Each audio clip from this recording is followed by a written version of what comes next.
Yep, I'm starting early tonight.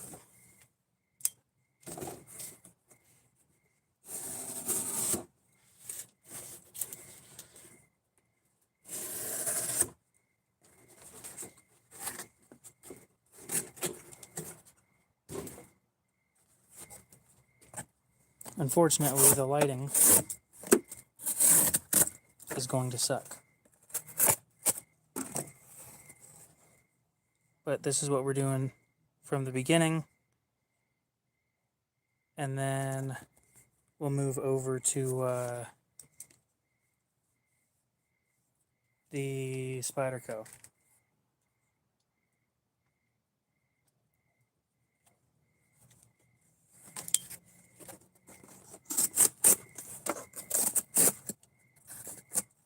You know,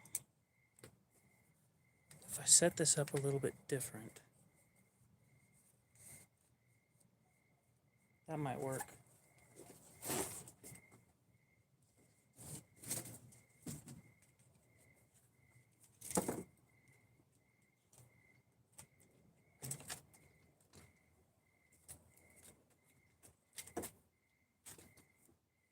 I move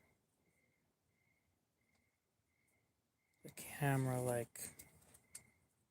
that, and I don't stand in the way,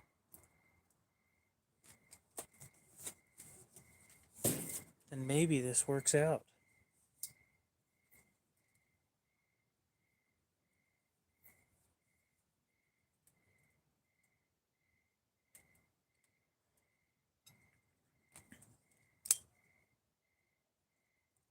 Well, the lighting's a lot better.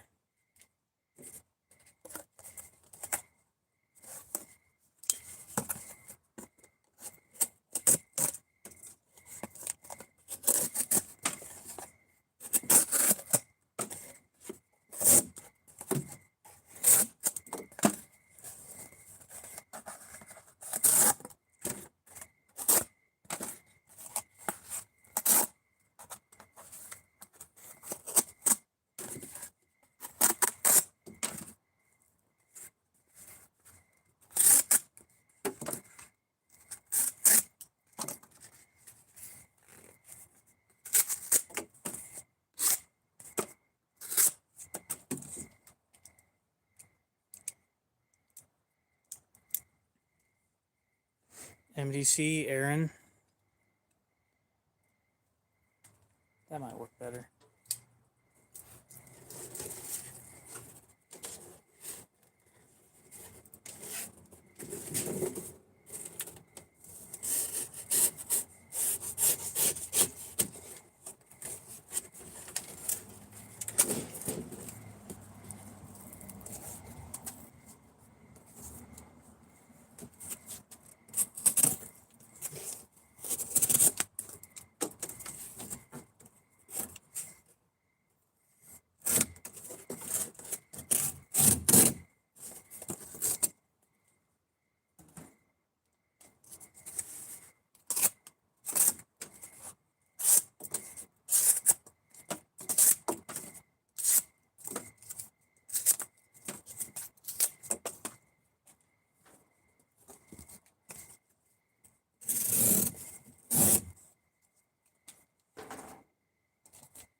Not really reading comments, but it is 12C27. and it is not the factory edge, it's my edge.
Yep, 12C27. The steel that CRKT calls their premium stainless.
Well, that's not great.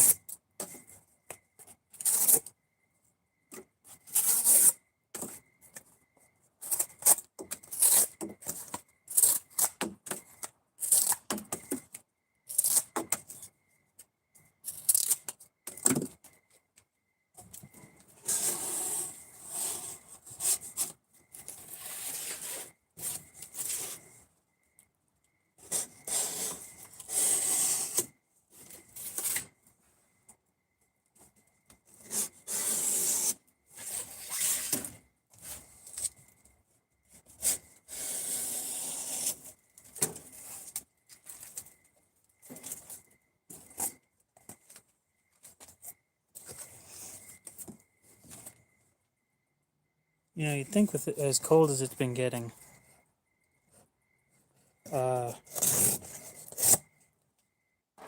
mosquitoes wouldn't be out.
AJ, what's up?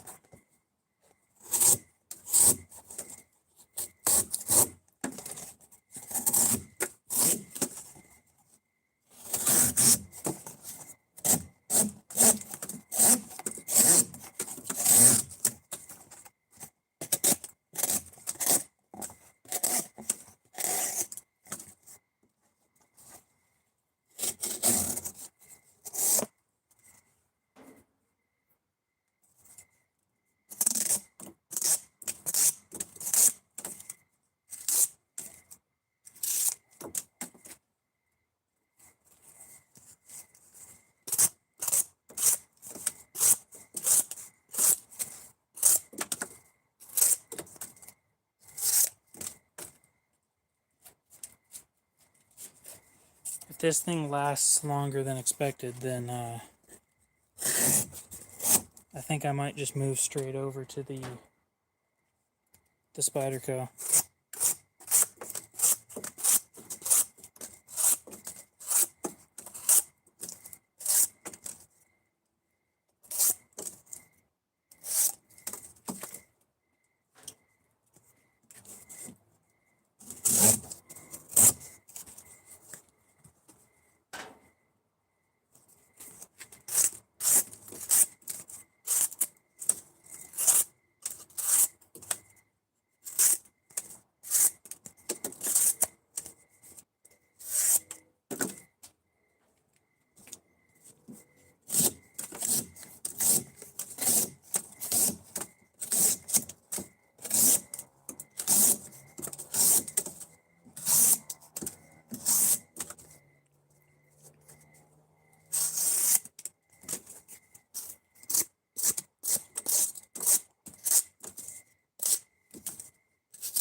Definitely isn't shaving anymore.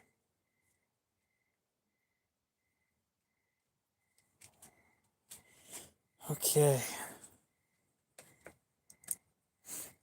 Same watch as usual. Citizen Garrison Super Titanium. Hey, don't be jumping in the trash can.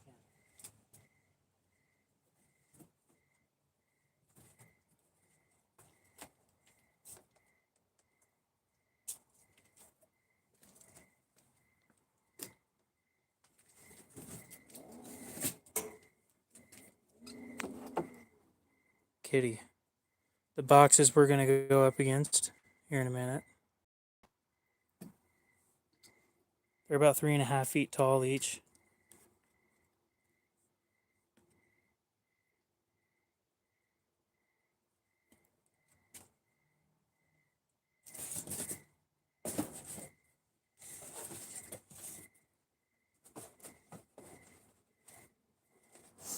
What did I tell you about trying to get in the trash can?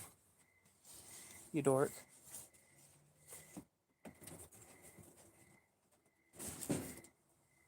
Yeah, that's what I thought. Get back over there.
Yours is sharper, not gonna lie. Okay.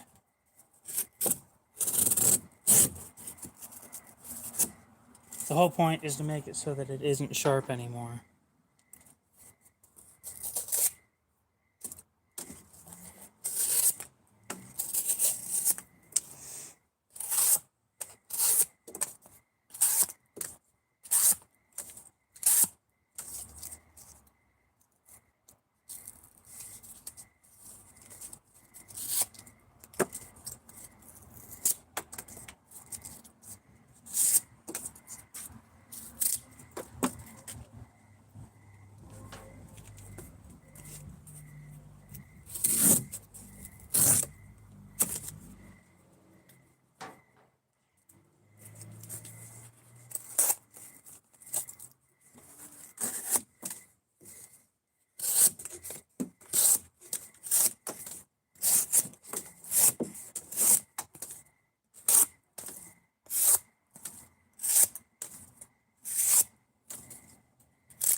I don't think it's sharp anymore.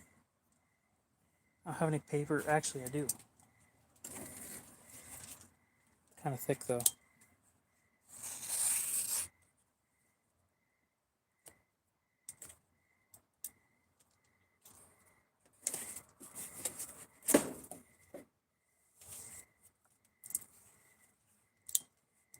No, and I don't think it's been 100 times.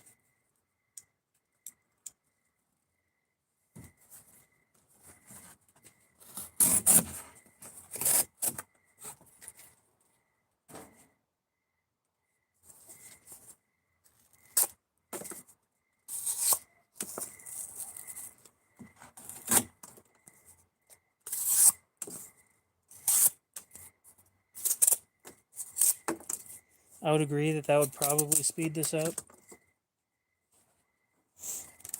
But cardboard is the standard, so... Damn, that sucks.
AB123, how's it going?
It's the first time I've grabbed a mosquito out of the air.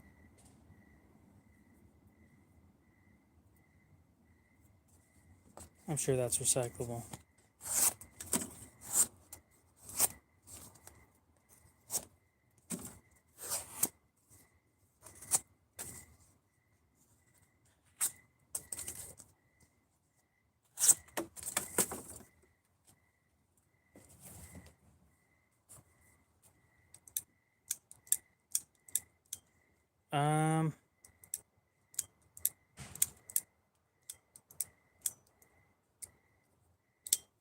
All right, you have a good one, AJ. AB123, I have not. Have you reached out to them to get that figured out?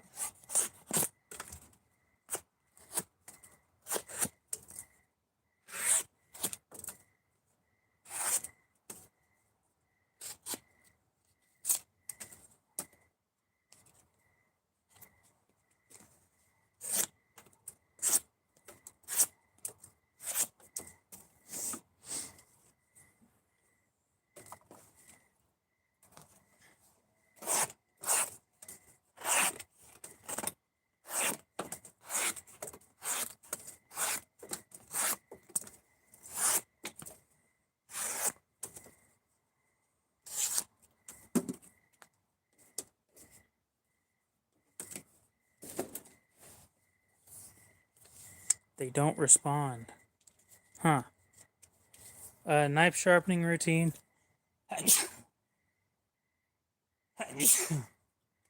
You can watch some of my other streams, and I show how to sharpen. Here pretty soon I'll have a video up on how I sharpen things.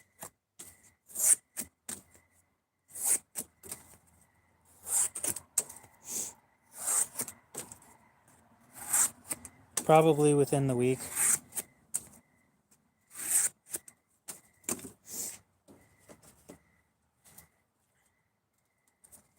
Thank you.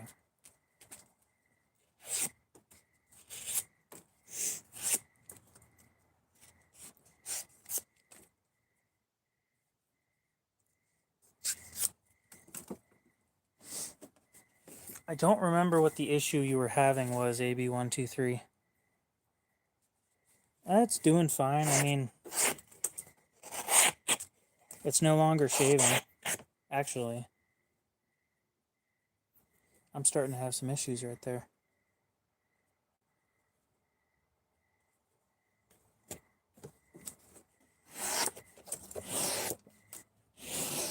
Never mind. Okay, if it survives this this pizza box, then I'm swapping over.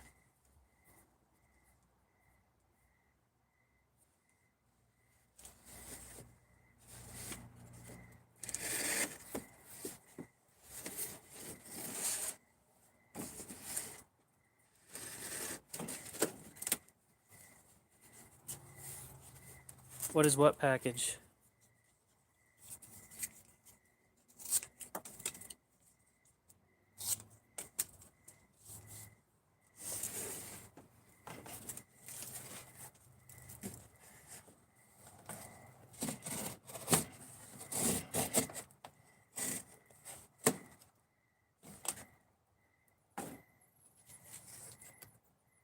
Oh, I hope that's a bat.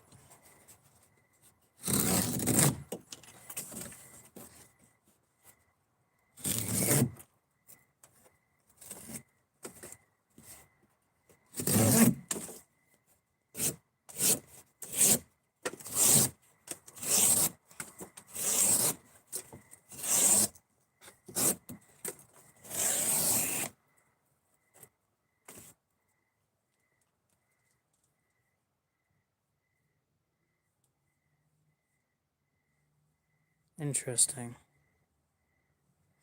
Mine had a little bit of lock stick. That's just something that wears in over time.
Well, looks like it held up to that, so I'm going to go ahead and move over to the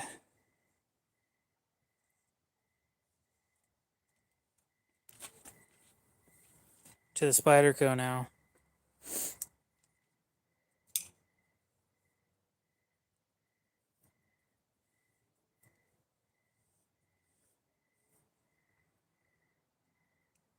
I'll try and get it worked out with them. I'll talk to them about it, see what's going on.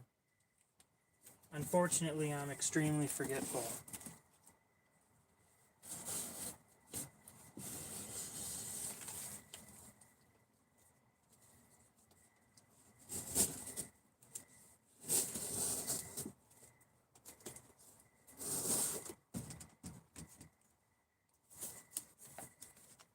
This stuff is double thick.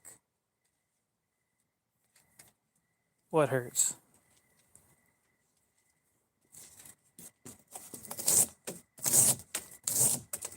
So we're doing the Mannix 2 now.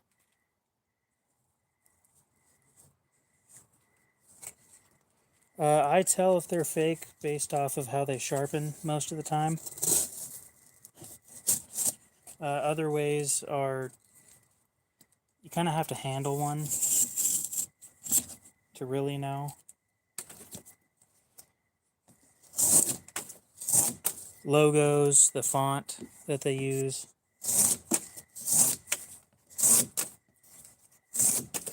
Pretty sure Spyderco hasn't changed their font in a long time.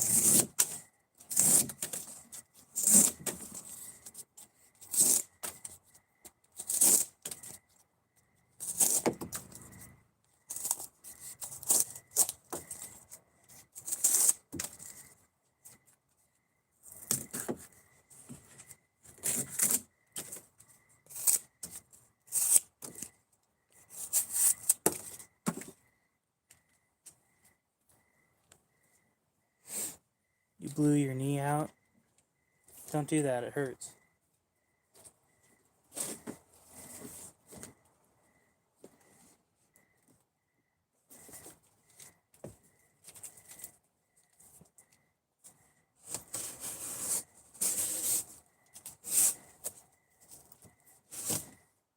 Highly recommend not doing that, by the way.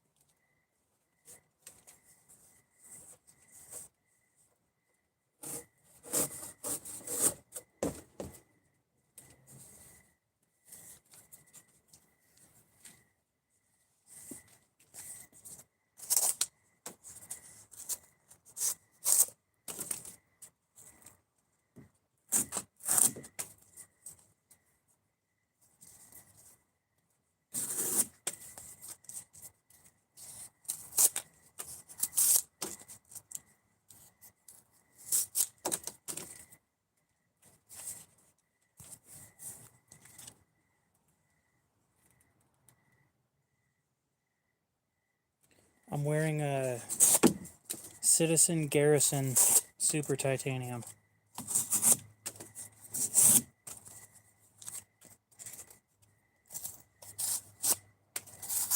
With the titanium bracelet.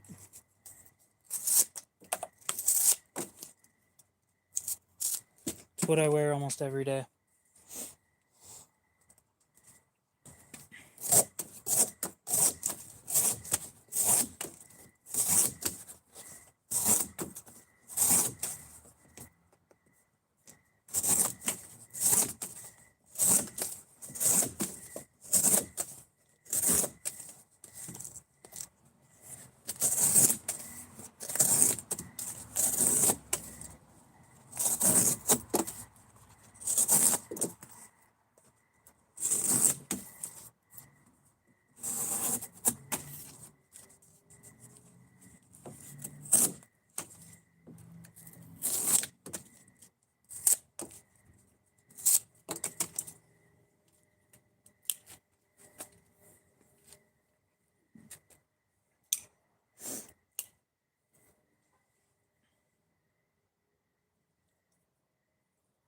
It does really help not to blow out your knee.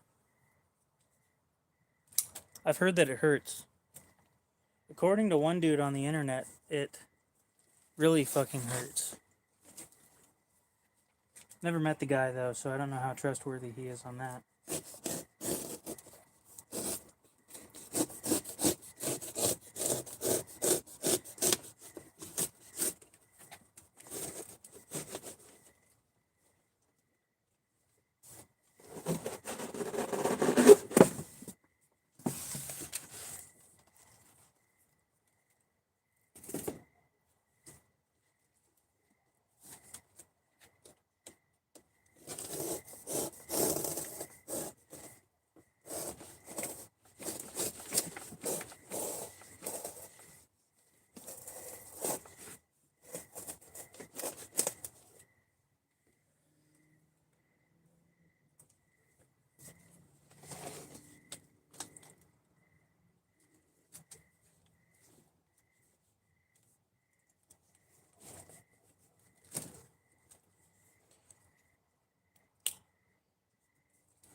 I thought you were saving up for the Spyderco.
Yeah, I don't recommend getting surgery either, because that hurts.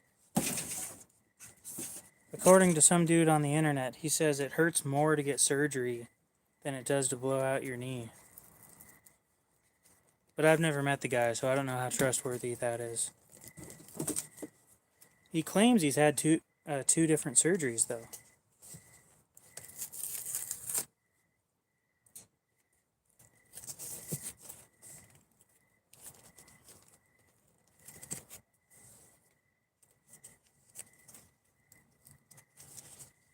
I'm fighting with staples. Give me a minute. Or just cut the staples off.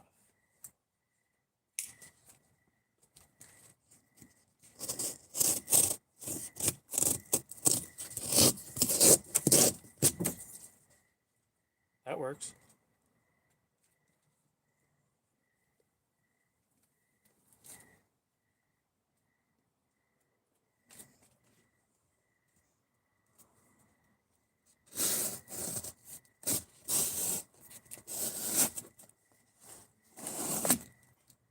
According to the same guy, he says that the surgery doesn't help anyway.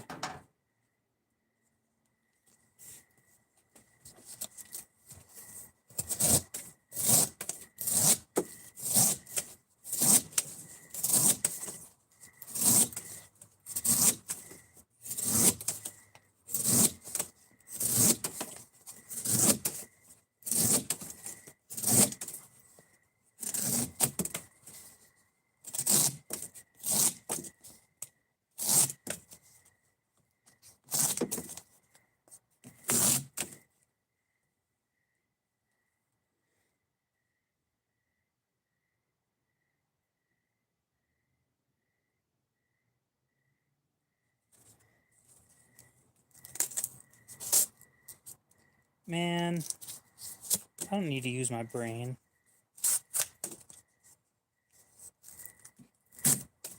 I just need to be famous. Then I don't have to use my brain at all. And I pay everybody else to do everything for me.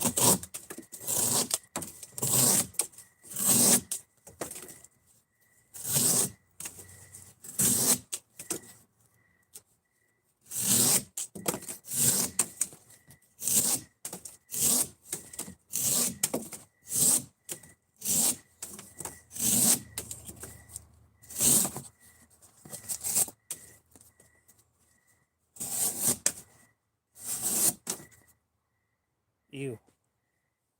Dirt. Gross.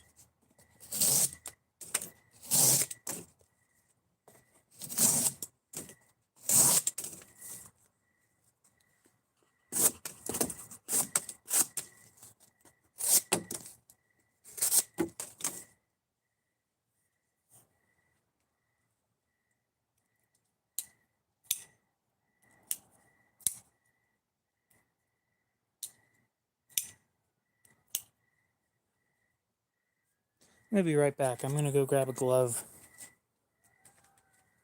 Ooh, the wee woos.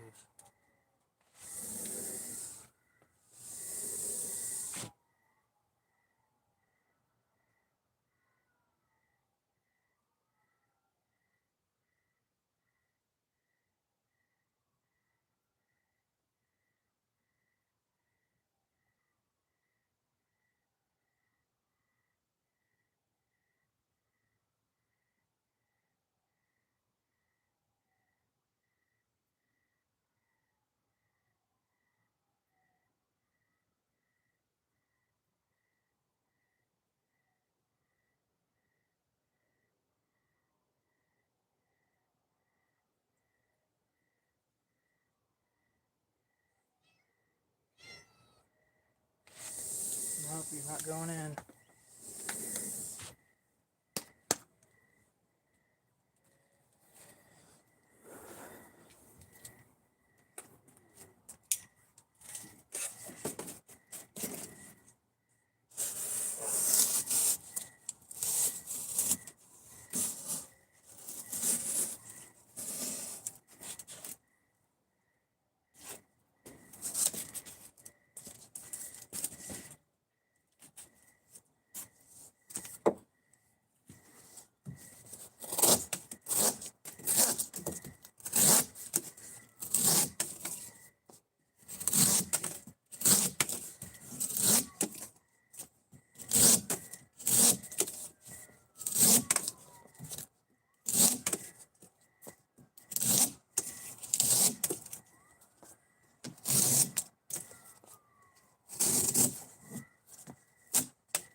I'm doing fine. How about you? Yep. Have a good one.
It's wet cardboard. Well, it's water damaged cardboard. Still cuts just fine.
Been doing alright. How about yourself?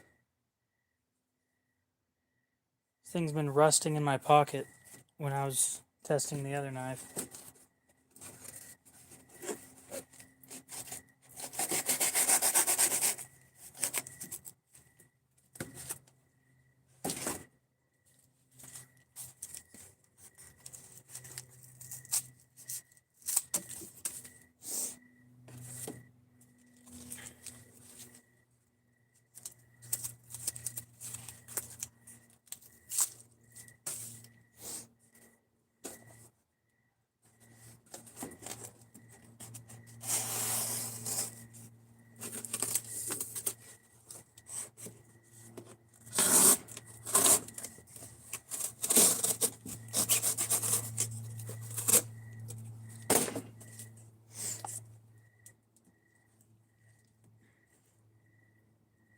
Yep, no problem.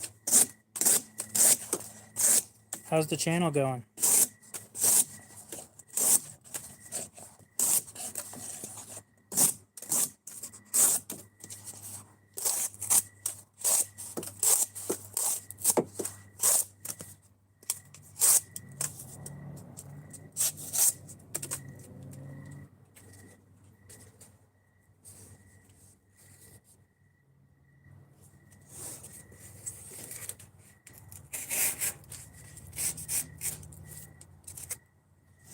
I don't think it's been a month, but not 100% sure on that.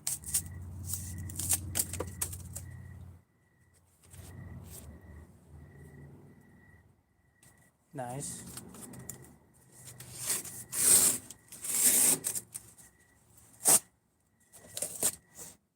think my first short got me 4 subs, but I uploaded it and then I forgot about the channel for like 3 weeks.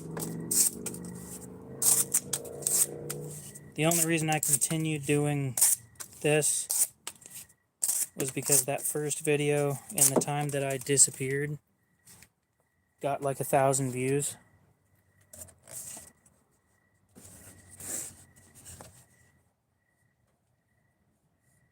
That's fair.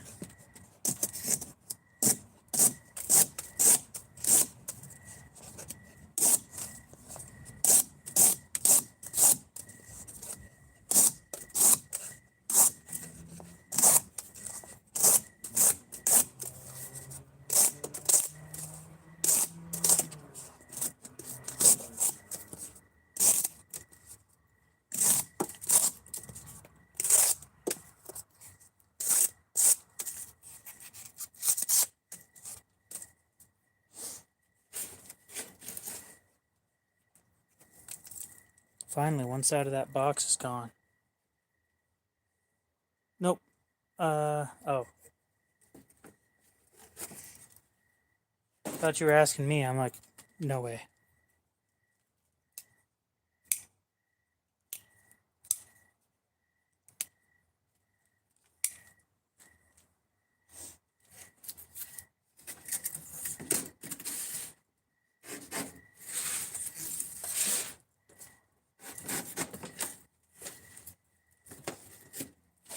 At this point, I get like 1 new knife every week.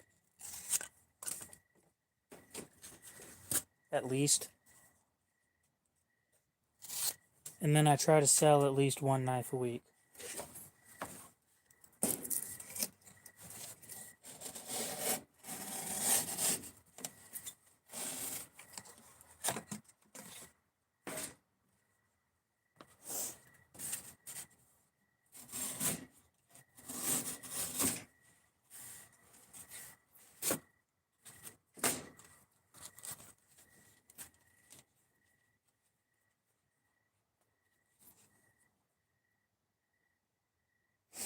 Oh, the glove wasn't for the knife.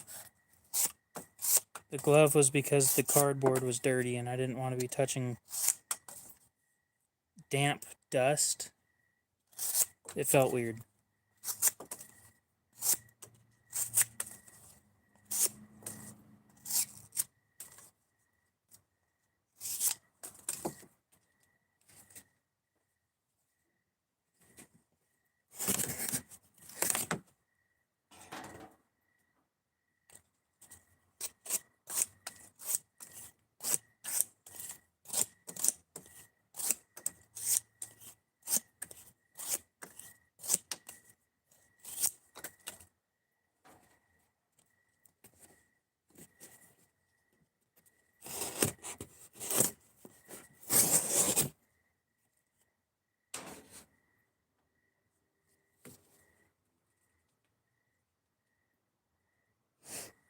Mannix 2 lightweight.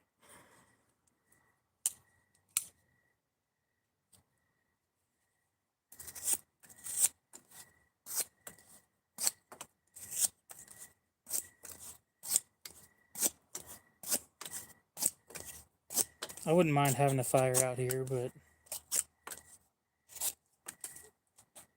it's really dry.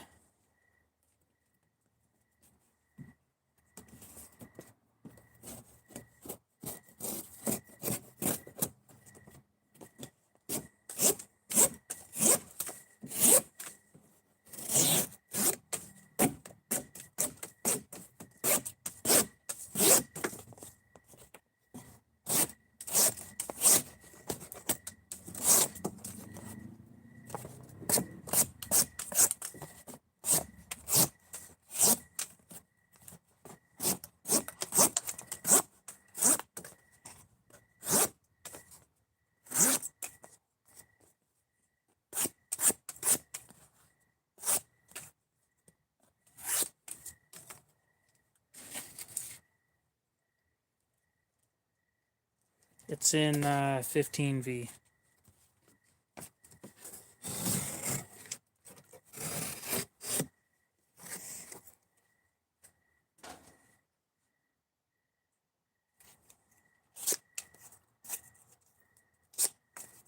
Everything in that like dark or wet cardboard brown color is in 15V.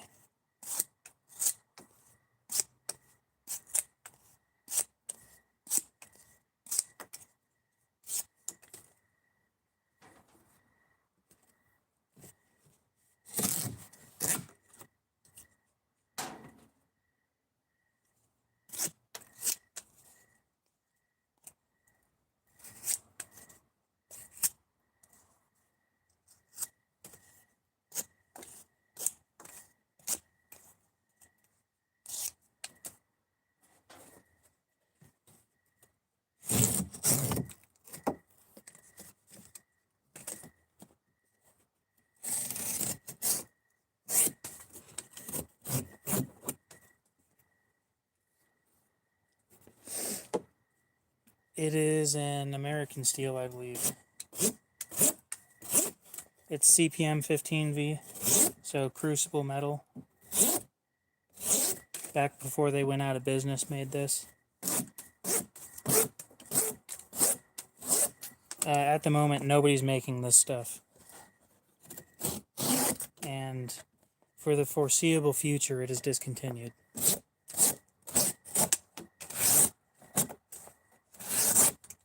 Supposedly, it has great edge retention, so that's what I'm testing.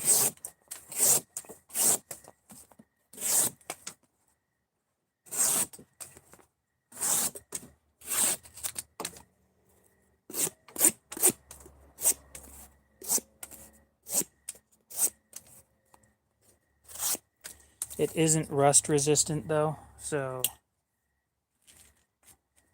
if you plan on buying any of this stuff, keep that in mind. Oh yeah, they went bankrupt last year. Put this shit to the test. Inch thick cardboard. Never done that before.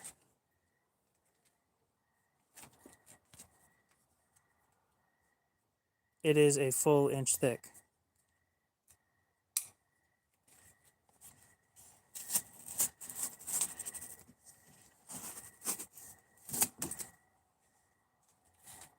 It'll do it. Doesn't like it, but it'll do it.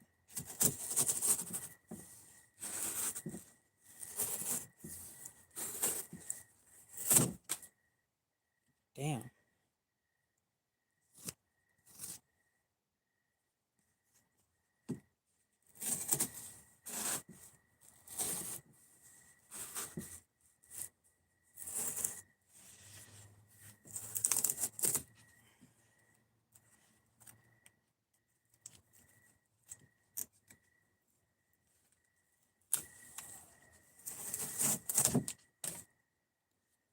Holy shit. Manic's too lightweight, yeah.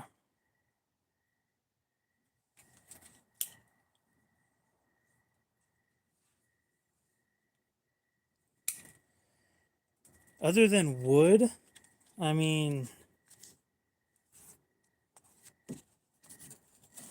wood, bone, but this stuff, paper-based material. Ooh.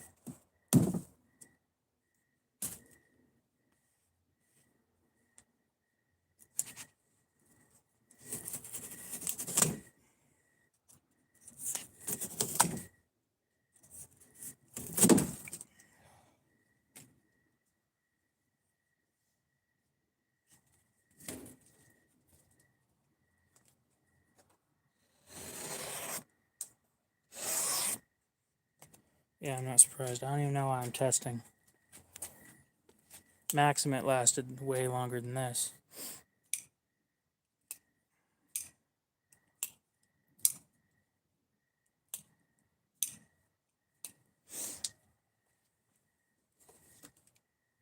I got 2 pieces of this inch thick crap.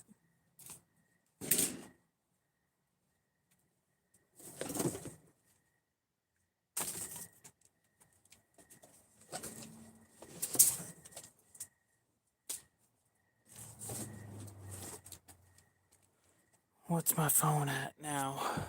97? Good.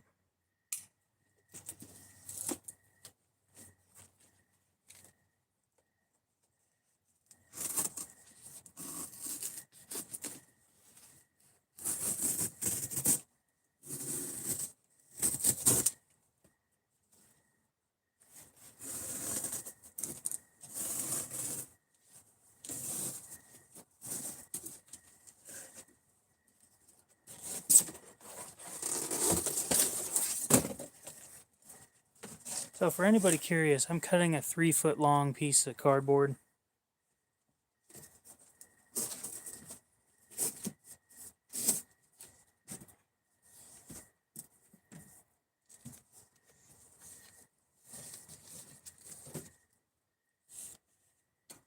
Now if I can just remove all the staples, I can cut this smoothly.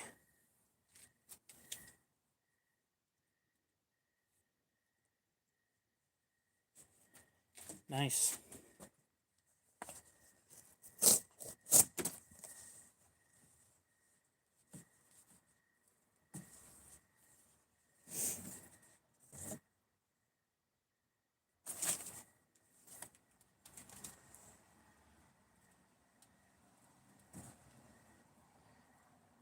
All right, we'll see you later then.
All right, here we go.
Tell you what, this one's definitely a lot more comfortable than the Pair 3.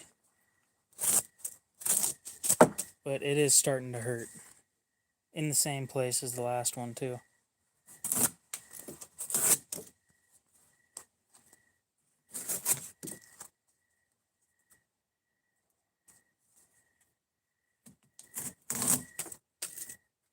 So basically what happens is right here, there's a little bit of jimping if it'll focus on it. And right here digs into your pinky, because as you push up here, it pivots off of your thumb and pushes up into your pinky. And so right here, it's really starting to hurt. Like, not bad, it's like a 3 maybe out of 10. But it's definitely noticeable.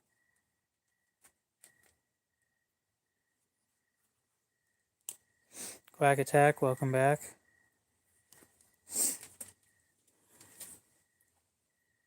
Dummy, what's up? How's it going? Meow. How about you get away from the box that I'm cutting up?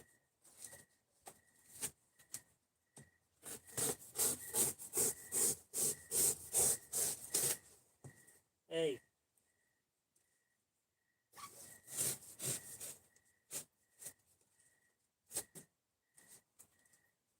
Dumbass.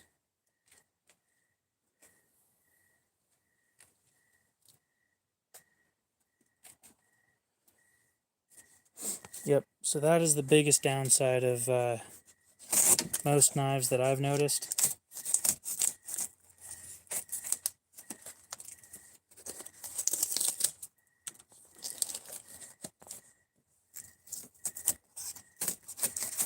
Fine.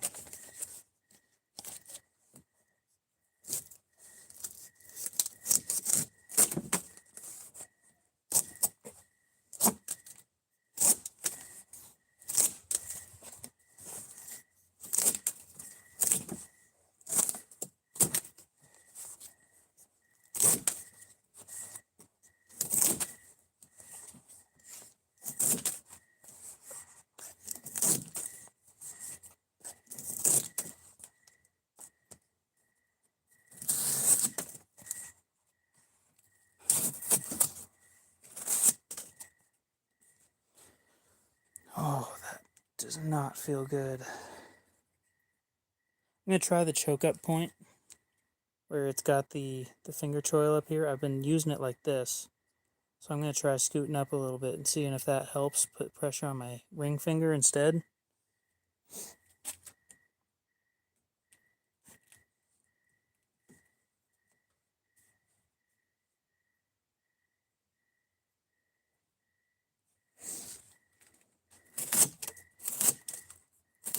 Oh yeah, no, that hurts more. Never mind.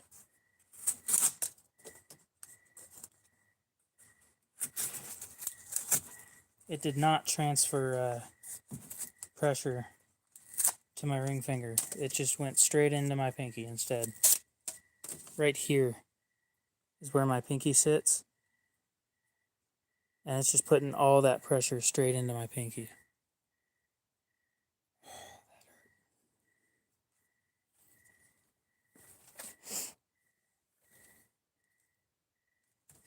Big difference. It hurt a lot more actually.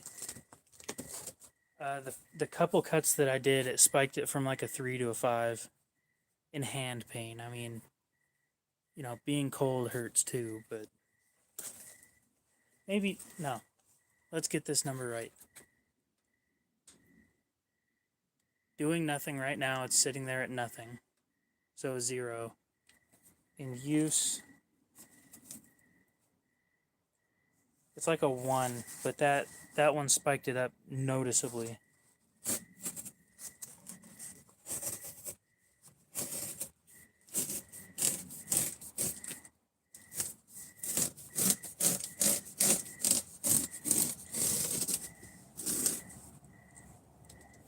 So I'd go from a 1 to a 2. It was noticeable extra pain.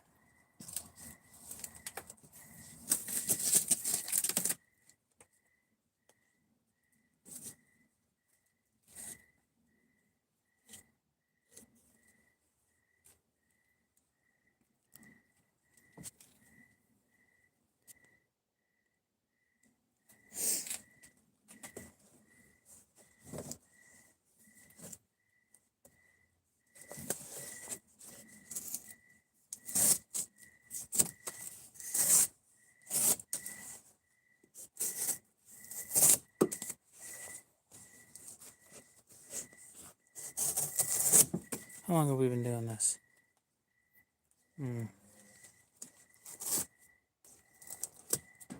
Nope. I can't say that this one's more comfortable than the Para 3. And the reason I can't say that is because I think I got to about an hour and a half in before my hand started hurting with the Para 3.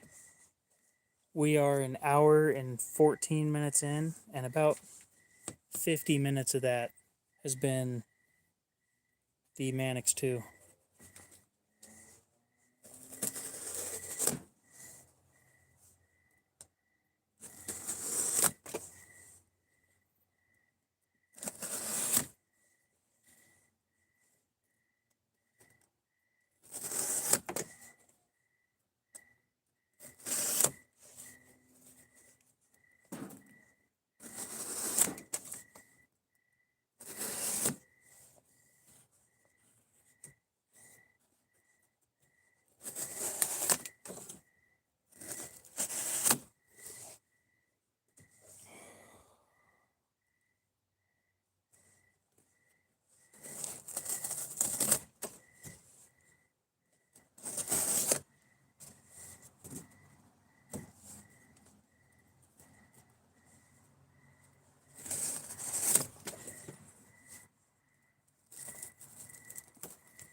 Fine.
Yep. Fucking pinky. God damn.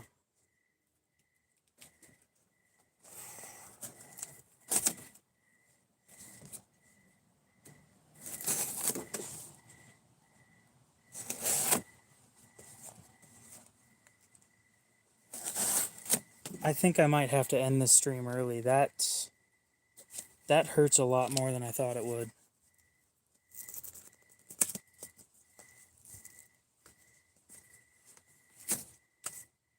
The Para 3 was not that bad, even at the end.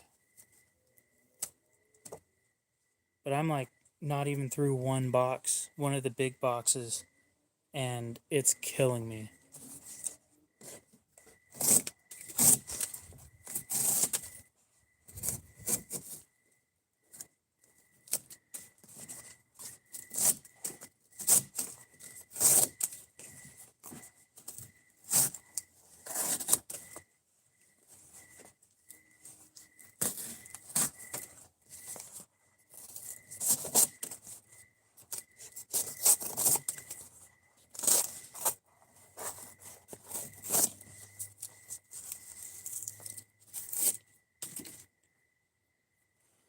Oh, I wonder if I broke chat.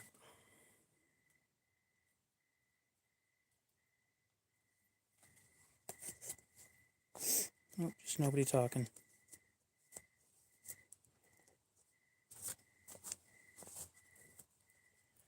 Come on, get that staple out. There we go.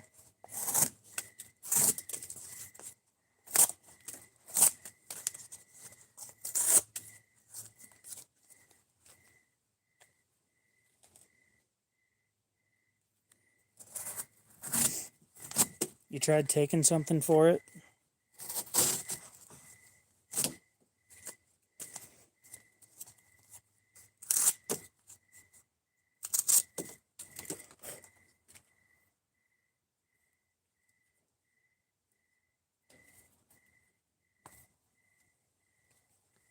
You know what works really well for pain?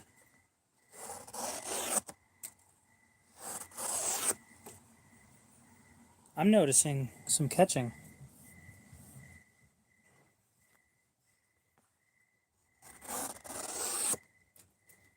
It's definitely slowly wearing out. Unfortunately, with this steel, well, fortunately and unfortunately, 15V gets a second wind when all the iron breaks away and all that's left is the carbides. So when I think this thing's done, it's like halfway done. Which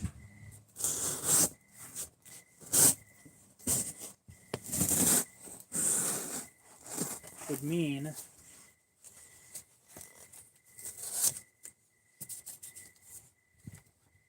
that once this edge is finished, it's about a little over halfway through.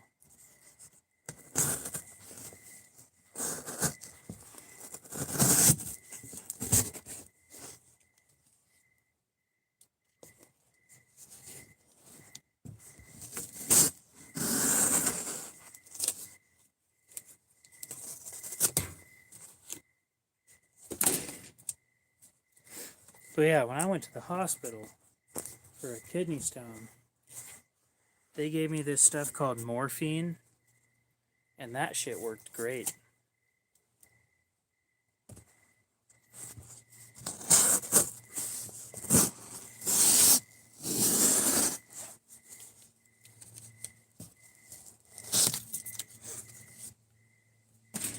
All the pain went away, and all of a sudden I got really warm.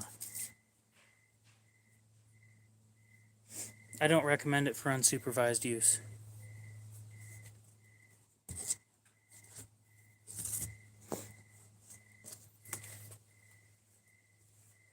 It was good stuff. It worked out great.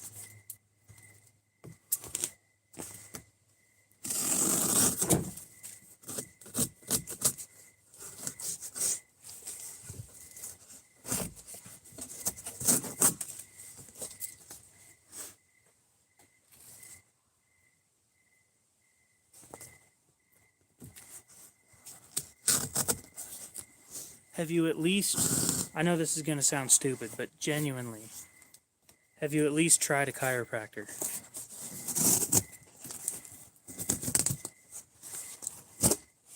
Some of them dudes are fucking magical, and it works. Some things it doesn't help, but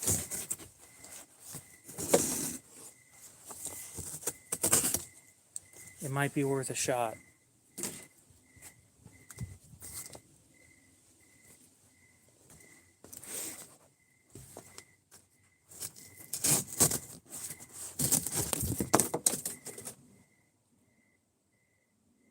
I dropped a piece of cardboard.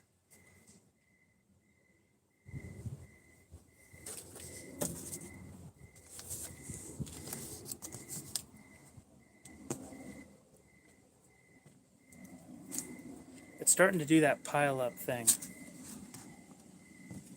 where the cardboard piles up in one spot and then it doesn't allow you to cut it.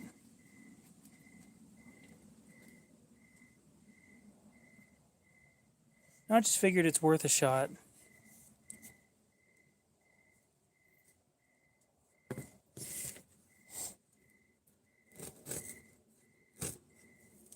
You know, I'm not trying to sound like a douchebag, Brando, but maybe you just weren't meant to have legs.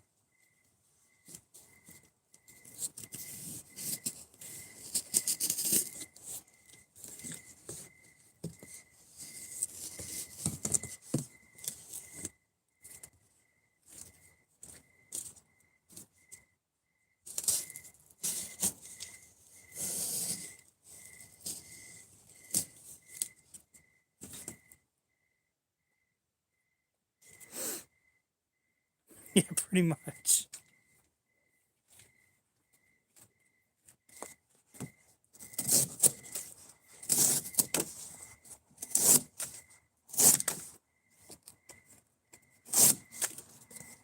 I keep on forgetting that this thing has a finger choil.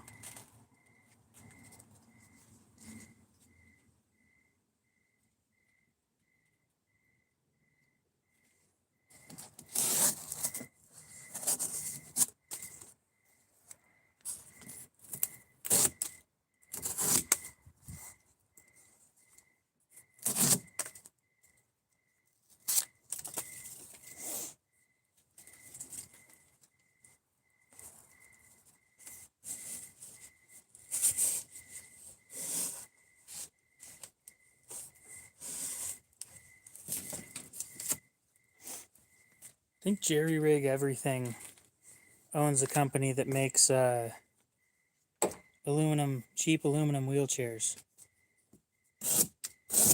It's worth looking into.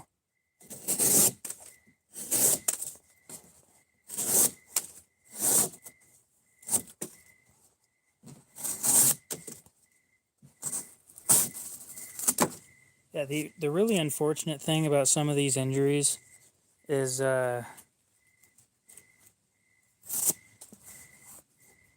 some of them, like spraining something. The first time you do it, every time after that, it's more likely to happen.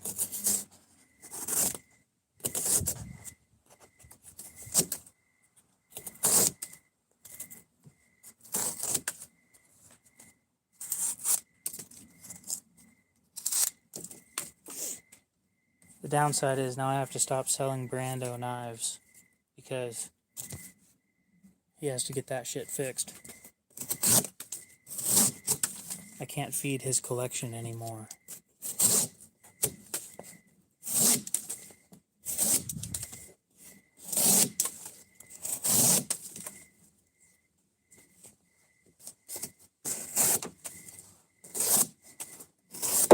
Speaking of feeding your collection, did those things arrive? No, not Kickstarter. That's for starting stuff, not donations.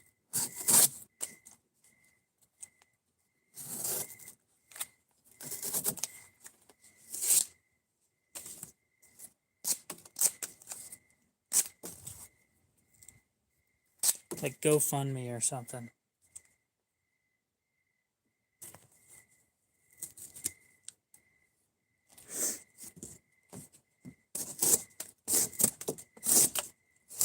Nothing that's going to help with surgery. If you're genuinely thinking about surgery, I'm going to stop selling you shit until you get that shit all taken care of.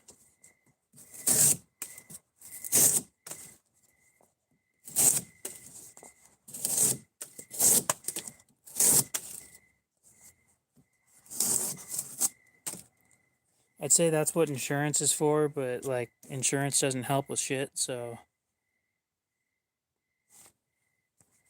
I was sitting there like, Kickstarter.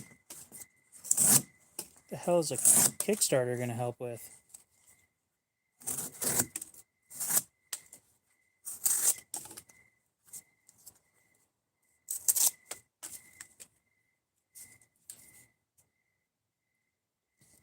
Here's the thing that I find disgusting about insurance companies.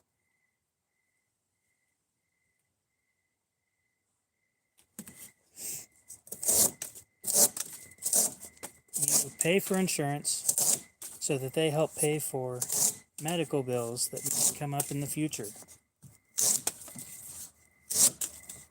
Right?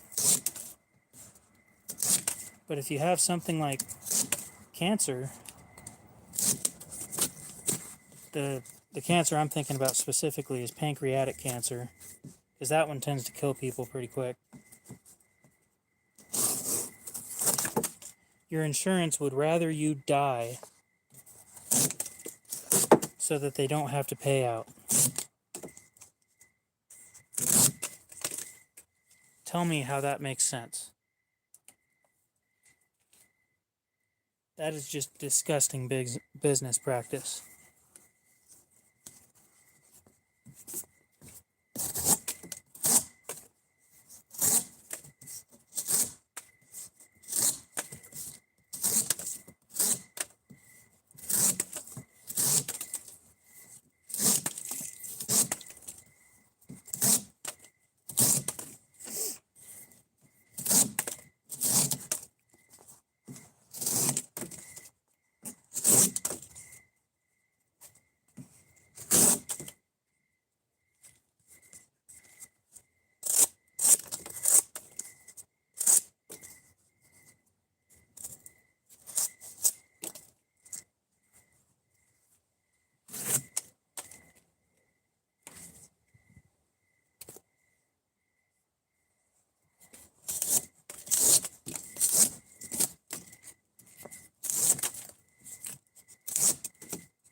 Another box.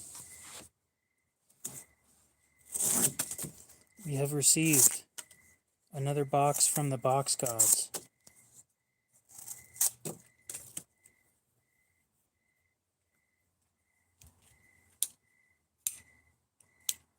Y'all are old.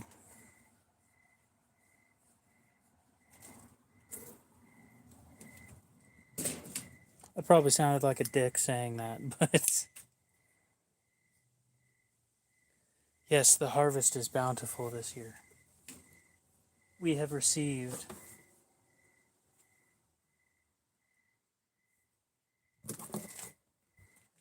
meal replacement shakes.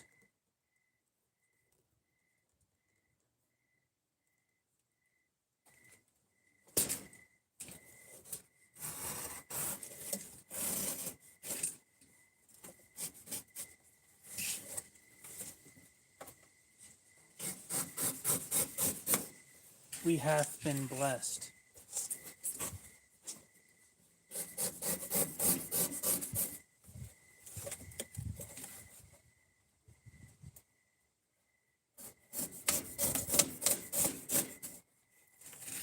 The box gods from Walmart seem to give a shit.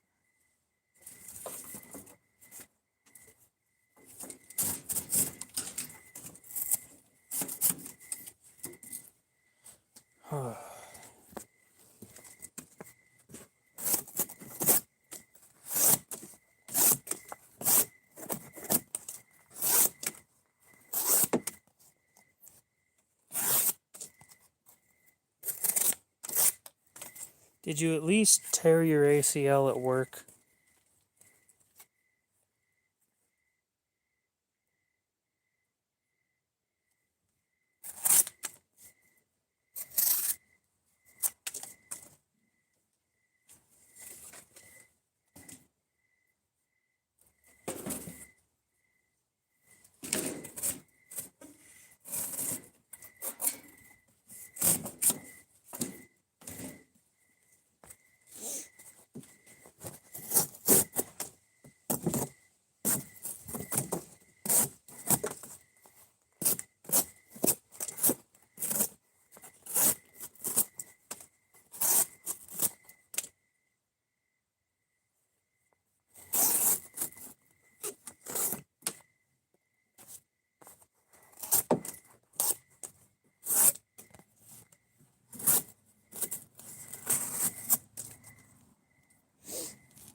See, when I was a kid, I didn't do a whole lot of the stuff that I would consider dumb nowadays.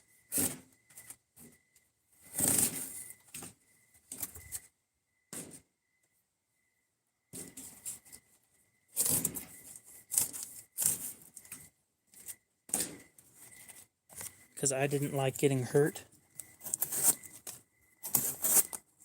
But I also wasn't forced into those situations, so...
Starting to get chilly out here.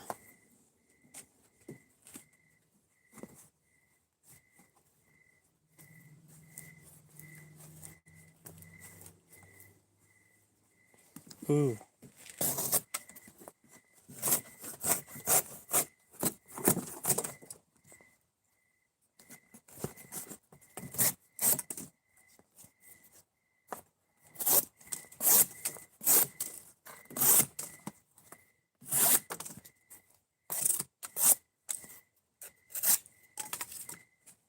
The worst long-term thing that I got,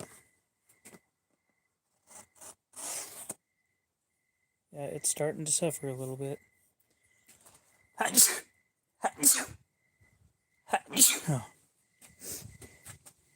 is I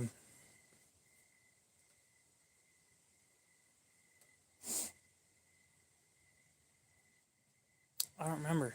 I think neck pain, but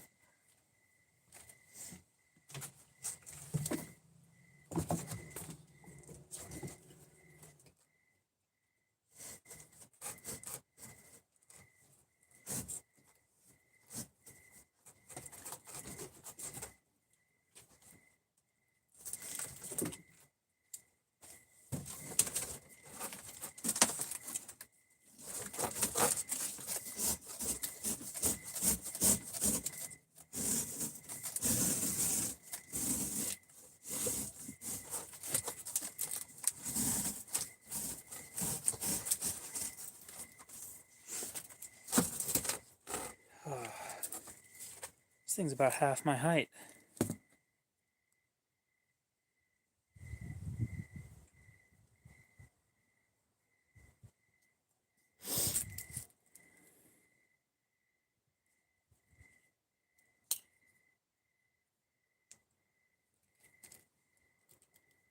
Guess it's time for a bedpan. My God.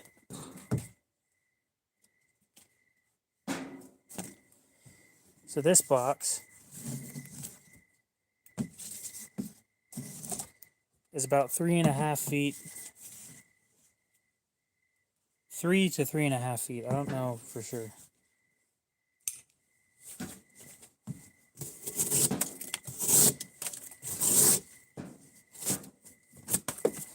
It's taller than the garbage can.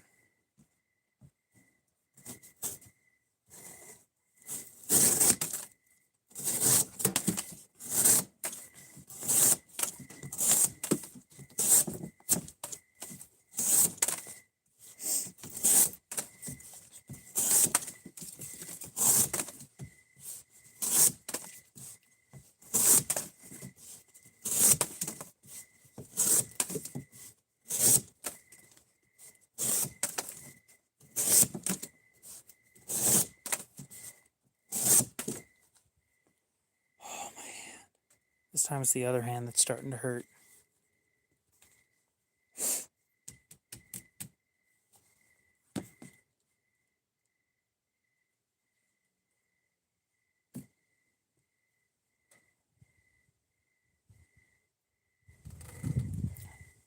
You should go to a chiropractor for that at least. I haven't heard from Fook lately, nope, but he's on Instagram. Sure, I think he's trying to sell knives right now. At least not last time I saw him post, it was him trying to sell some stuff. I don't know why though.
Oh yeah, this thing's starting to give up.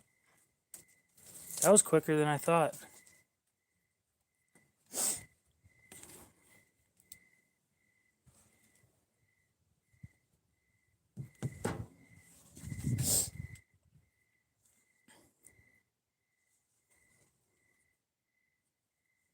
Yeah, Fook has his own Instagram page.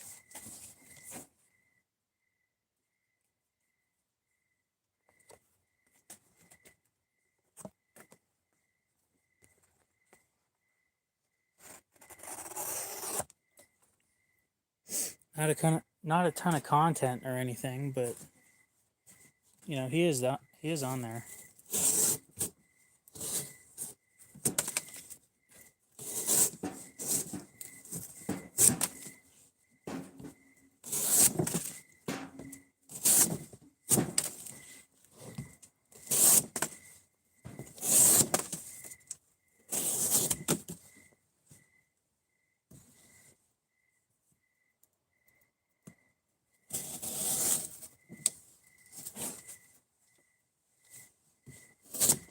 Damn, I'm glad I cut these things diagonally.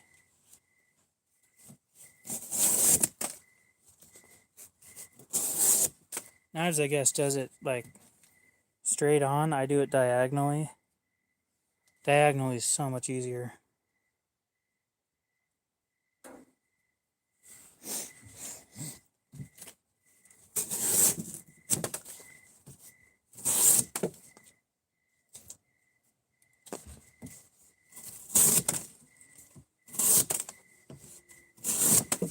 Cody, I don't know if you even saw the...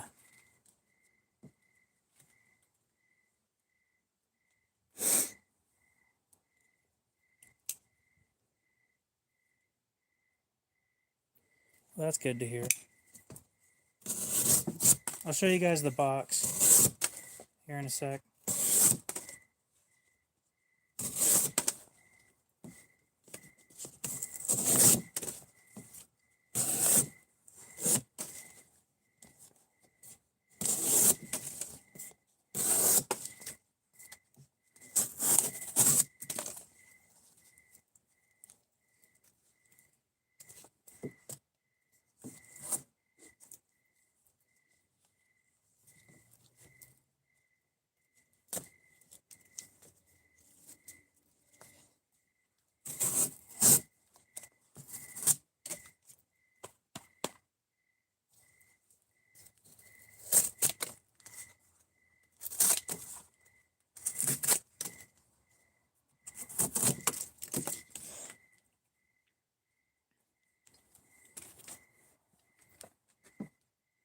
So here's the box that we're doing.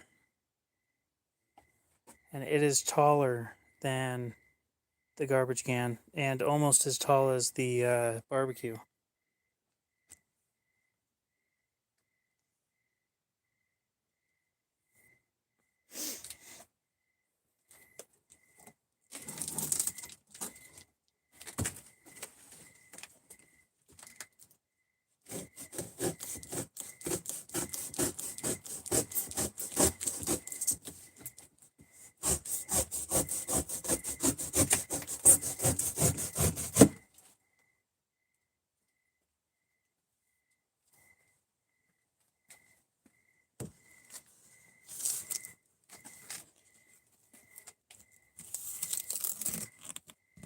I think he was asking about you the other day. Asked something about surgery, and then, like, I had no clue what he was talking about. Knives, I guess, started doing his live streams in the morning, and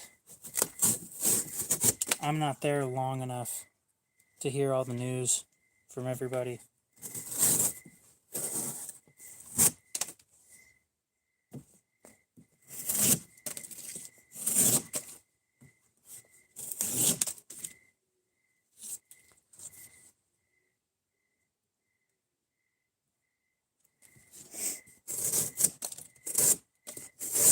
Well, I'd much rather you be the one to tell him, because I have no clue what surgery you're talking about.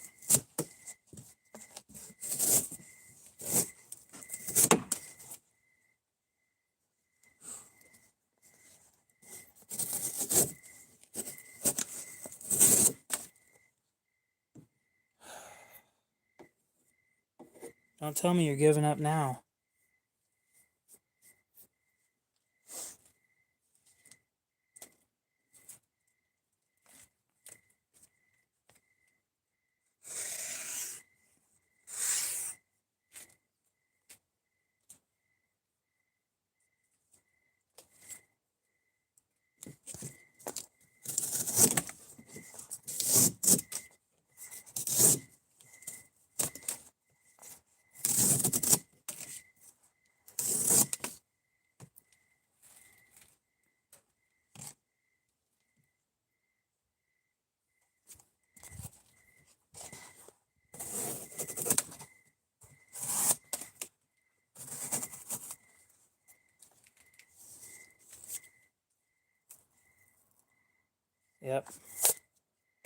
starting to die. I thought it was going to last at least as long as the Maximate, but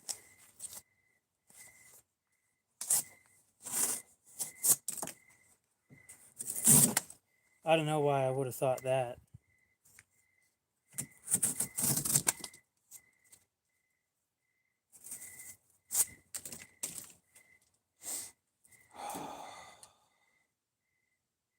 Dude, this thing freaking sucks to use in overextended periods.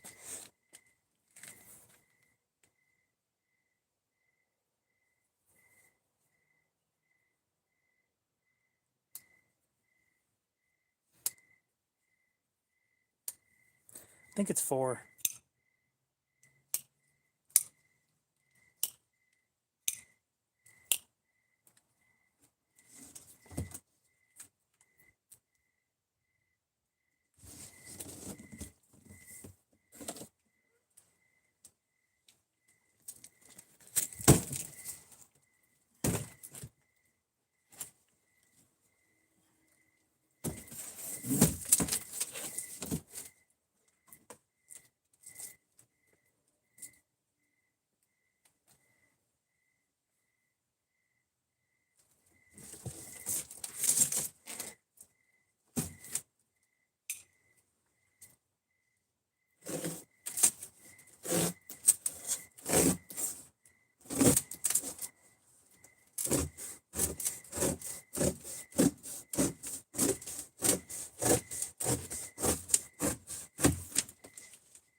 This thing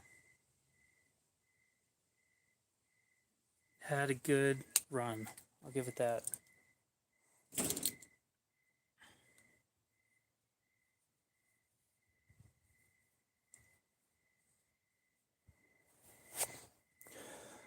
Okay, guys.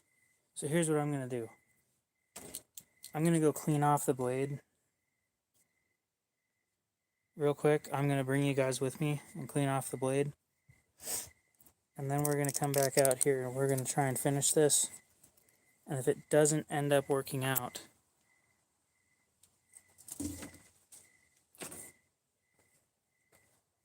then I'll be moving over to another knife.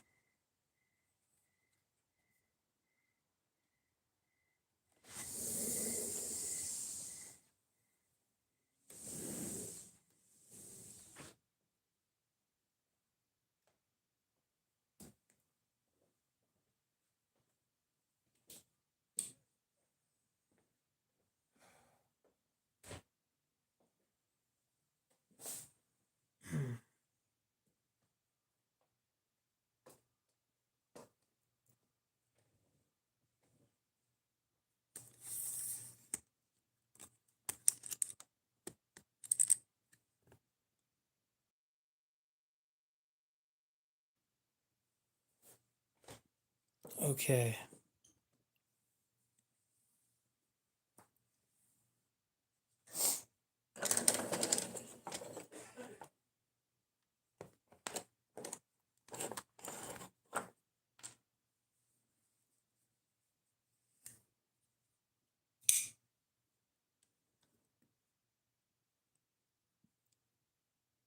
Dirty.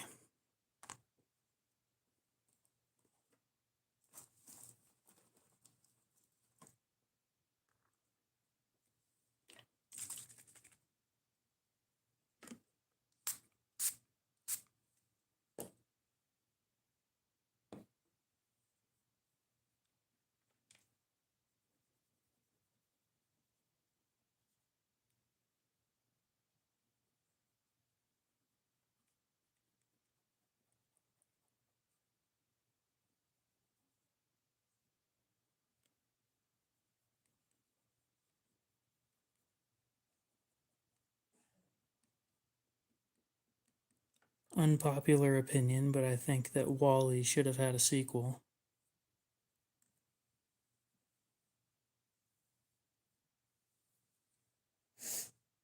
A sequel that didn't suck, preferably.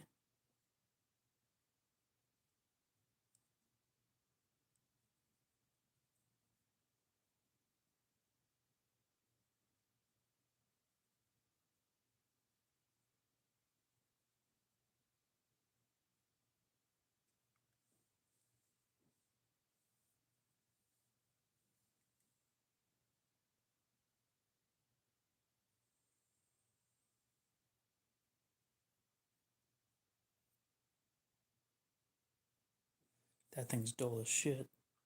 Hey, evil twins here.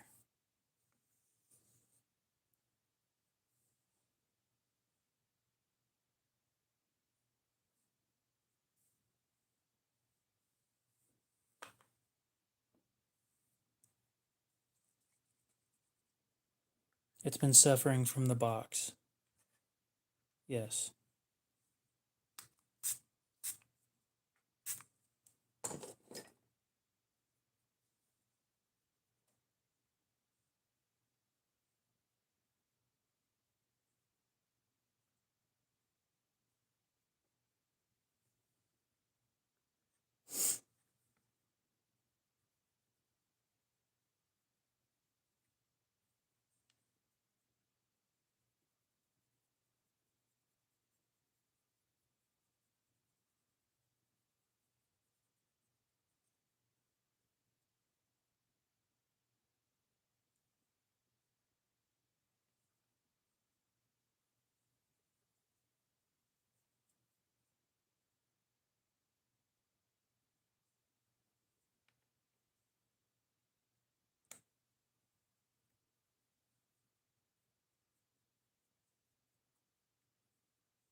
Hey Brando, if you can hear what I'm saying, say the word bubbles.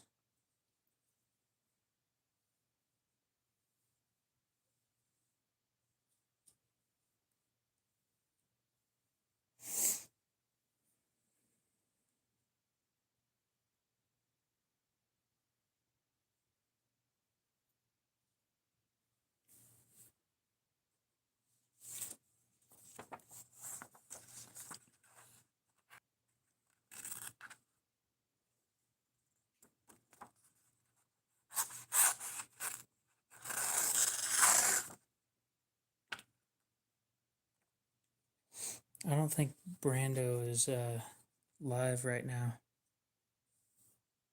I think Brando's a little ways behind us. Oh, no way.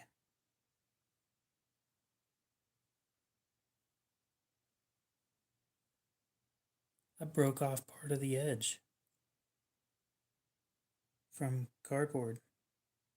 I've never done that before.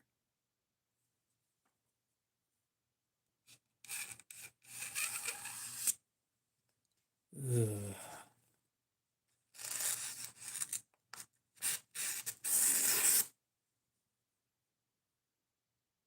Yeah, it's not sharp enough to cut paper without help.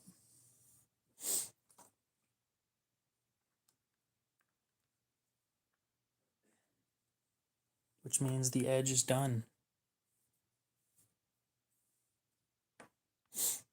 Can somebody do me a favor and please tell Brando that I don't think that he is at where we are at in the stream. I'll show you guys the broken part here in a sec. But it's definitely the first time I've done that.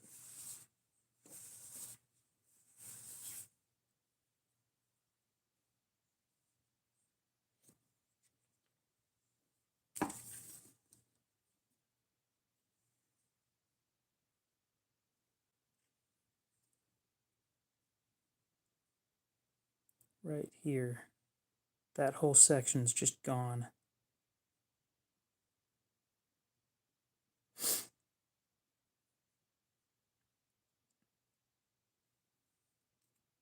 From right here to up here is just gone.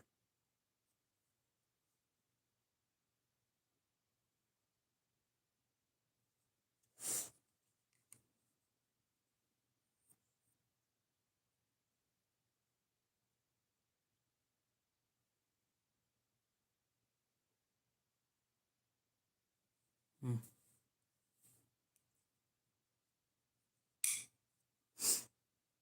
I don't know. We're going to look at it under the microscope real quick because I'm curious. think that that is definitely the way to get the most information.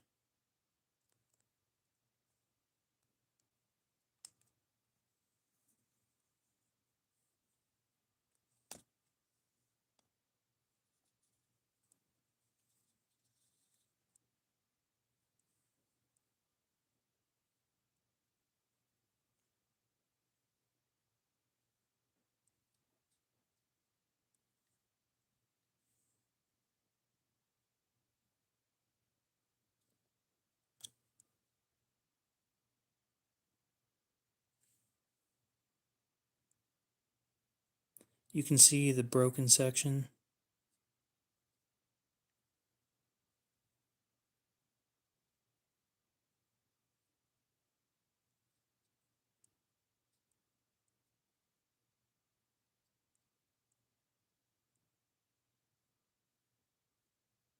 The broken section is on the edge and it looks like a stone wash finish.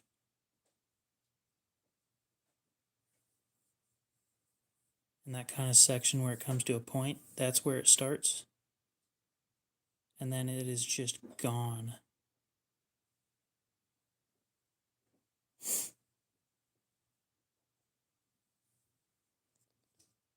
So I'm going to say that this knife is done. And it needs a new edge. Which is sad, because if that thing's a 10 out of 10 on the edge retention scale, can't imagine what a 4 would be.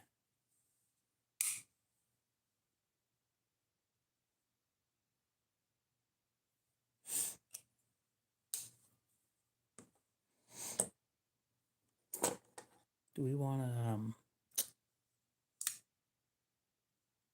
maybe do some testing?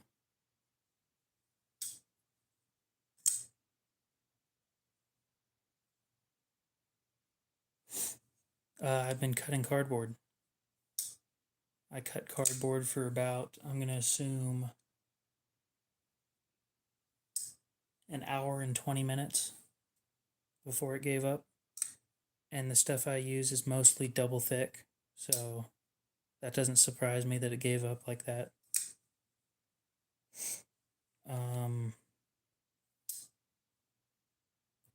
No, he's been doing his live streams in the morning. No, I don't think I'm going to test with the Koenig. That thing still needs to sell, so...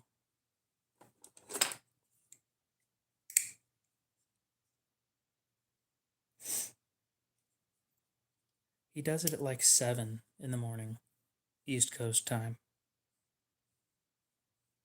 So around 5 my time.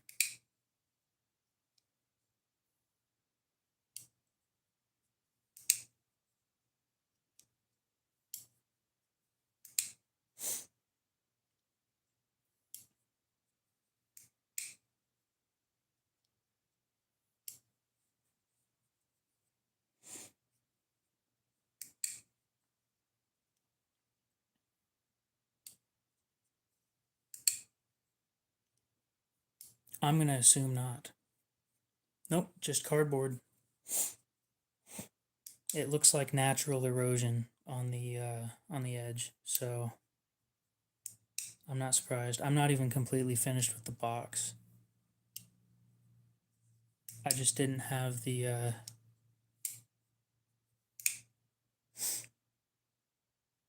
or the edge gave out, so before we're finished, I should probably resharpen that and then take it back out and then start all over again. Same, dude. If I had the money, I'd help out, but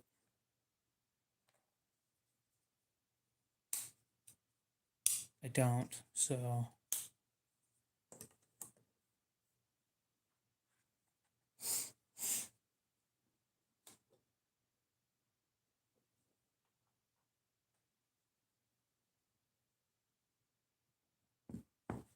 Oh, I didn't baby at that thing at all. I let it do its whole thing until it gave out, and then we're going to sharpen it now.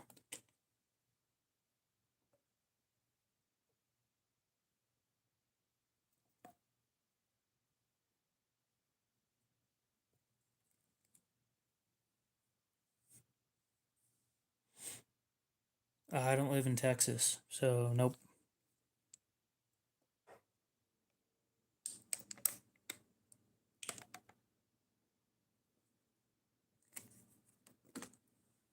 I'm going to go soak this. Give it 2 minutes. Oh.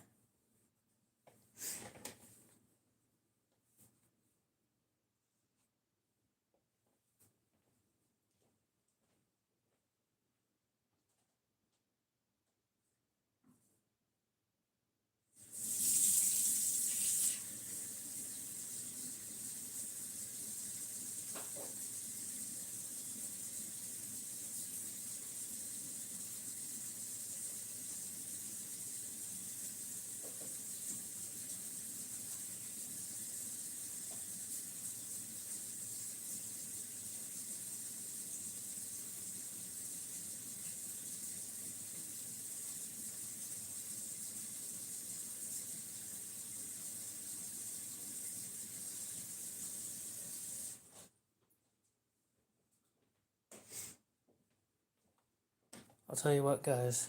If I won the lottery, I wouldn't tell anybody. But there would be signs.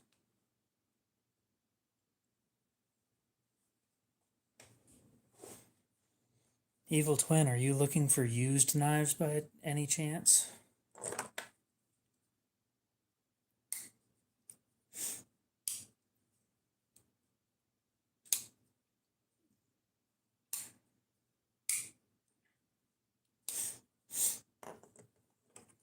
If I win the lottery, first thing I'm doing is talking to a financial advisor.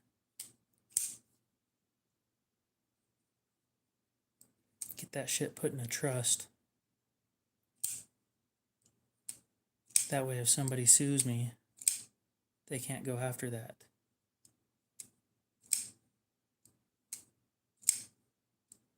That's a pretty good deal. 20 CV for 30 bucks. That's probably one of the better deals that I've heard. I mean, for you, for your friend got screwed, but oh well.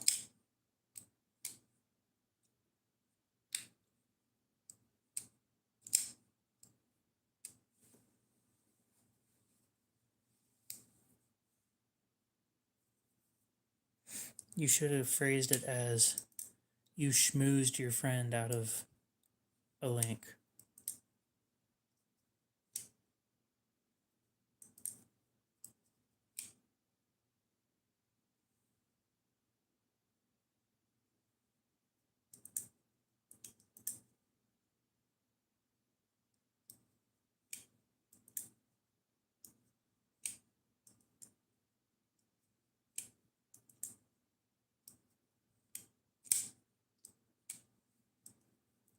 That's just Bowler D2.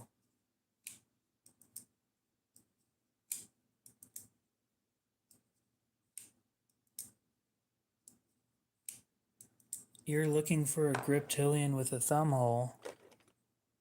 No way.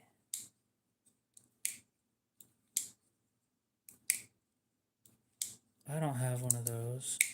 Not at all. It needs fixed before I sell it.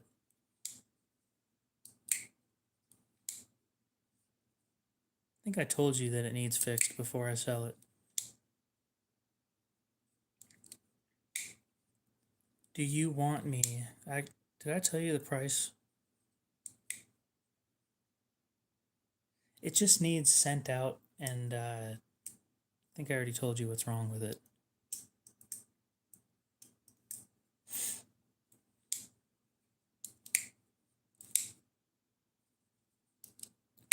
Well, I had it priced at $130.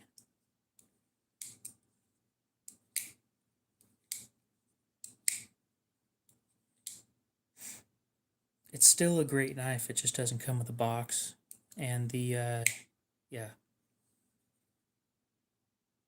screw needs taking a look at. Got any switchblades? I do, but I'm not going to grab them. They're in another room. I'm sitting here waiting for a stone to finish whatever it's doing. Then buy them there. Dude, I don't want you missing out on a good deal. Go buy it.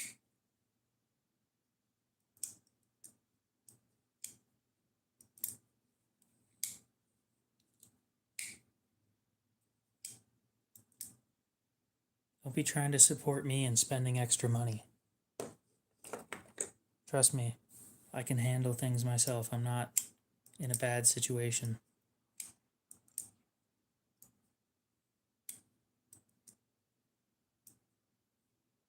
I have one Italian switchblade and it's an Aster, but it's tiny and it doesn't hold itself closed. I'm trying to find the right buyer for that thing, but honestly, it's just a danger.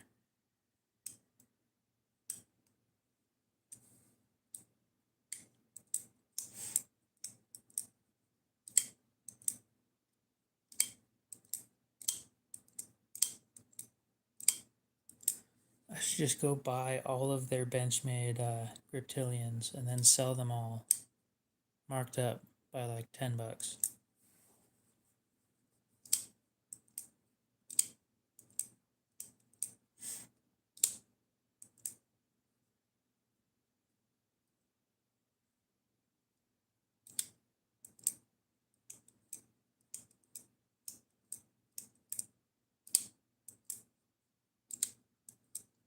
I know nothing about mine, other than it is Italian. I never win anything either. On the bright side, Evil Twin, I'll be doing a giveaway here pretty soon. I gotta get it all set up and then, yep, 2K giveaway. Because I hit 2K.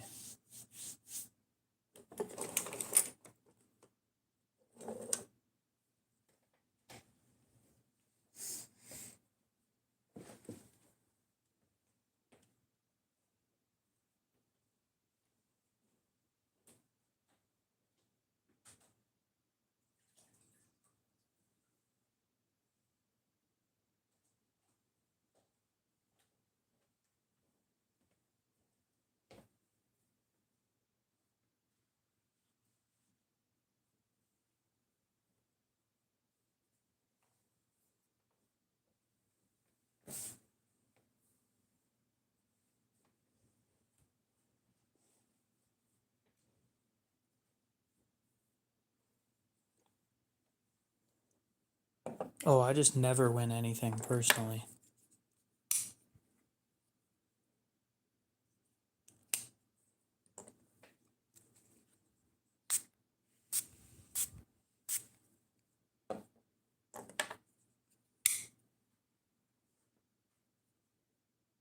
At least one Kabar.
I own a couple Italian knives.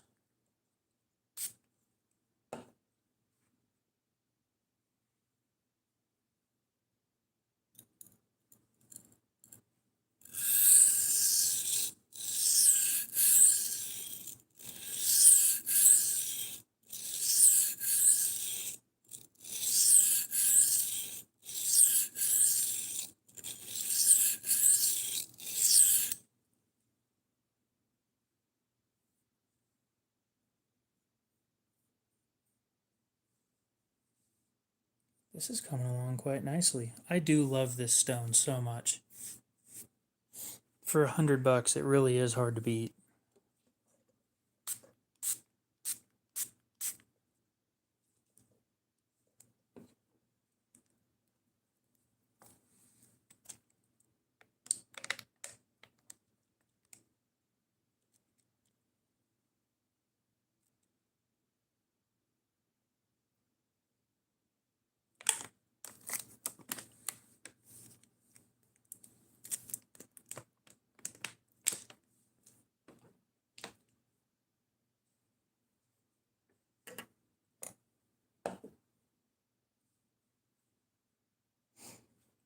It's a 400 grit.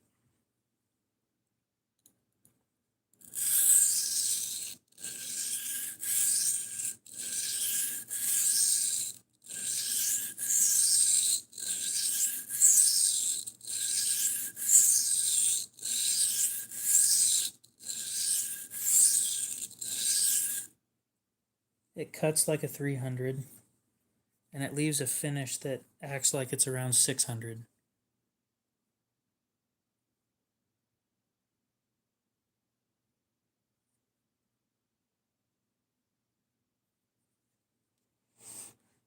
Mostly water. Water, a little bit of Dawn dish soap, and a little bit of alcohol. But yeah, mostly water.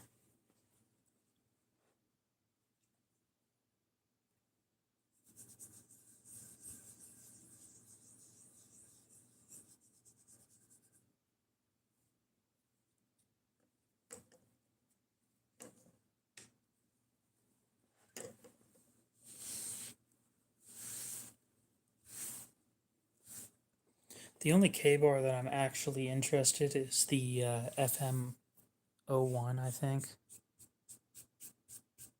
It's an S90V, and it's a folder. Genuinely interested in that thing. Other than that, they don't have almost anything that's for me. Except that little titanium folder that they've got. It's like $25.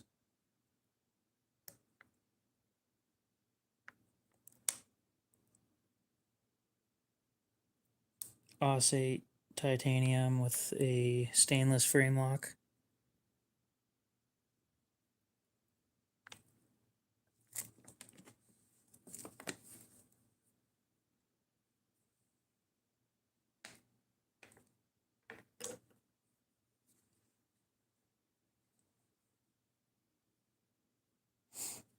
If you shake them just enough, then they mix. This one has mineral oil and water. So the top layer is mineral oil, and you'll notice right now it's clear. But if you shake it, then it gets cloudy, and that's all the oil in there. It pretty quickly settles back to the top, but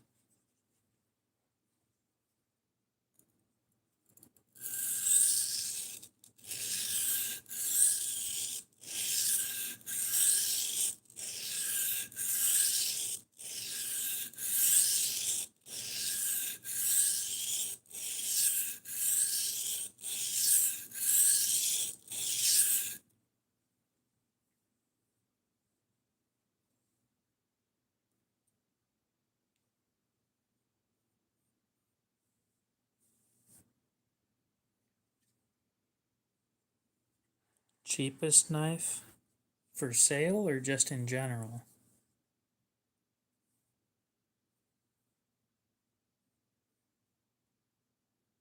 In general, I think my cheapest knife in general.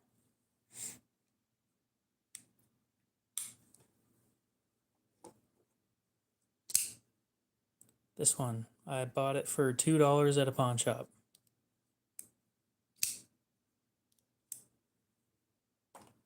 It's a mossy oak something.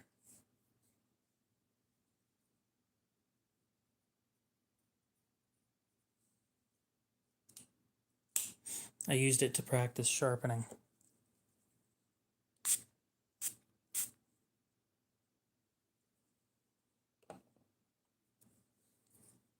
I never actually carried that thing.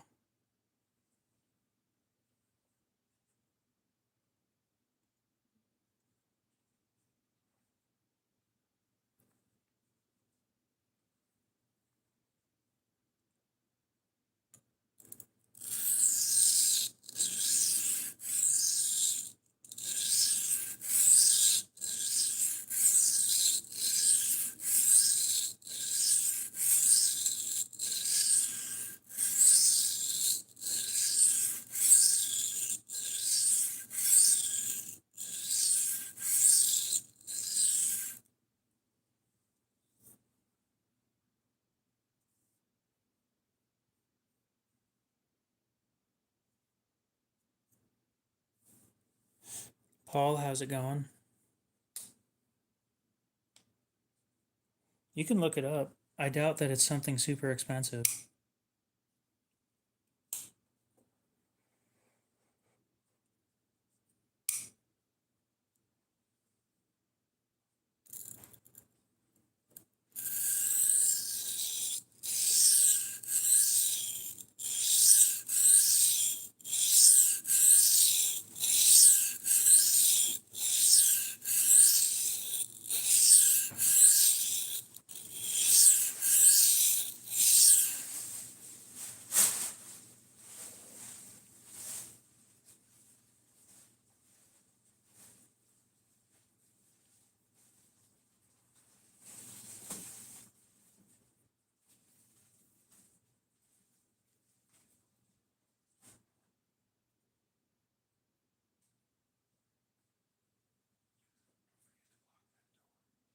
I'm not done yet.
Oh, yeah, Brando's a few minutes behind then.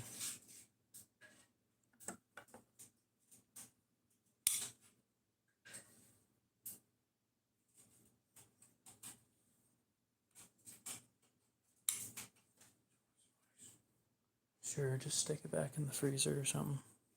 Actually, how much is there? Yeah, just stick it back in the freezer then.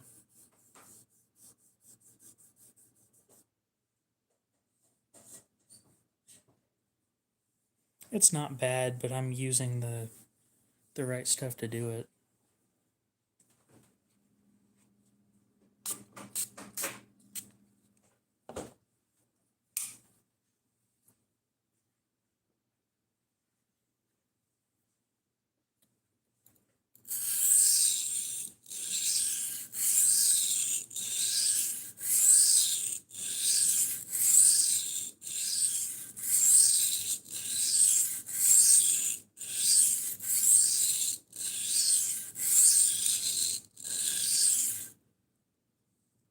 I'll be honest, I expected it to last longer.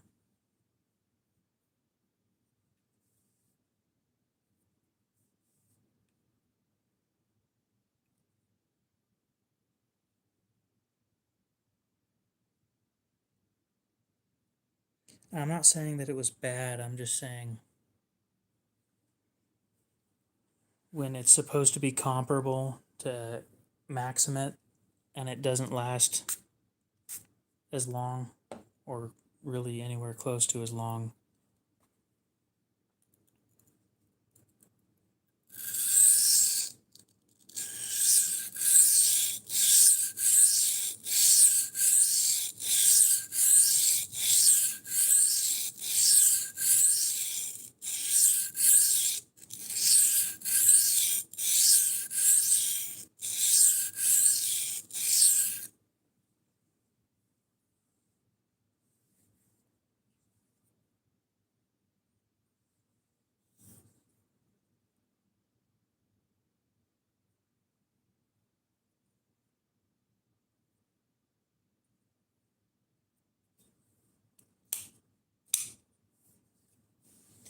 I've thought about it. I can't afford it. If I'm getting one, I'm getting the top tier one, and that's like $250. What was there short about this time?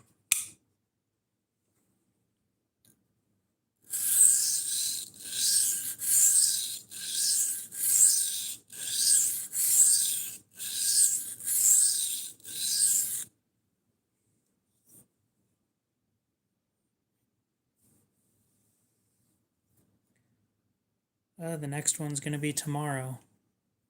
Unfortunately for you, oh, yeah, I saw that one. Unfortunately for you, my streams usually start about 20 minutes ago.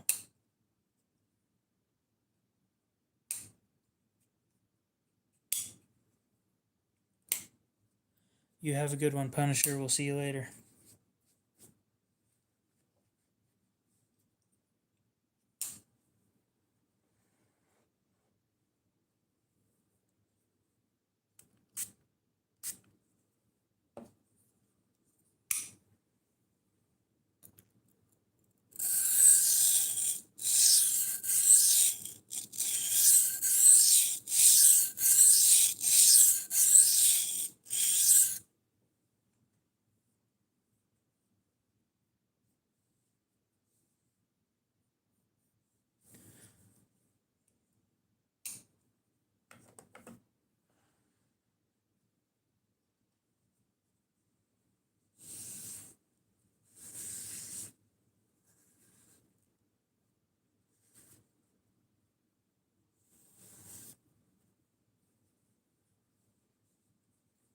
Okay, time to move up a grit.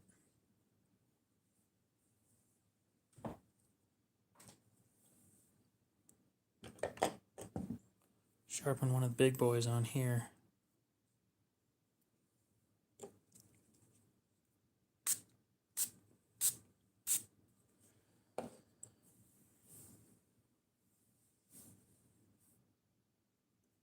Well, that's probably a pretty good idea.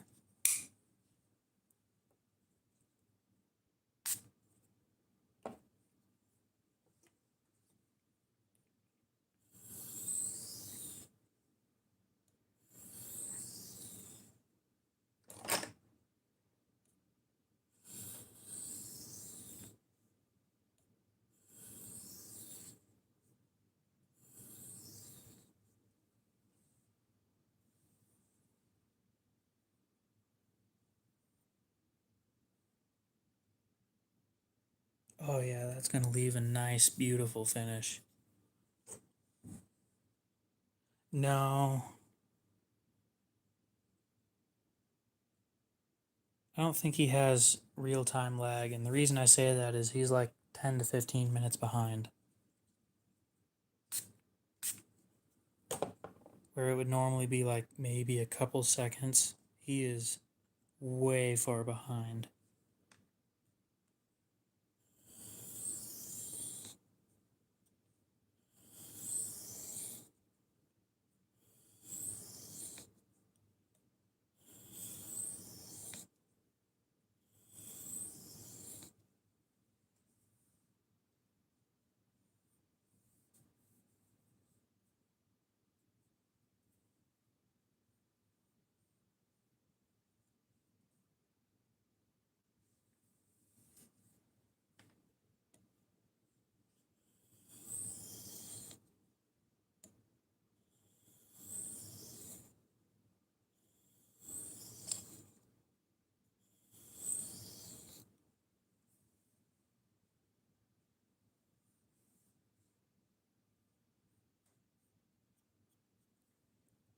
Oh, that is so much better than it was.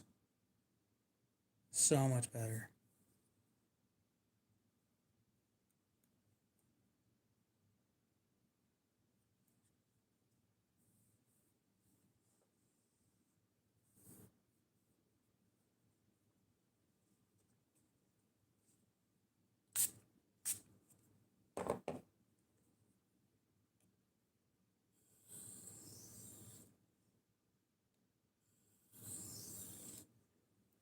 I think Cody is Lou's second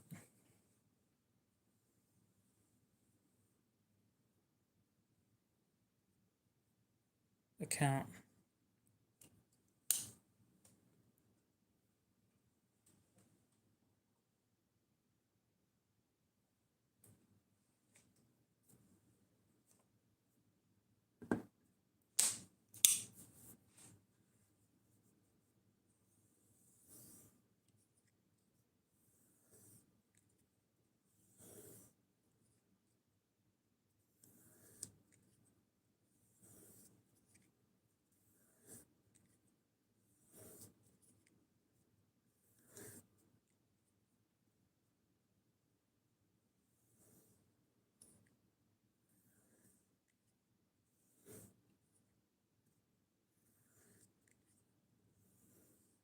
That little smiley face that you put at the end of sentences like that.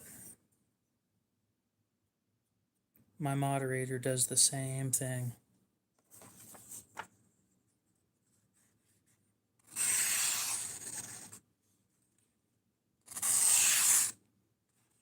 Glad to hear they showed up.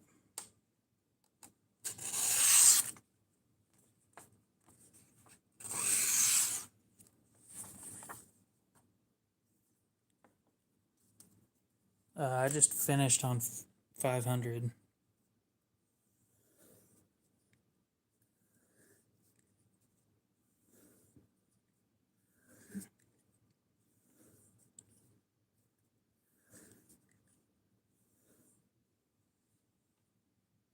Steve, how's it going?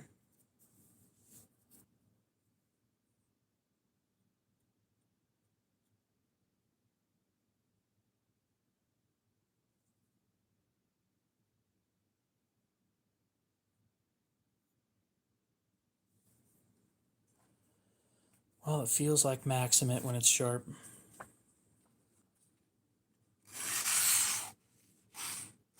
No, these high volume or high vanadium knives don't like high grit edges. They prefer around 500. Really, they prefer 4 to 6, but 500 is a happy medium, and it should cut cardboard a lot better now. Now that it doesn't have a broken section anymore. So, time to move back outside.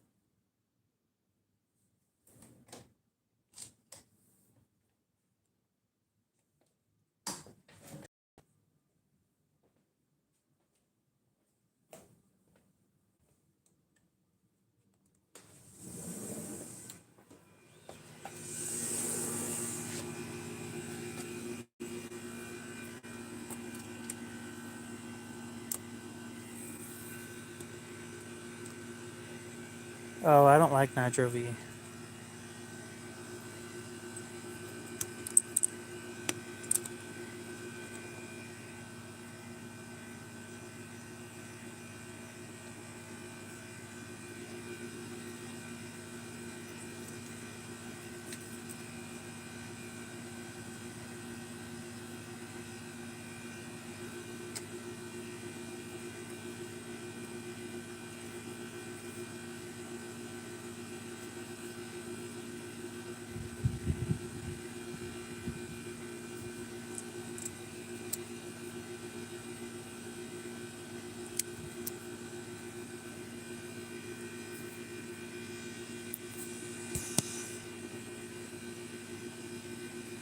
Okay, time to finish off this box.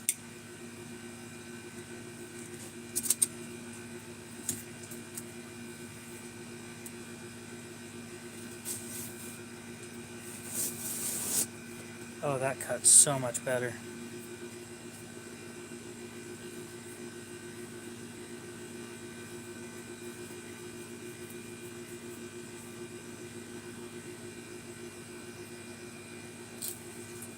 Because they're decent steels, but they're cheap.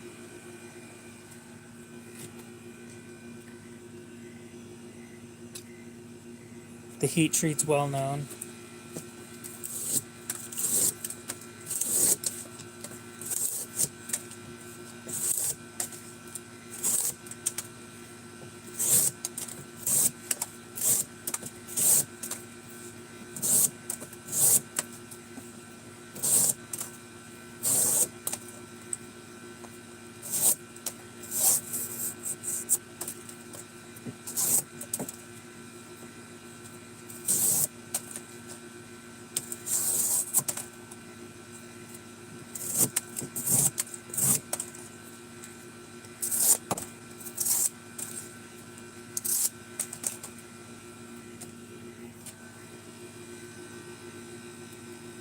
This is 15V.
I need to find somebody who wants to buy a Terminus XR.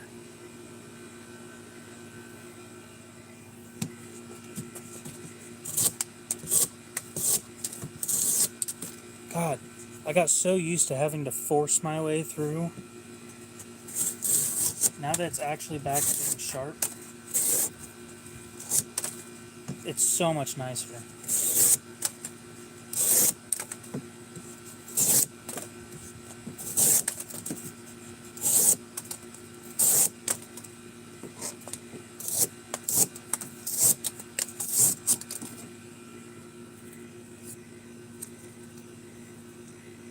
I could be onto something. I don't know what you're talking about.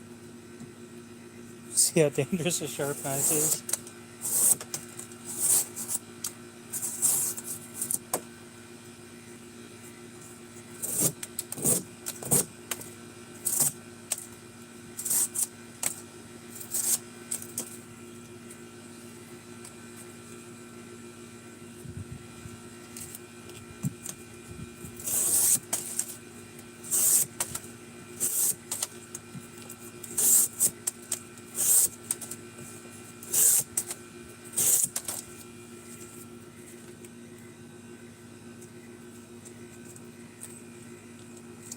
Can somebody please tell Brando that he's a few minutes behind? Like, seriously, I've been trying to get somebody to say that all night.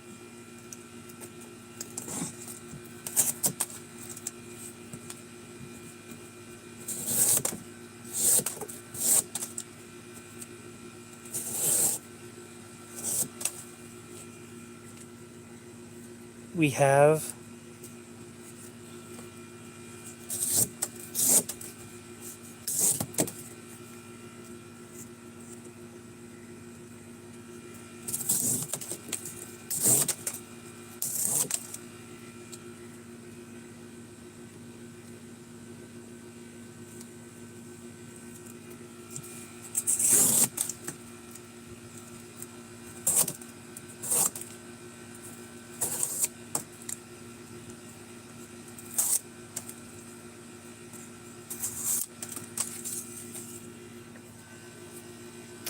then I can't help, unfortunately.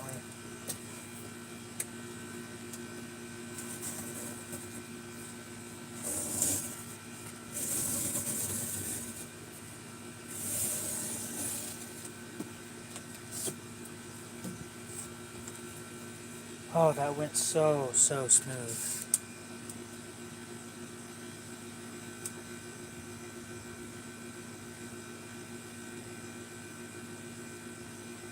Well, Steve, what do you like?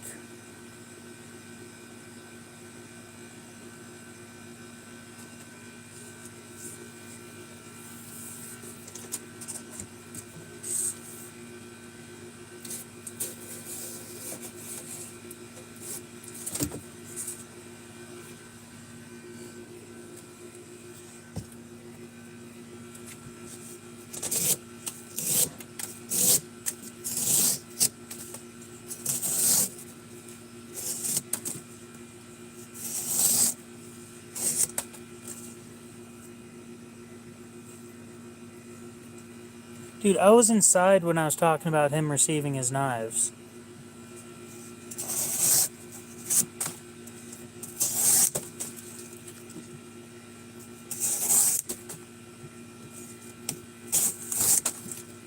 Either that or his messages are getting sent like way late.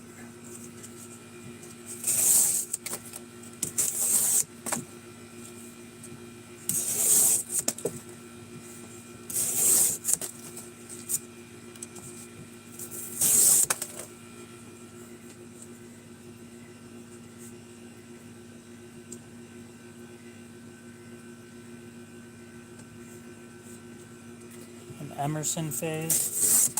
Yeah, I can't help with Emersons. I don't have any of those.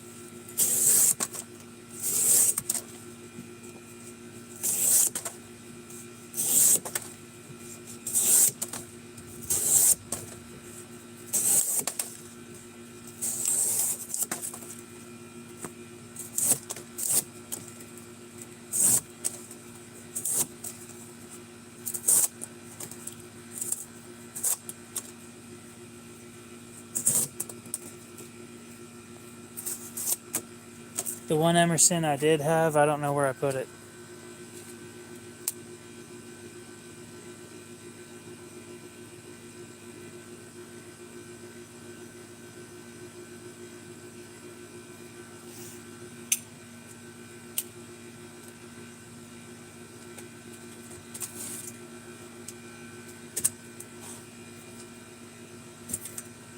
I should do a knife subscription box.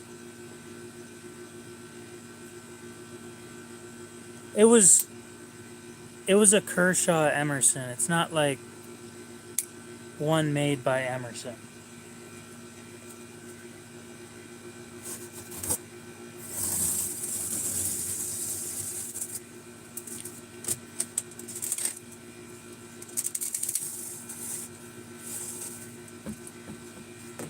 I think that was the single longest cut I've made with a knife. It's like two and a half foot cut right there, all in one motion, with double thick cardboard.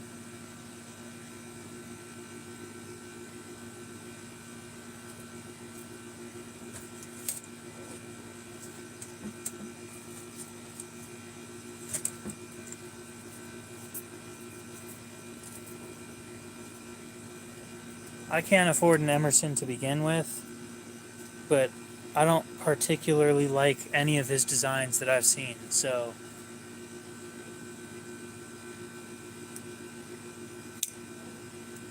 it was like a CQC7 or something.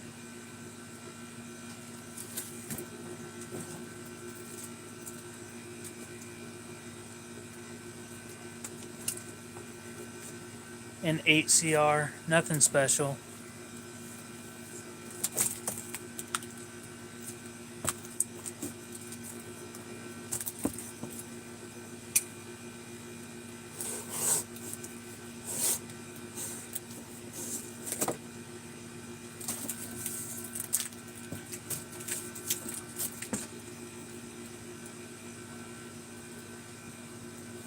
Yeah, the Tonto.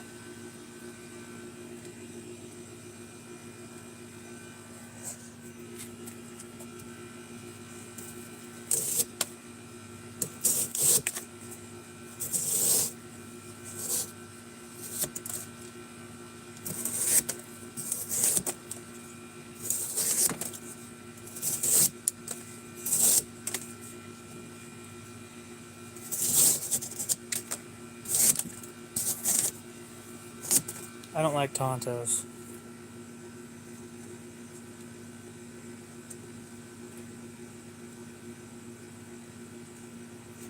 Well, yeah, I don't.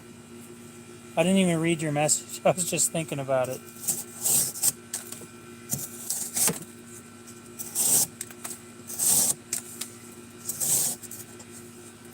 To tell you the truth, I bought it because I wanted to try out the wave feature, and I don't like that either, so...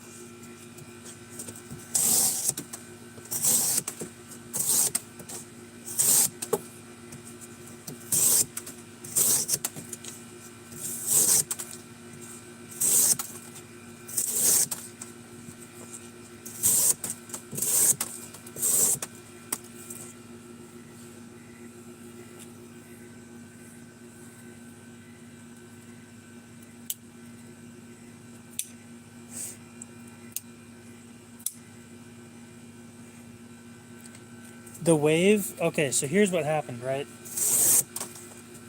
Every once in a while I'm sitting in a chair with arms, and the arms will sit there and push whatever's in your pockets into your thighs.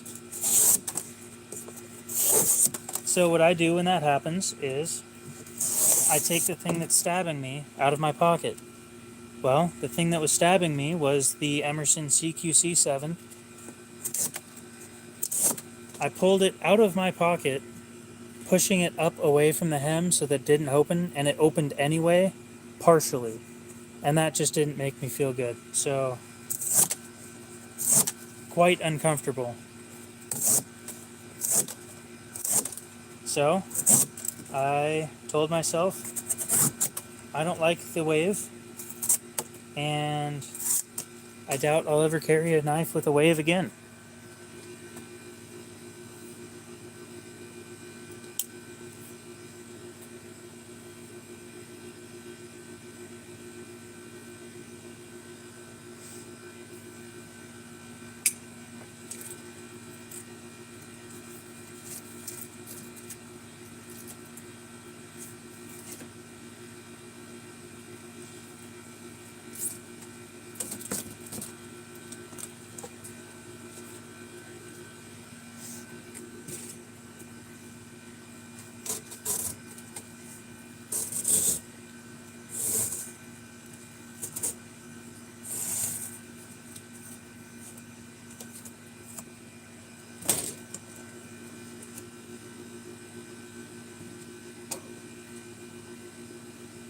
You calling me fat, Cody?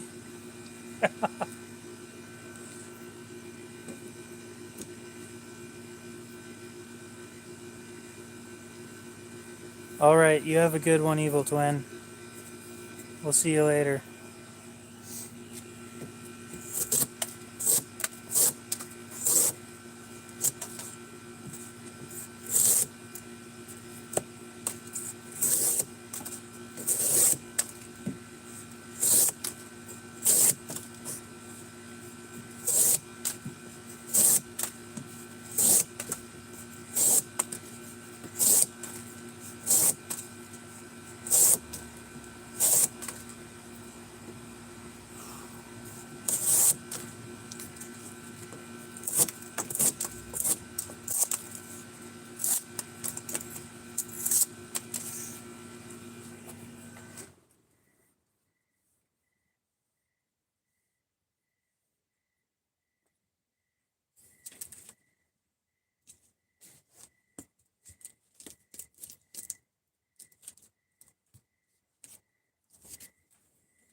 I think after this box, I'm gonna resharpen this with a 500 grit, and that's it.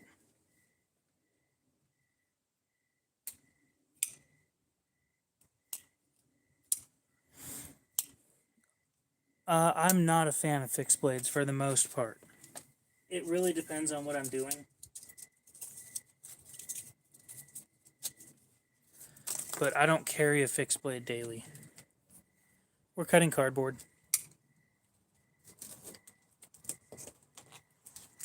If that wasn't obvious.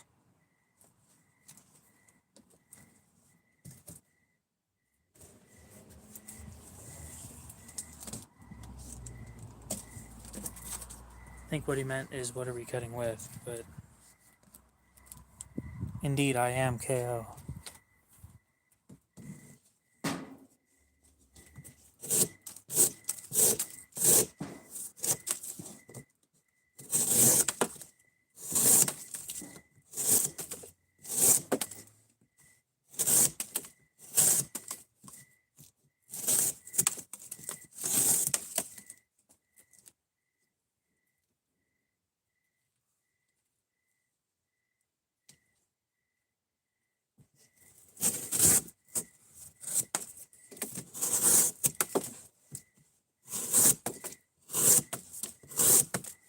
We're getting a ton of Brando lore tonight, aren't we?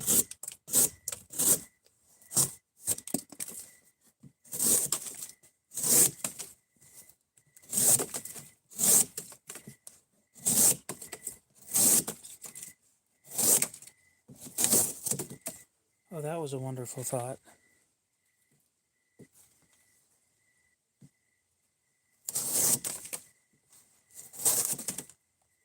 I just went really fast, and I was like, you know, that could have just went like, boom, and then we're done for the night.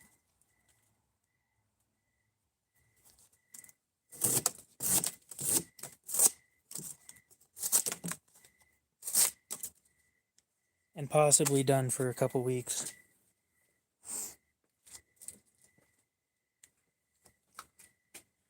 Yeah, I'm thinking not sober.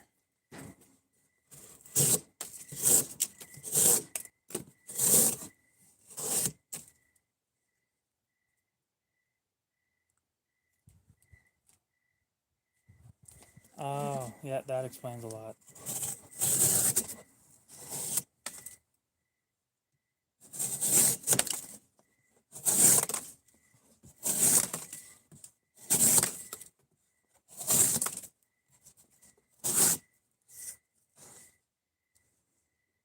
Oh.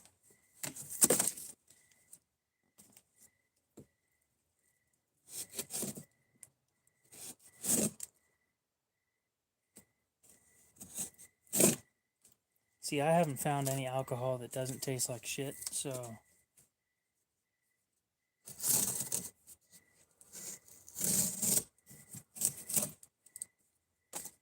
If I did, this might be a whole different channel.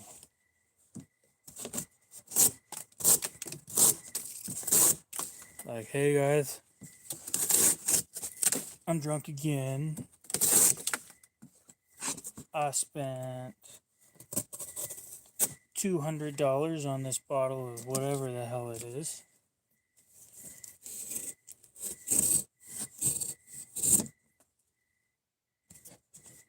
And we're gonna do a review. Benefit number 1, it got me drunk fast. I've actually had that question asked 3 times tonight. It's a Citizen Garrison Super Titanium. It's an aviator watch.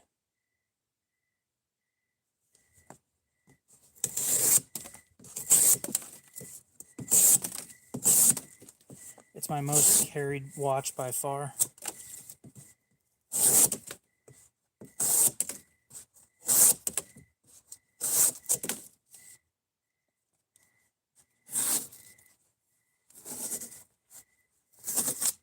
I think out of the...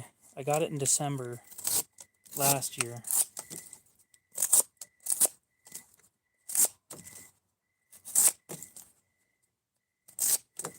I think I've worn it most of the days since then.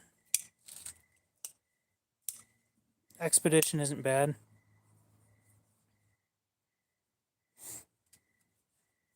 I don't have one, but I wanted one for a while.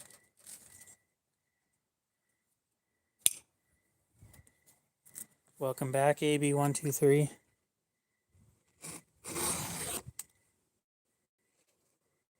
Yeah, this thing definitely needs resharpened again.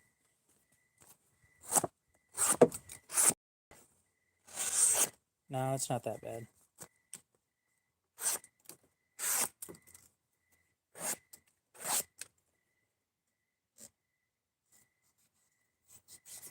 I'm surprised that Aiden fell asleep as fast as he did.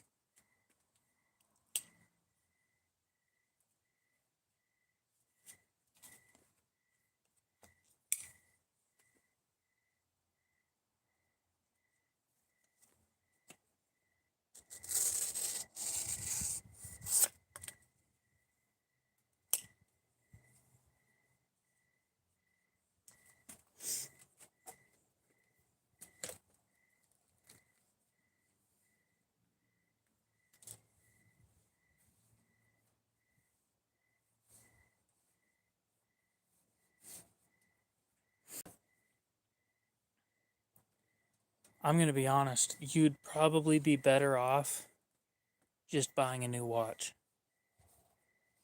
Having shit replaced is way more expensive than you might think it is.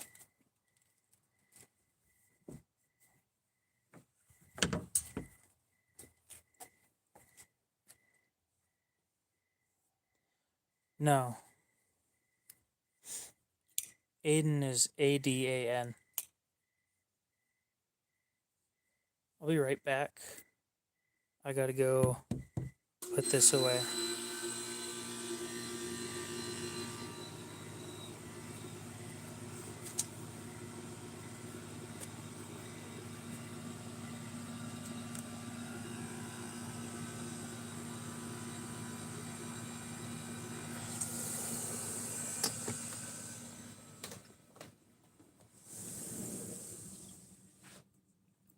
I think my watch was made in Japan.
Okay.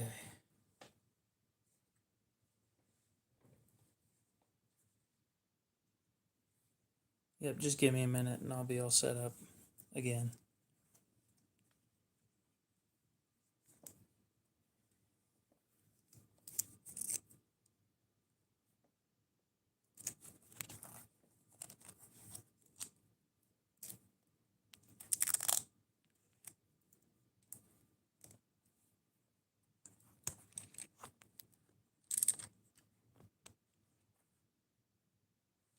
Yeah. Back at the table, and we'll be sharpening this thing again. I gotta go put the trash out real quick. I just finished all the cardboard, so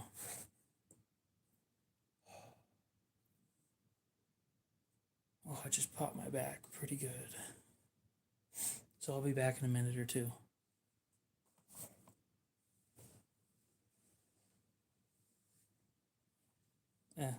It'll be quick. While I'm gone, y'all can sit here and see how long it takes for these lights to shut off.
Now while I'm gone, you can see how long it takes for these lights to shut off.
Okay.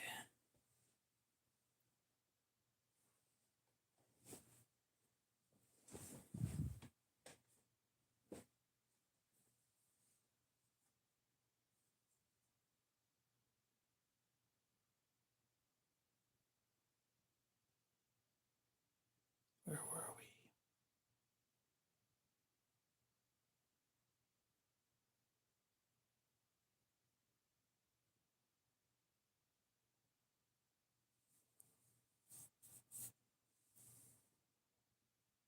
Yeah, that blue axis lock sucks.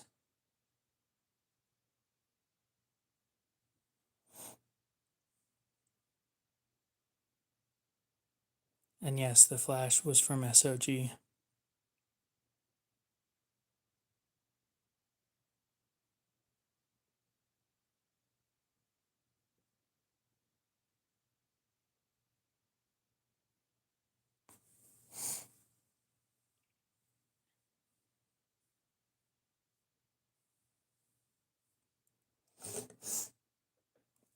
I don't remember exactly what the flash looks like either.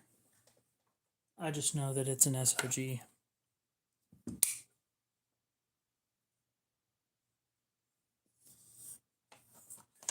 Paper test.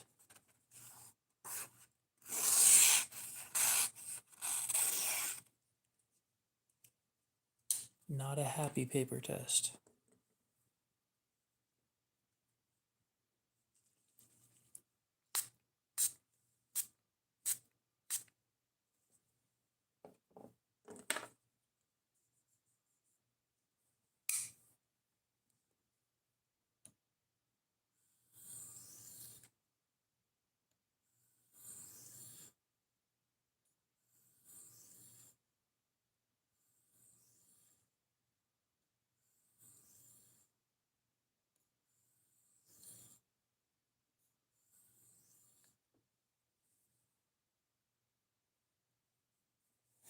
It won't last very long.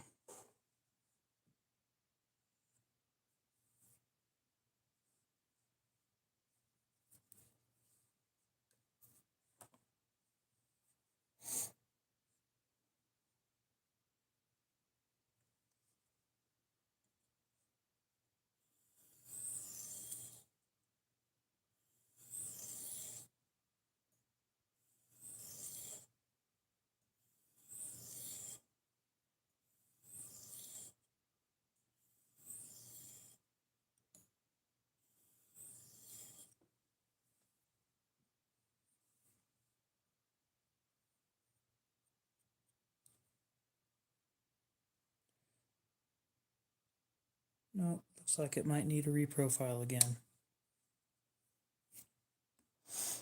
Oh well.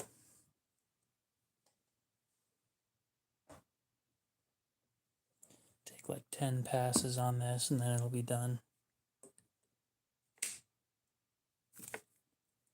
I do happen to live in what I would consider the Midwest, but it's Idaho. So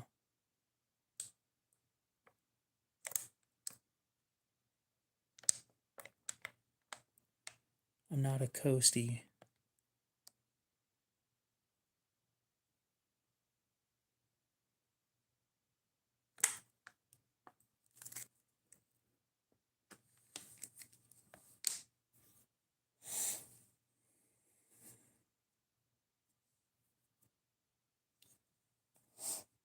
Is that Indiana?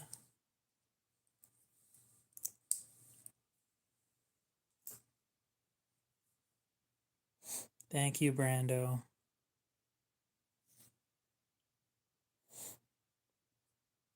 Oh, that's what I do, is I look for used ones. Iowa. Okay. Iowa, Idaho, same thing. At least that's what some people think.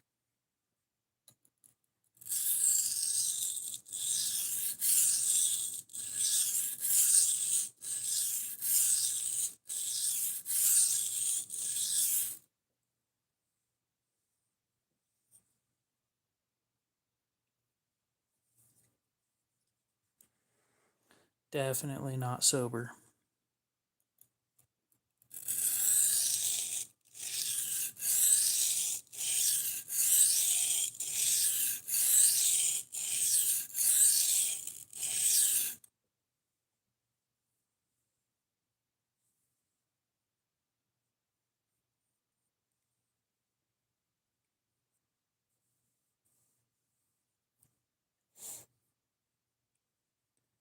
The Flash 2 lock, I don't remember what they call it, but you pull it down and it kind of unlocks the blade, then you just push it close.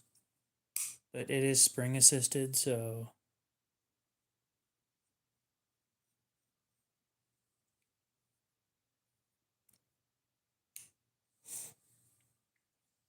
no, the Flash 2 and the Flash AT are two different knives.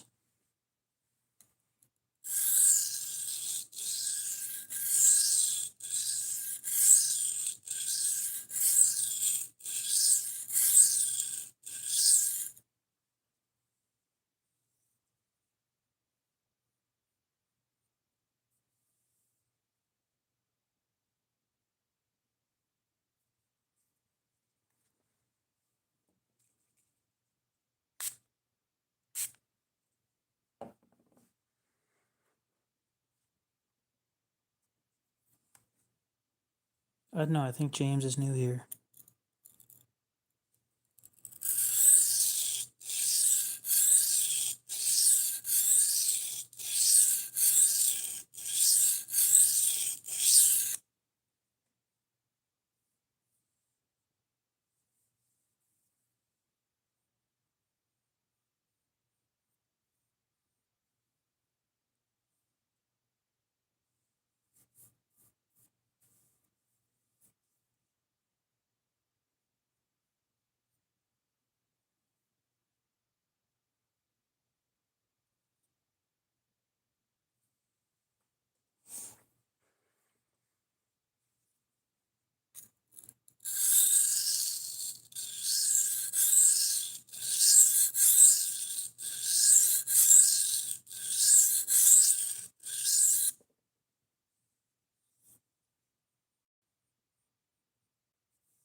Yeah, that's the one I'm talking about.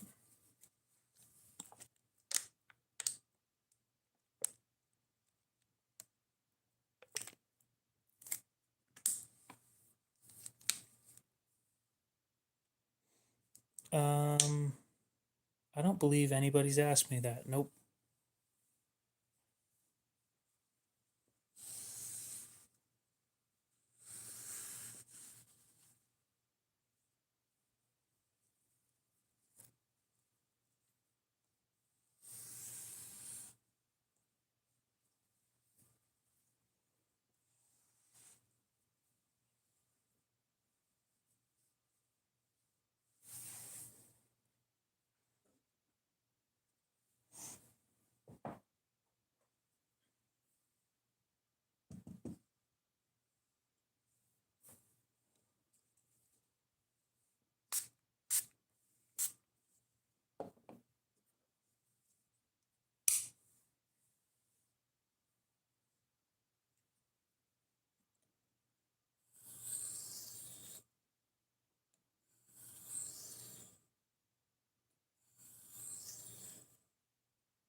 I don't particularly like the locking system on the Flash 2, but that's just a personal thing.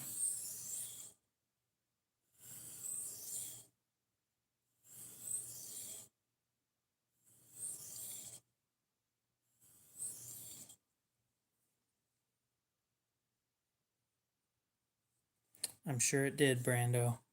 I'm sure it did.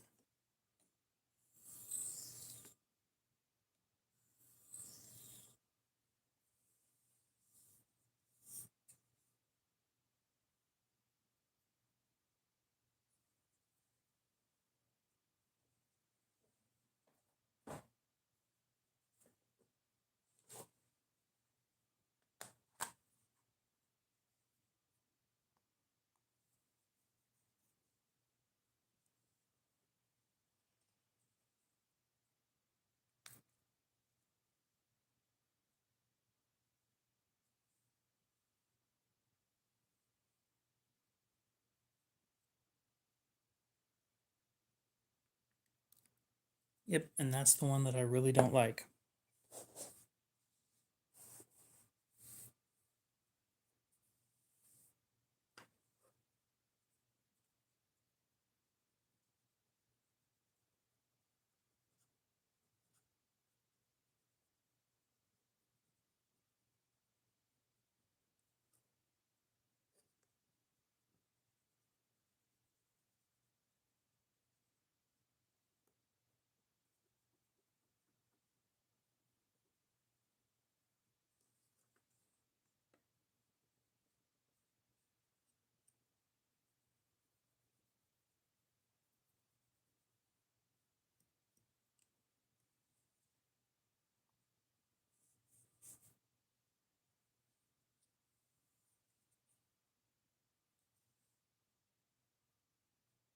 Yeah, I wouldn't carry a Flash at all. Specifically anything with the piston lock. I hate that thing.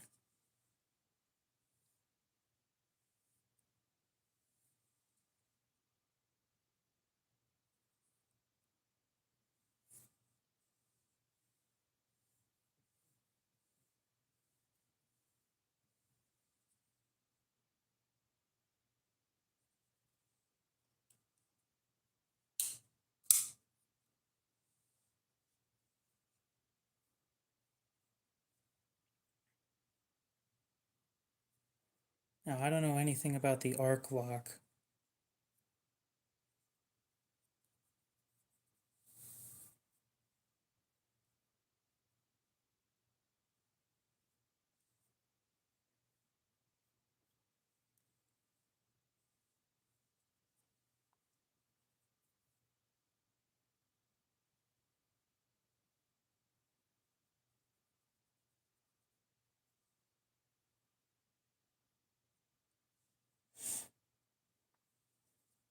Hmm.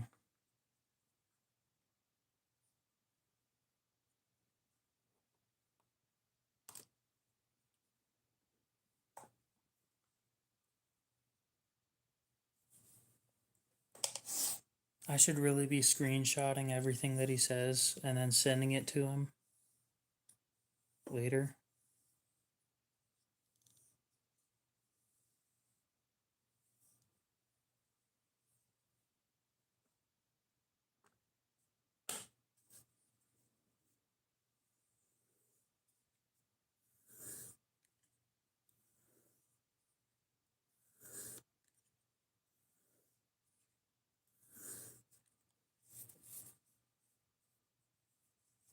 Yeah, just send these to him when he sobers up a little bit.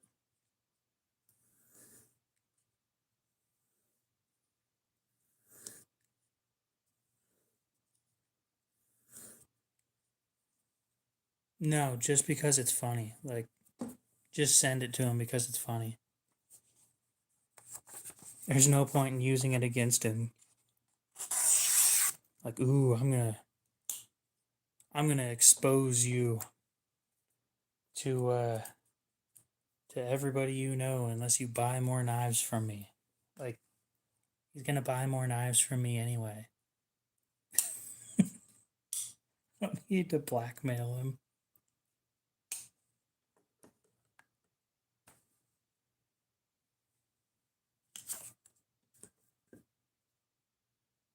He's been around for a bit.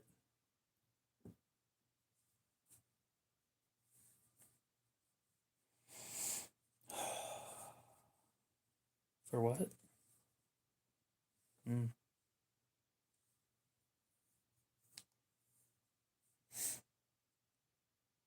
I don't think that this stream got me a whole lot of new people, but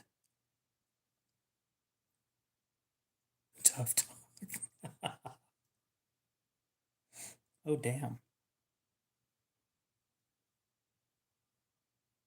I got almost 20 new subscribers.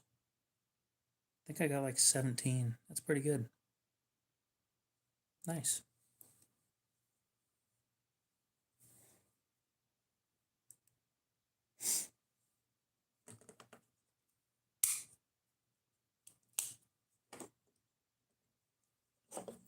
So this is SOG's crossbar lock.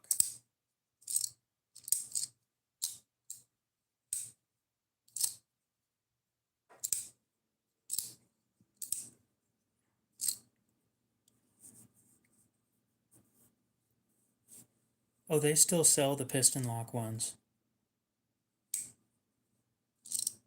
It's always sounded like this. They always do.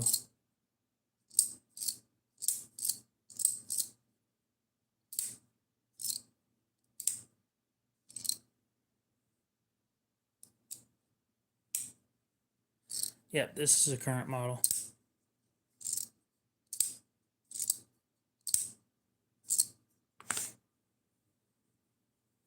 It's smooth. It just sounds kind of weird. My other one sounds the same.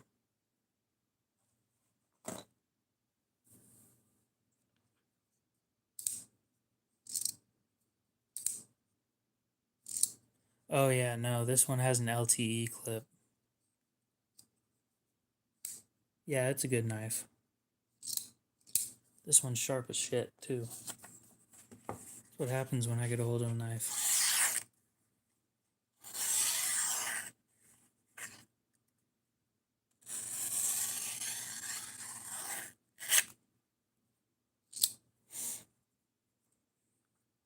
I have two. I don't need one. Oh no.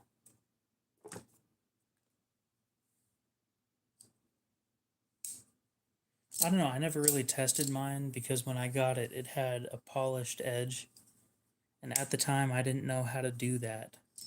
So I just never carried it because I would have felt bad ruining that edge.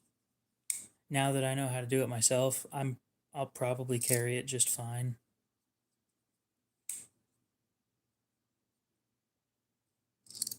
You do buy a lot of knives, but I'm not going to sell you another one until you're sober. So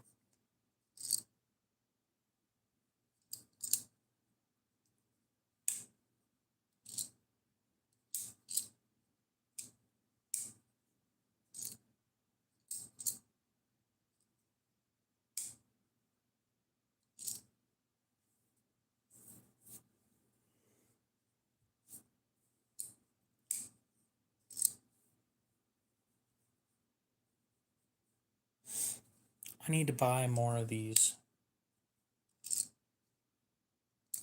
Like, just to sell them.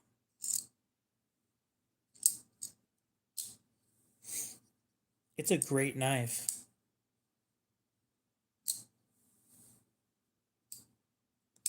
Yeah, I think you should be done with the alcohol for the night. Like I said, I'm not going to sell you anything until you're sober.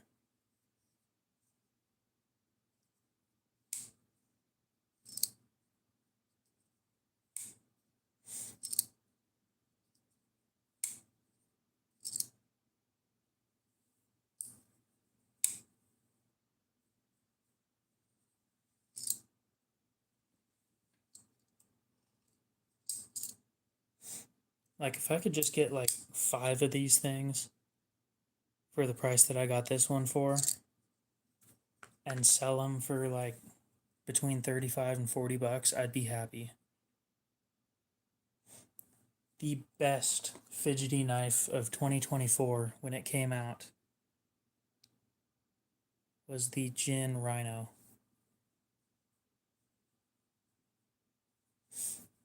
Oh, this was the one I was talking about, Brando, but again, sober up before I sell you anything.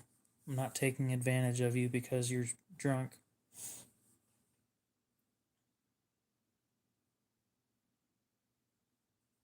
No, I'm not having a fire. I don't do that. I know Kodiak does that. I don't do that. I don't have a fireplace.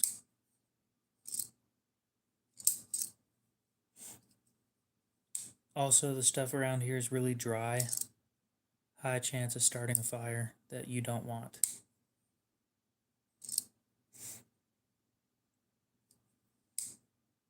So if you go on Amazon, it is in D2, yes.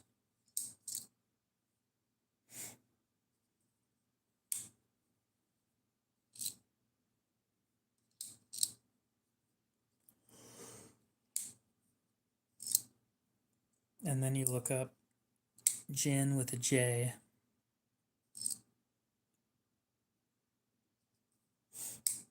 Oh, I have plenty of D2 at home. Gin Rhino.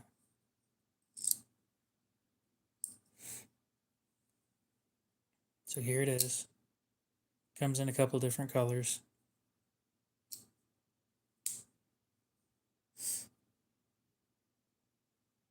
Oh, they added a new color since I looked last.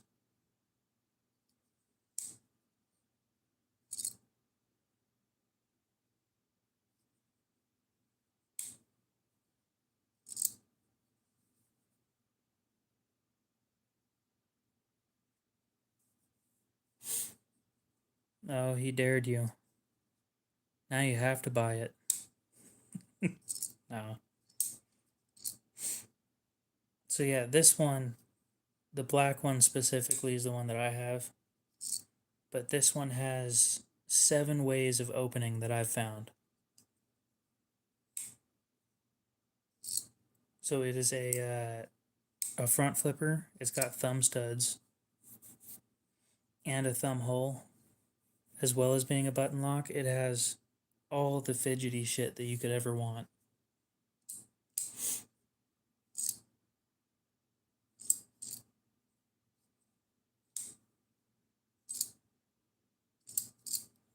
Well, are there any interesting streams going on right now that I might be interested in? As for pricing, I have these priced at $40, but I only take Cash App.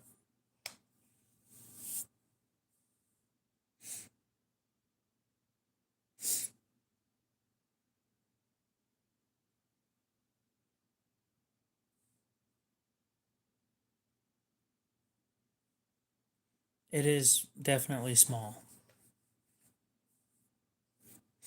Apparently Cash App, it takes like 15 minutes to set one up, but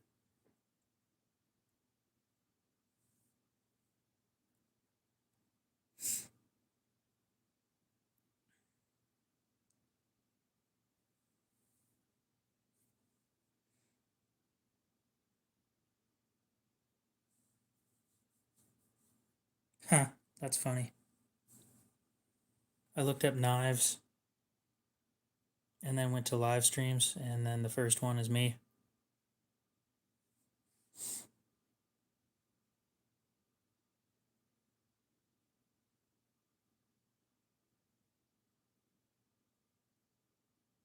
Why is there 2 of the same person?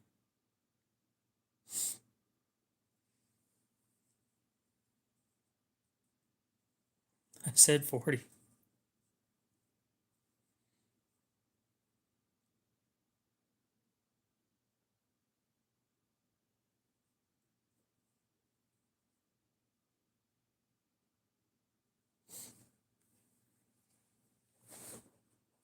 Damn it, we shouldn't have told him that. He already has my Cash App.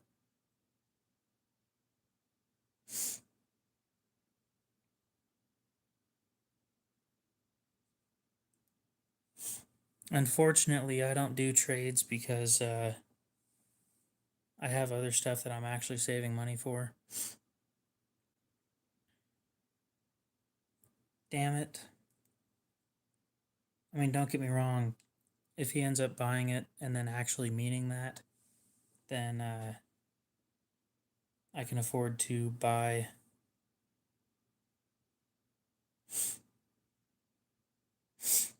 Oh, I'll try and find another one of these things.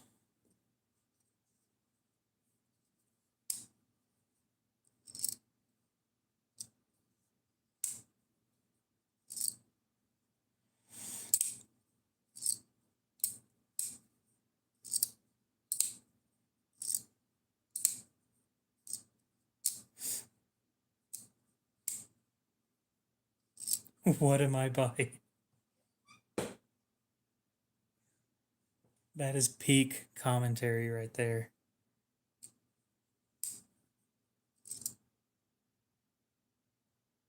Brando, you're buying nothing.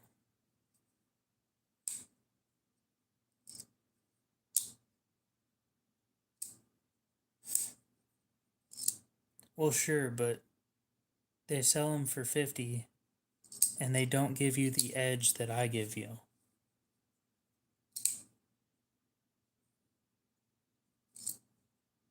I promise you, mine's sharper.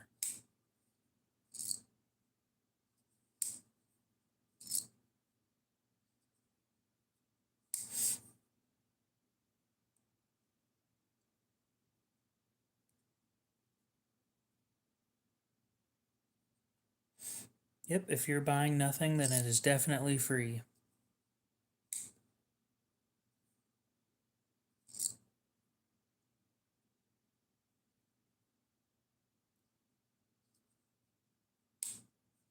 Oh, fair enough.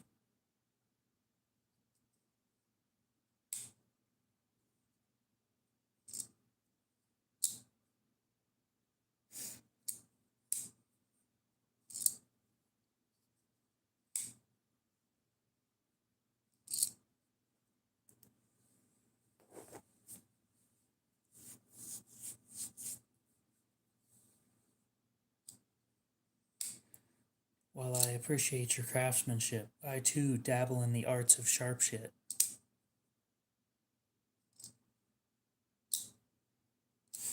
Yep, I saw that.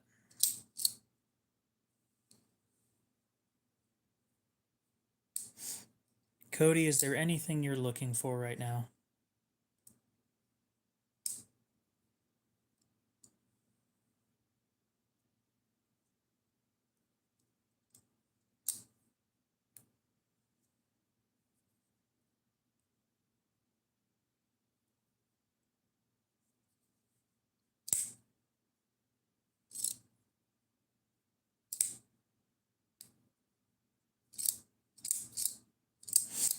Oh, I can't help with that. Oh, God.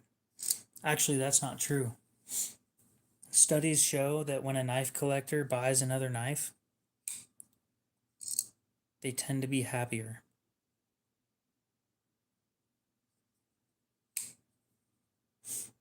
Long-term partner, definitely can't help with that one. I can't even give you advice on that.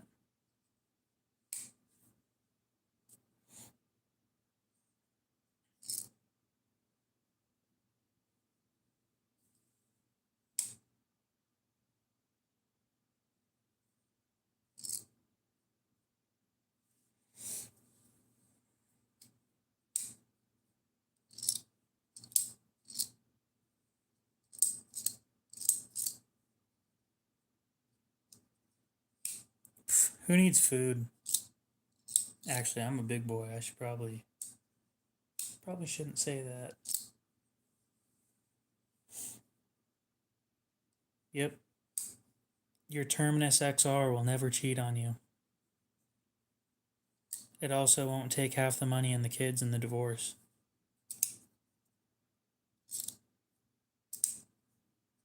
Yeah, I can't help with that.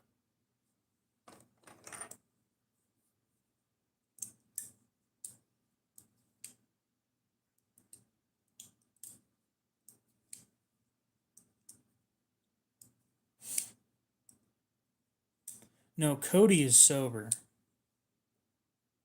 Brando is drunk.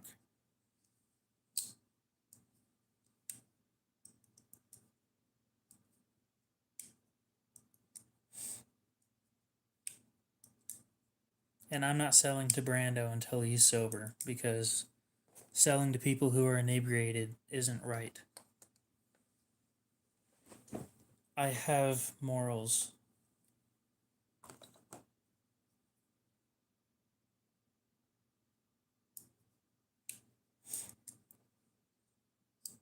Well,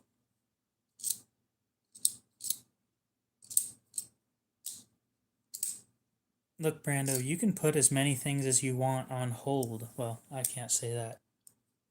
You can put stuff on hold while inebriated. You will not buy anything.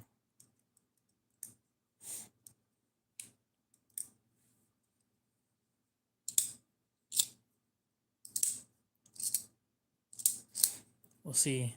This baby got manhandled by TSA before it got to me.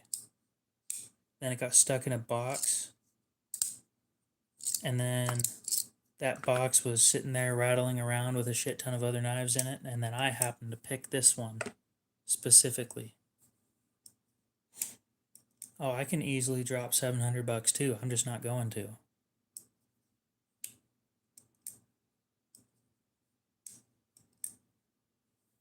This one, I'm telling you, this one's been through it all.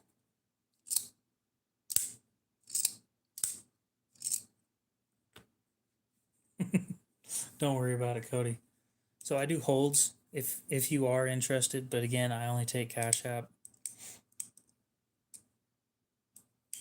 The hold lasts a month.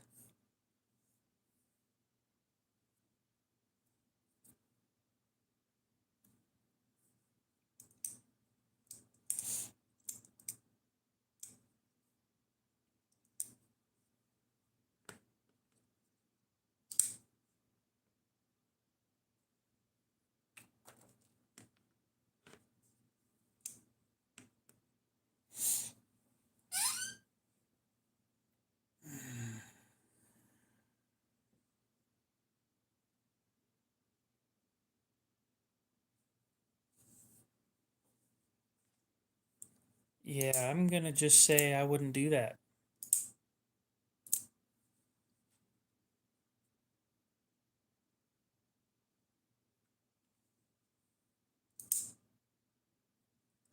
Oh, that's the mini. I thought I was sitting here playing with the full-size Adamas, not the mini one.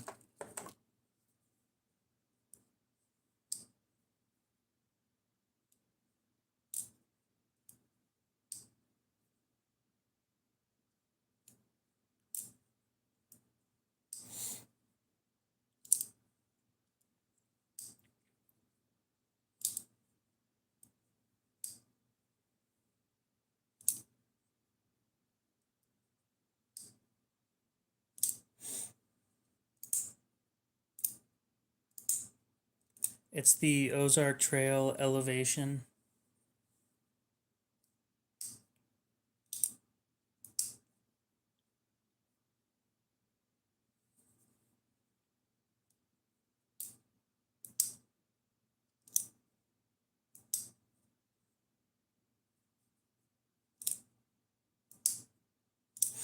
Yep, $25, 12C27.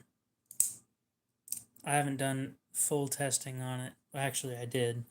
It's comfortable, it's fidgety, but the one that I have,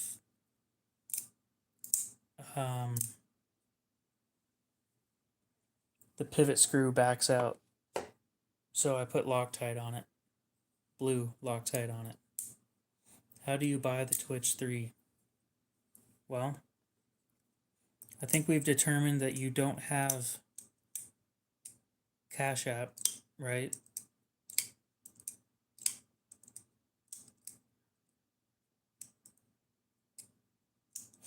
Oh no, he has one on hold from me.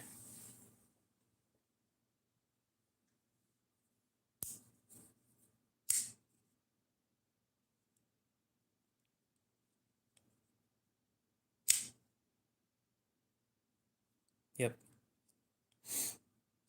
So we've determined you don't have Cash App, and we've determined that Blade Binge is being a pain.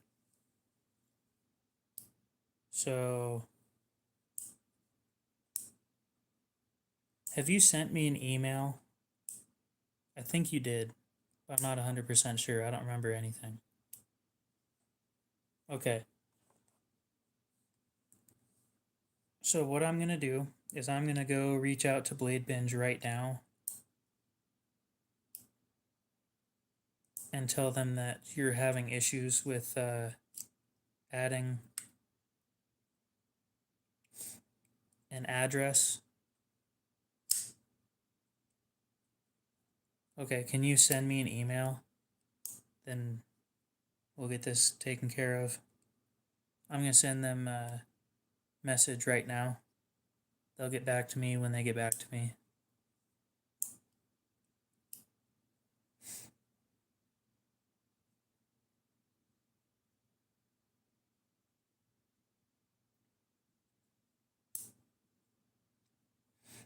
I'll show you what Blade Binge is here in a sec. I gotta finish what I said I'm gonna do before I do anything else because I forget everything.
Okay.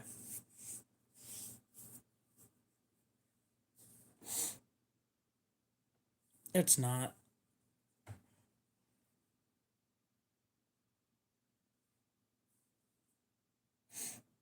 So their little AI thing just got back to me.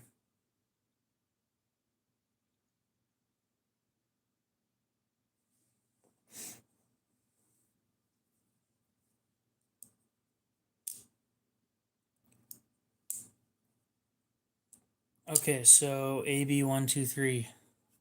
They're telling you to reach out to admin@bladebinge.com.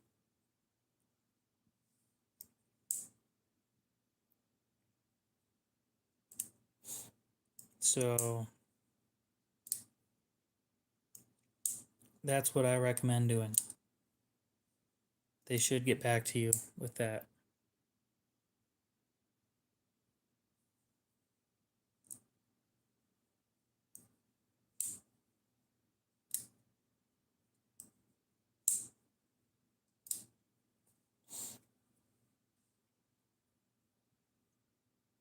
So Blade Binge it's basically like eBay, but for knives only.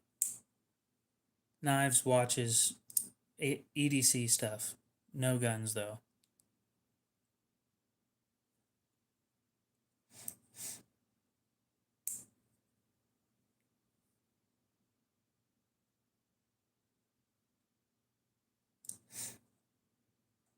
And I'll show you how to get there too. From my account without looking it up.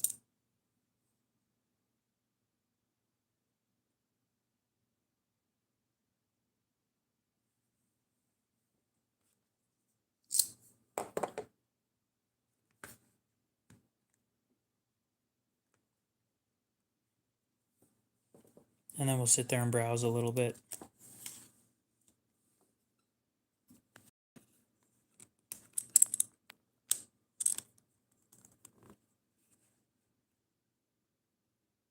So you're going to click on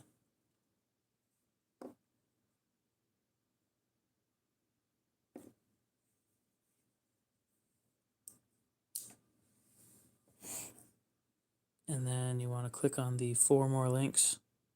It's the 4th one down. And that one brings you to my account.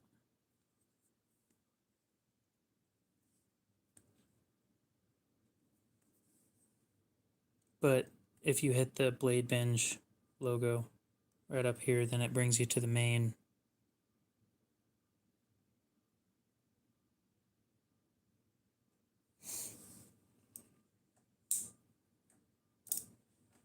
And you can go through Grails, the marketplace, you know, all these things. So we'll look at the expensive stuff. Because, you know, everybody likes to look at stuff they can't afford.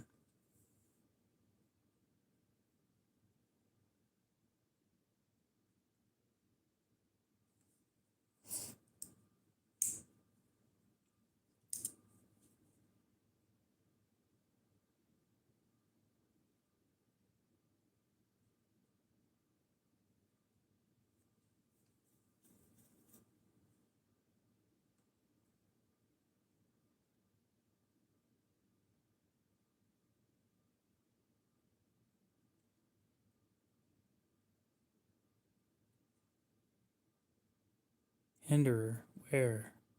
Oh.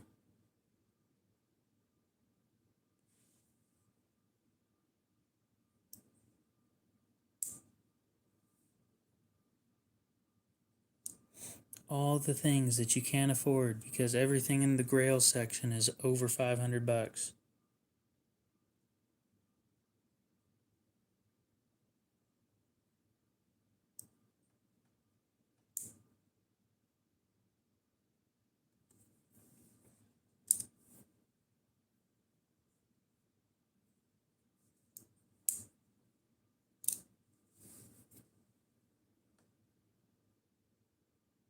I didn't see a Praetorian. Oh, there it is. Praetorian Slim.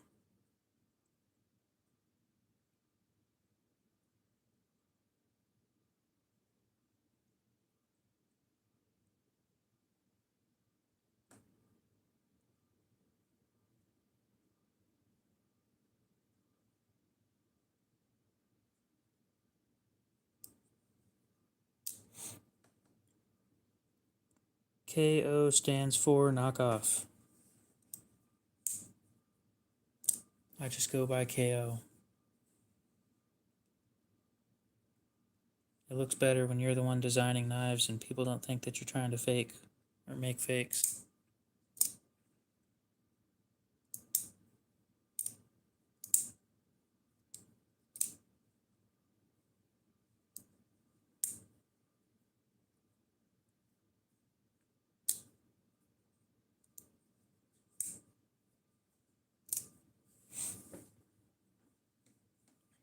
I can probably get you a Randall.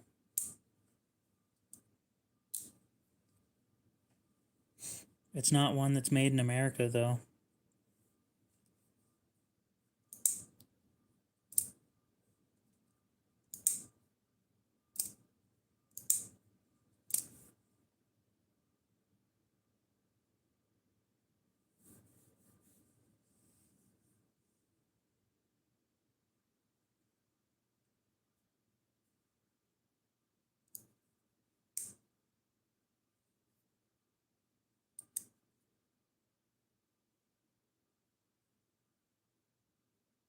No, I know which one I know you're talking about Randall, like the really fucking expensive ones.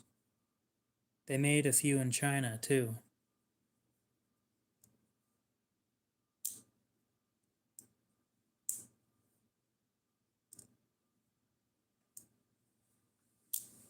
Oh, my favorite utility knife. I thought you were talking about the one that was in the ad.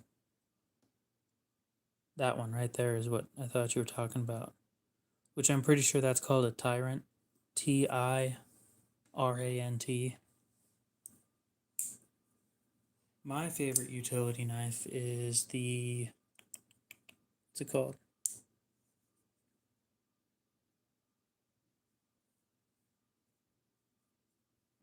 What is the damn thing called? The Milwaukee Fastback. Yeah. That one's my favorite.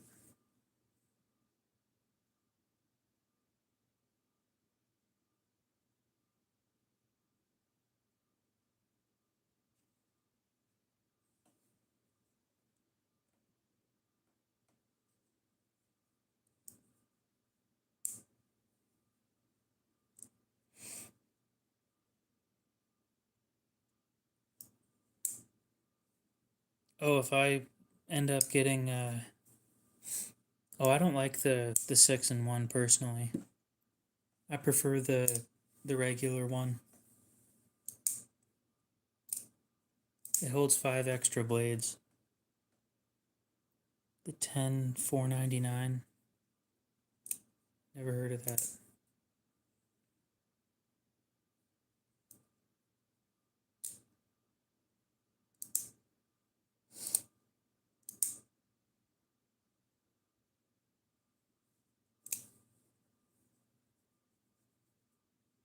Yep, that's the exact reason why I prefer the regular one. A lefty Sabenza for $50 off. A Herman for under 1,000.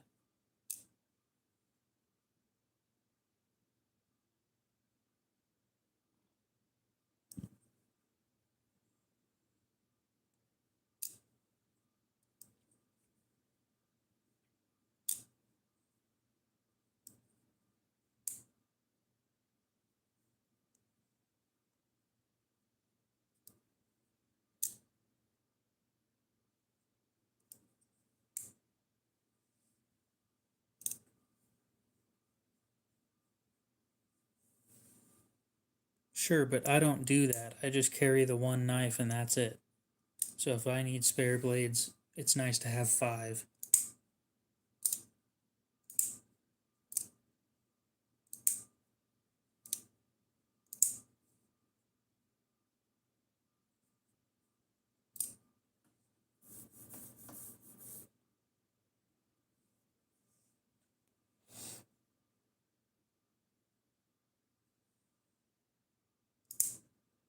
Thought one of you guys might find this thing entertaining.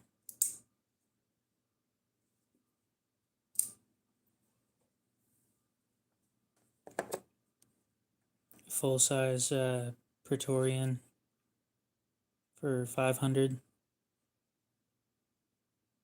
in S35.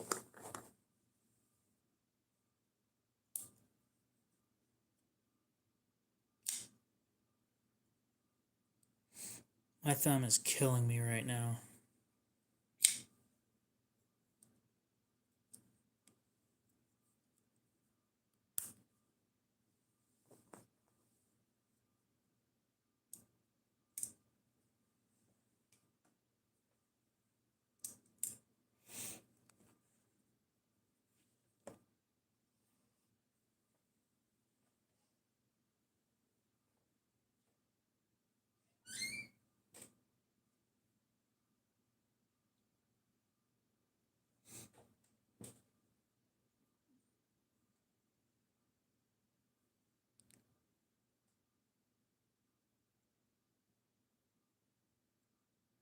No, I read what you said, AB123. I'll be getting, or I'll probably be getting an auction with a whole bunch of knives that I don't want, and I'll probably be selling them for less than $5.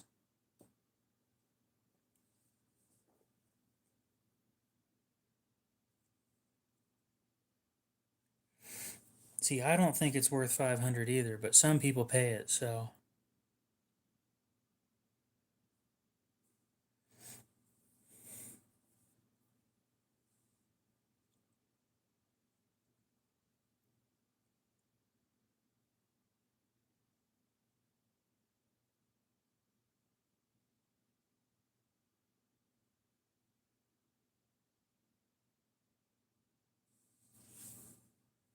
Oh, yeah, no, I don't mess around with those ones.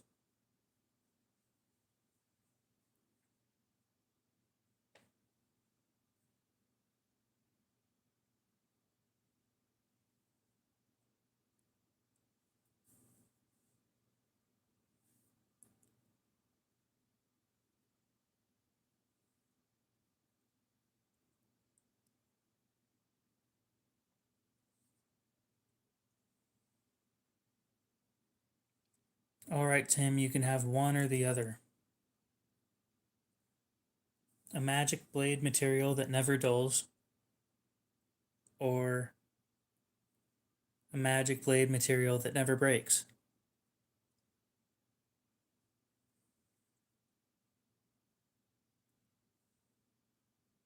I do not have any survival knives, nope.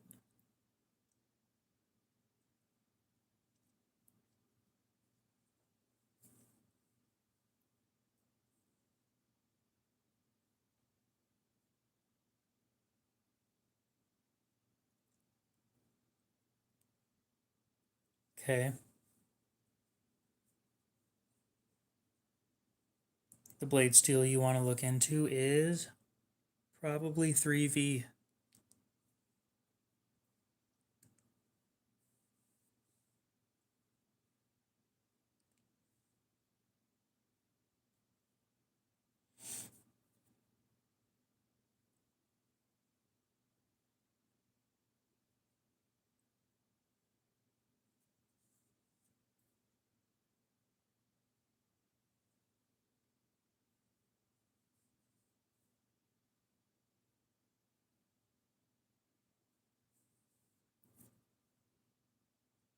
The closest I have to a survival knife is a Rat 5, but I don't carry it anywhere with me.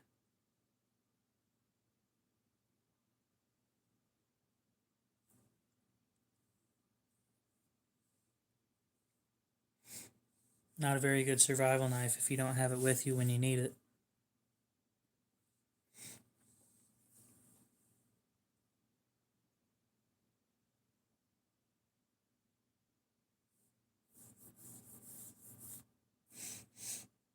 All right.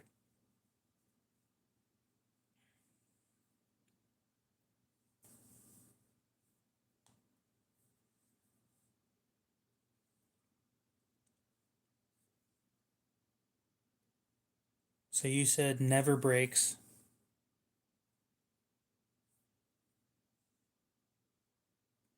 My blade steel recommendation is going to be 3V.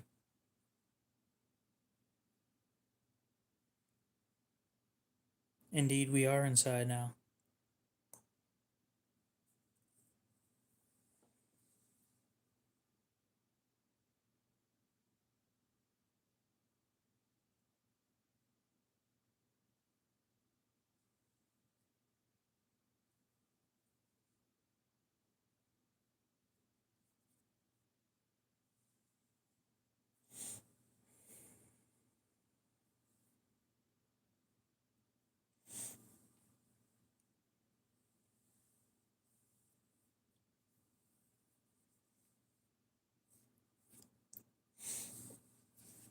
Infamous. I thought it was pretty decent.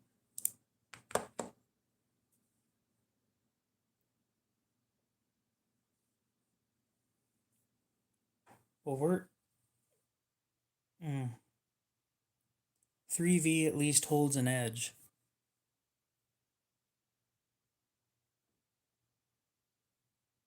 That's why I recommended it.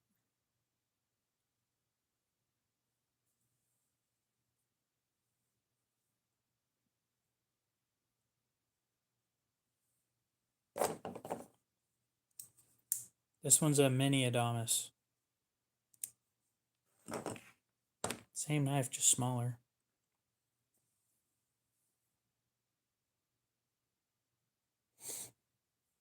Now for a blade that never dulls,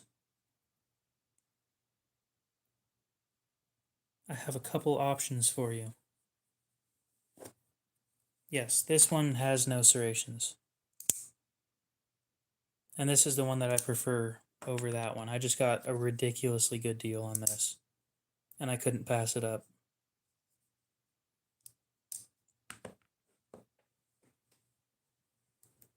I'll probably be trying to sell it here pretty soon.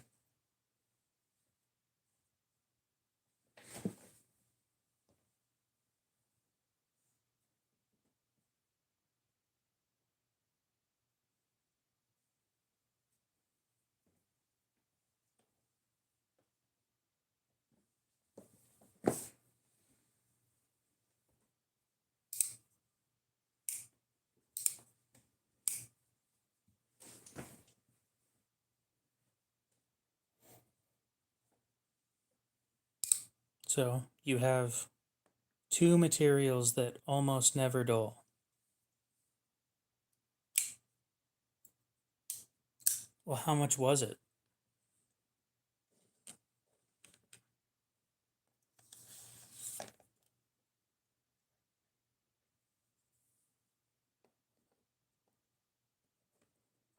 There's your options. There's one more option, I just don't have the third option.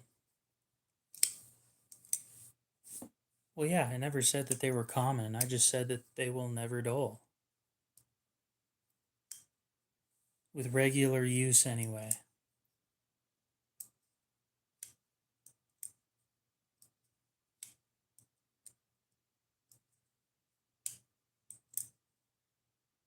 Oh, yeah, no, I don't price my shit super high.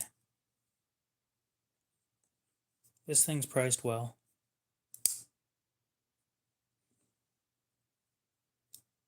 Dude, $350 is like over new price.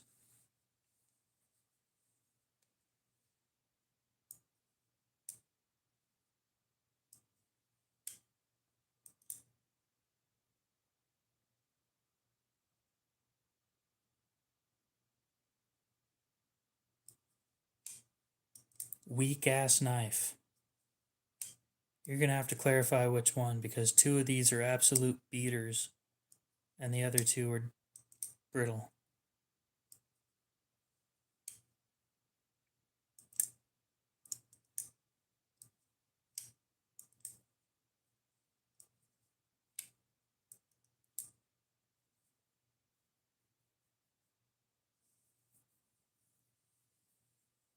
Give me a sec. I want to see how much the fixed blade Adamas is new.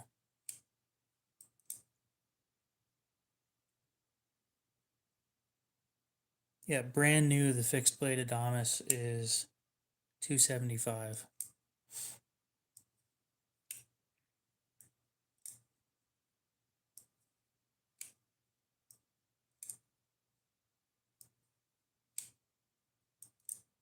That is wild to me.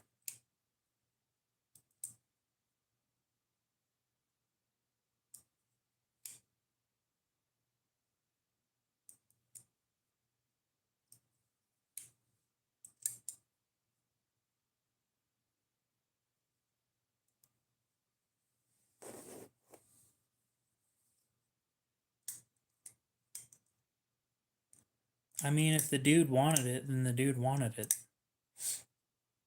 I was kind of hoping that Matthew was going to say something else, but if that's it, then oh well.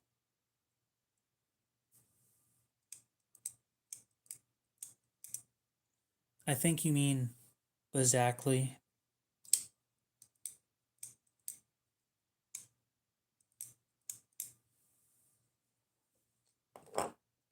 Anyway, yeah, you were right. This is tungsten carbide.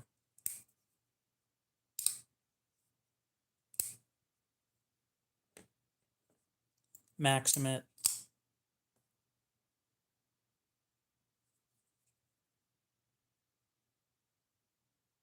Thing's got a beautiful patina that I wish you guys could see.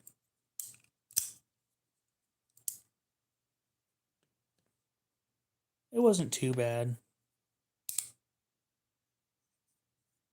With lapping films, it was pretty decent. I think like 15 minutes. It wasn't terrible.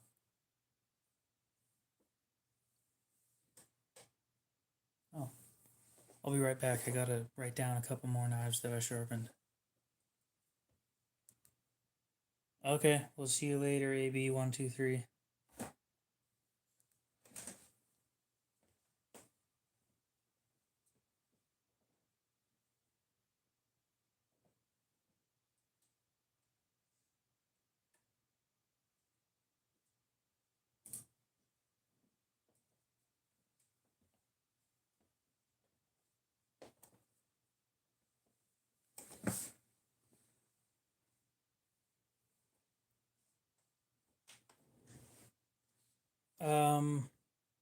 I'd have to take a guess that this Maximate is more brittle than the Sandrin is. Which is weird to say because the Sandrin's harder, but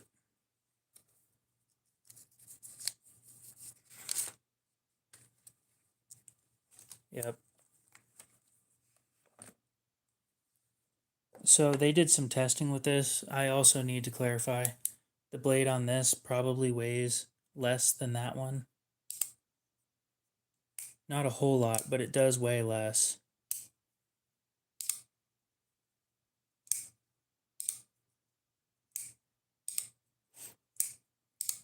And they did a drop test with one of these blades where, like, they took it out of the handle, of course, and then they dropped it from the second story onto concrete and it didn't break, which that's an impressive feat by itself. But the fact that this stuff is like 70 plus HRC, that's really something to brag about. As for this stuff, if you twist this thing wrong, it'll just shatter. Stick it into cardboard and twist, you'd probably just shatter the blade. Yep, that stuff is extremely brittle.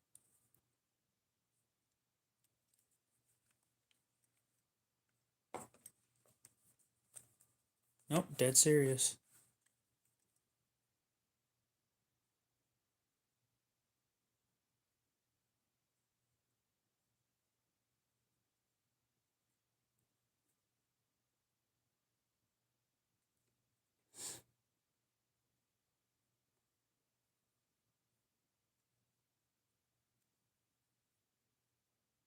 Yeah, I wouldn't recommend owning one of these unless you know what you're working with.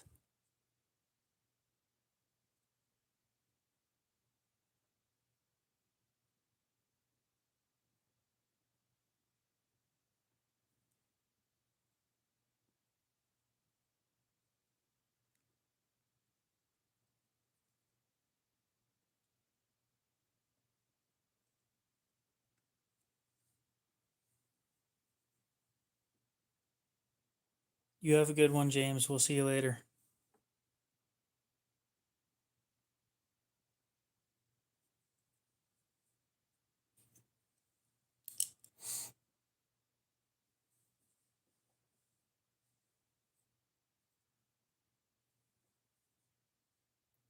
Plus, there's the other side of things where this is an extra $60 on top of the base price for one of these. So it's $265.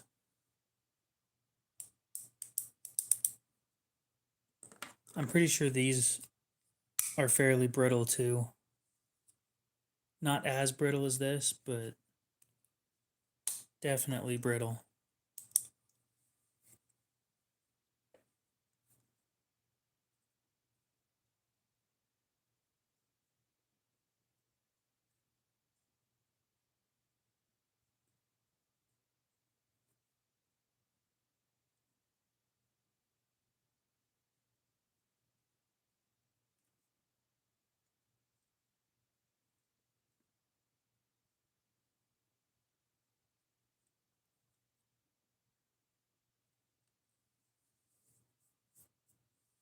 Nope, you can't.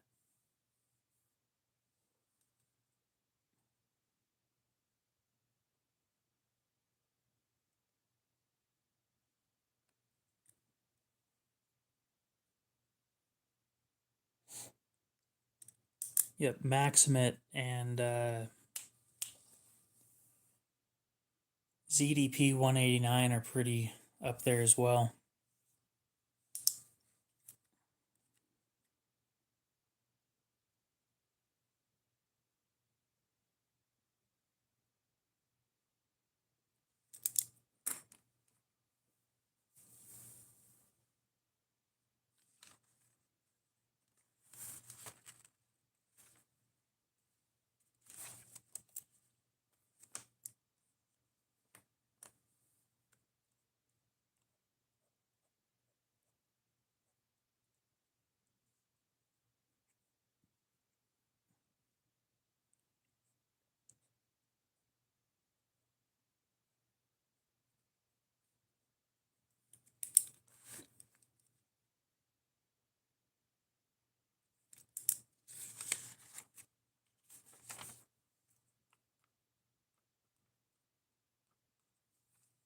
$27 knives in.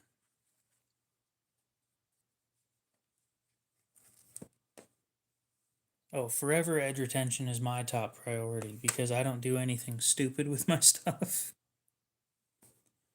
Movo, what's up? How's it going? All my knives are used for like food for the most part. Being completely honest, it's food and cutting paper.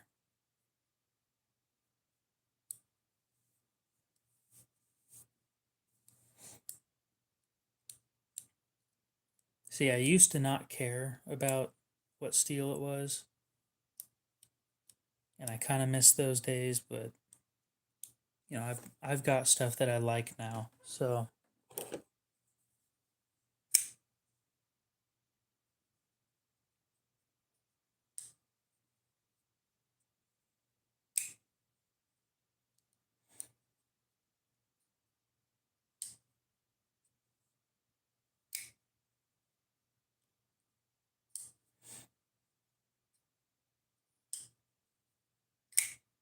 yeah, I haven't tested that stuff out.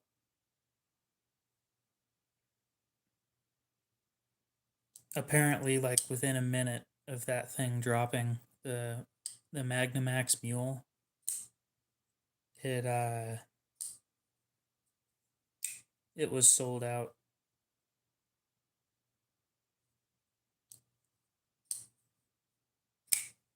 Nitro V isn't bad. I just don't want it compared to other stuff.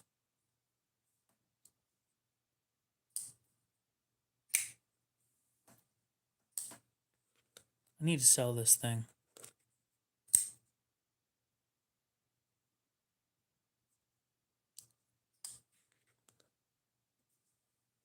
I need to sell a lot of things.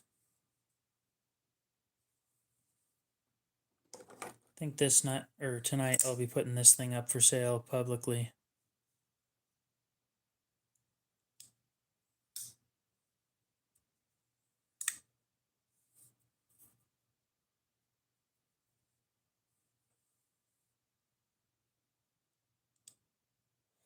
I haven't messed around with Van Axe either.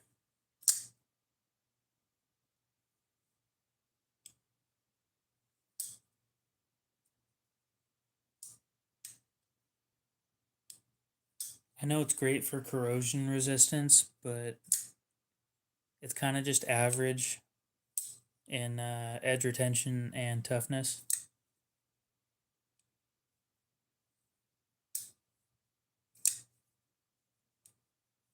And corrosion resistance definitely isn't my top priority.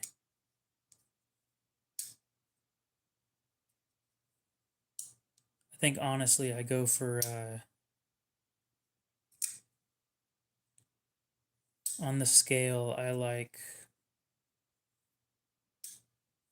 4.5.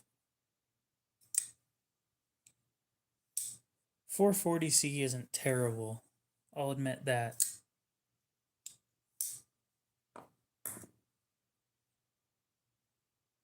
It's just never heat treated properly.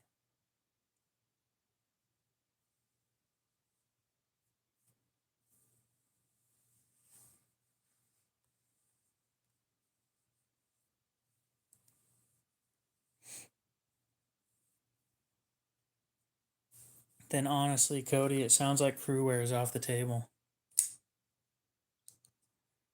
I don't oil my carbon knives often, but when I do, I use mineral oil because it's food safe and I don't have to wipe it off before cutting food.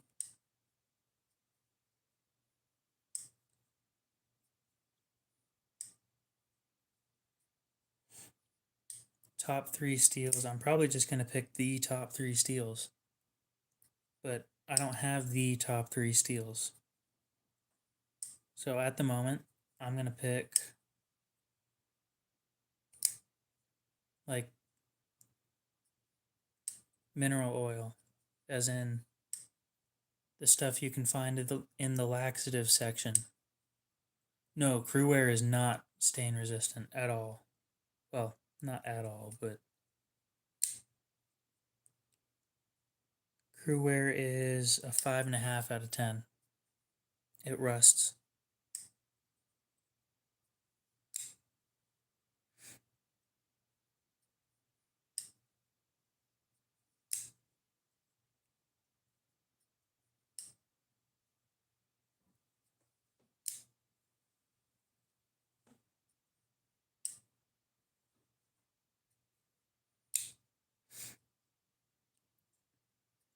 I think out of the steels that I have for edge retention, I'm picking Maximit 15V and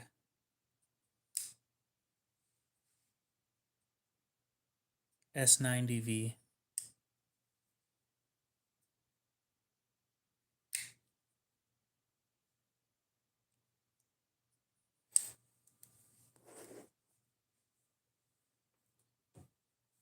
Yeah, I use this stuff.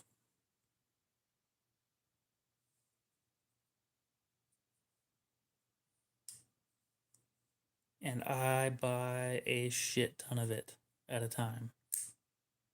I've never actually emptied one of these things.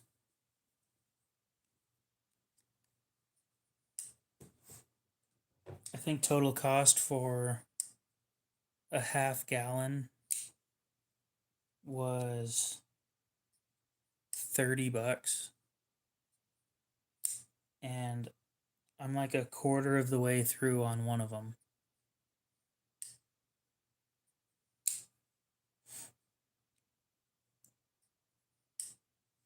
Well, there you go.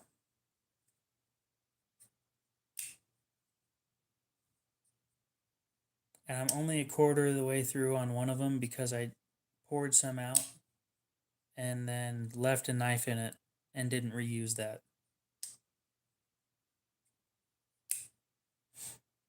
S110V, I don't have any of that, so I was picking out of the steels that I had.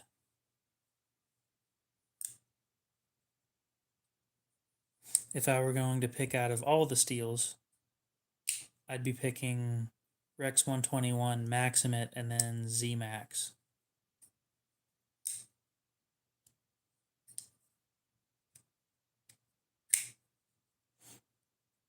If I was picking blade materials,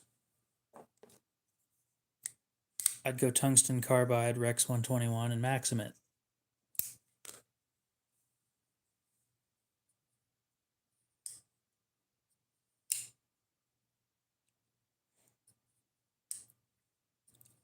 I think MagnaCut is a little bit overhyped. Being that it's just average when it comes to, I wouldn't get anything in Maximit that was a fixed blade. That just sounds like a horrible idea.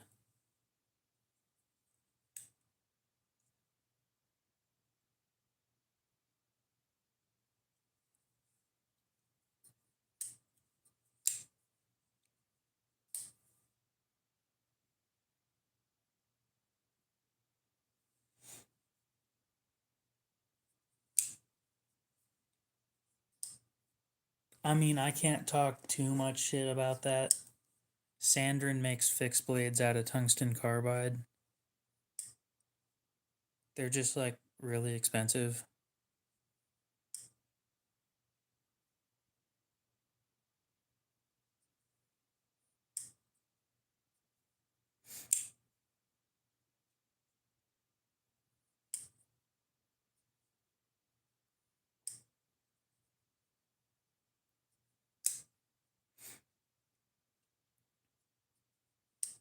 I'd probably stick with 3V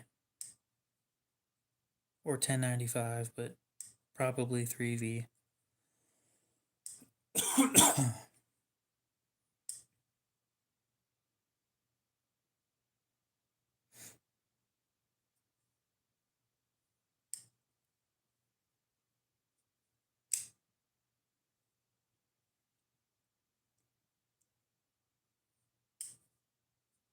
Yeah, you say that.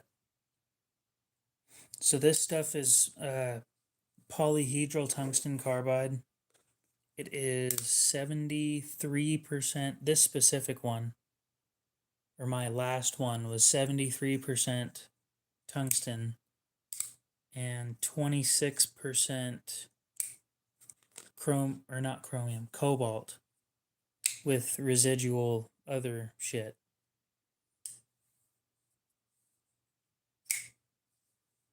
Supposedly they're pretty tough, but I'm not going to put that to the test on a $300 knife.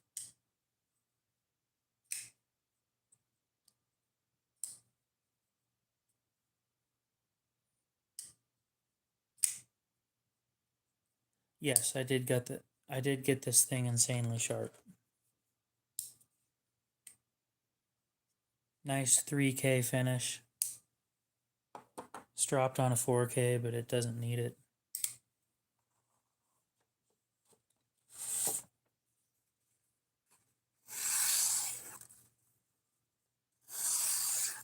Dare I say, a better finish than factory.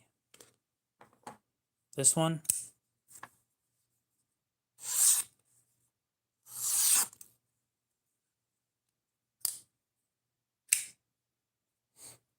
this is a Civivi P87 in Damascus.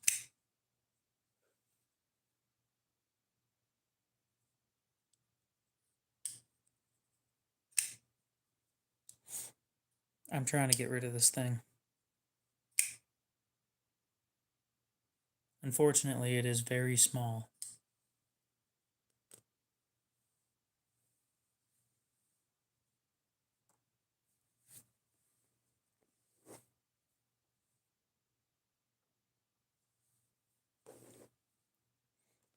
Okay, so they're both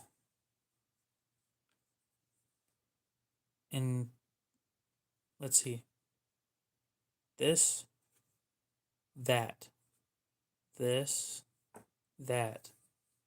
This is a Sandrin Torino in carbon fiber. And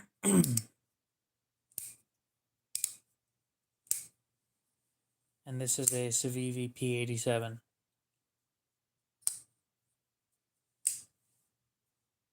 This one runs 300 new.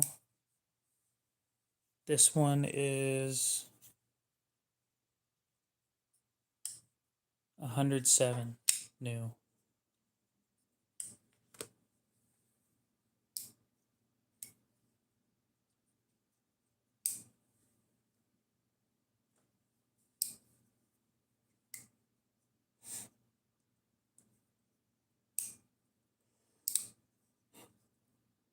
I'd recommend looking at other knives, not the Torino.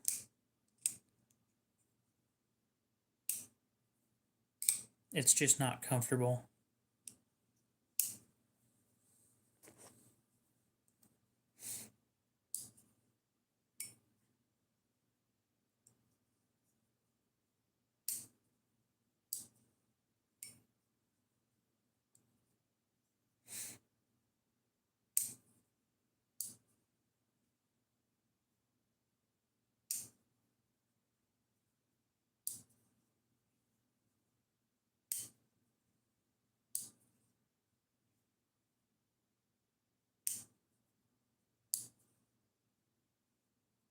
I'm picking 9CR.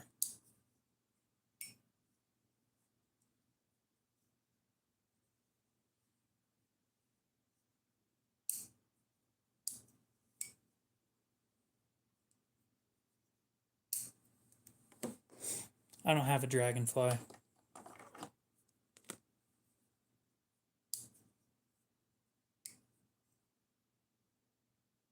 I don't think I've ever seen a dragonfly in person.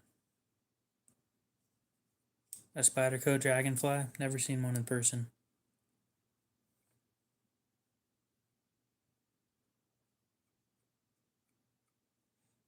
No, I get what you're talking about. This shit's weird. It's not regular carbide.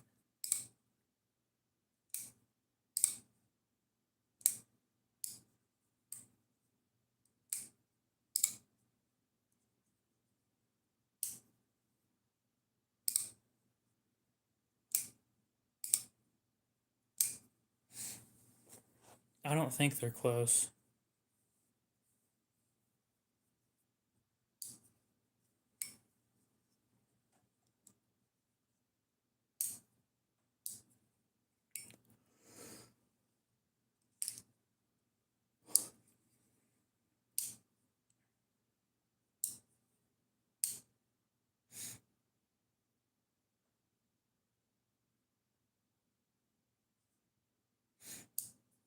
D2, 3.5, 5, 4.5.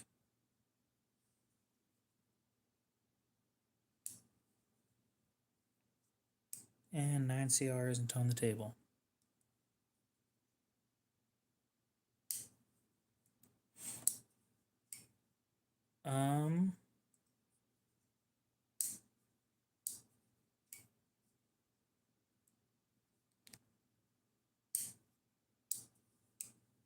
It was probably VG10. How many Spyderco knives do I have to get rid of? One that you probably don't want.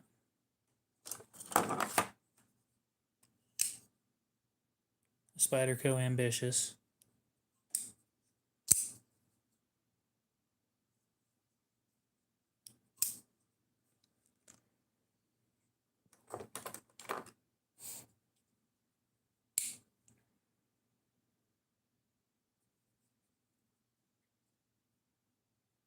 And I have a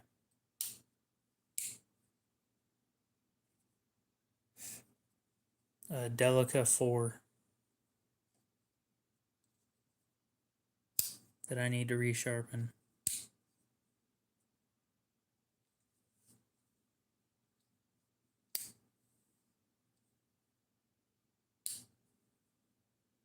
I don't think I have any other Spydercos that I'm willing to get rid of.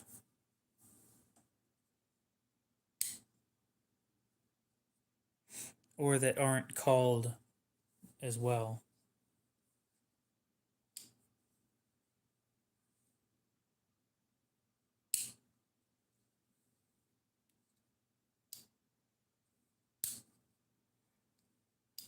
Yeah, I don't.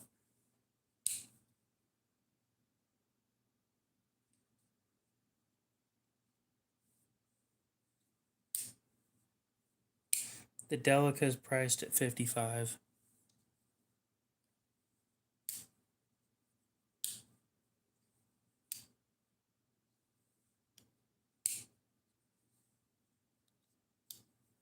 You know what nobody's interested in? It needs to be sent in for warranty work, but a Kershaw Echelon. It's VG10.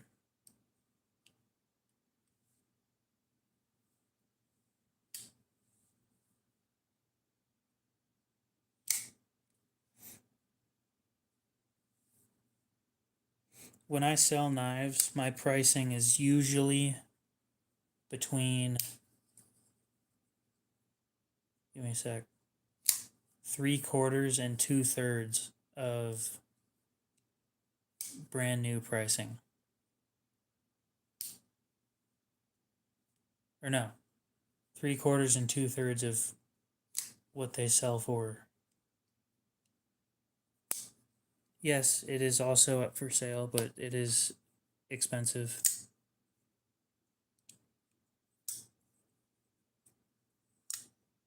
I've got a magic number in mind. If you knew the story on this thing and you were a collector of these sorts of things, then it would make sense, but it'll be put up for sale publicly here pretty soon.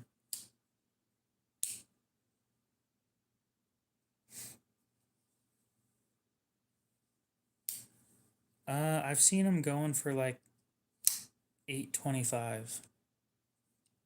I think my local knife shop has one for a pretty decent price.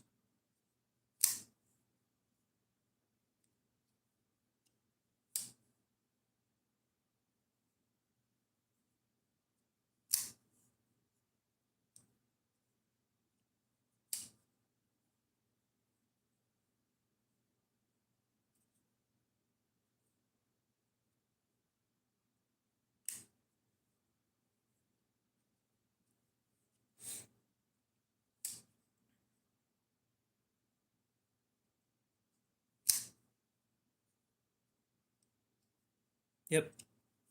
I don't know if they made Delicas that weren't full flat.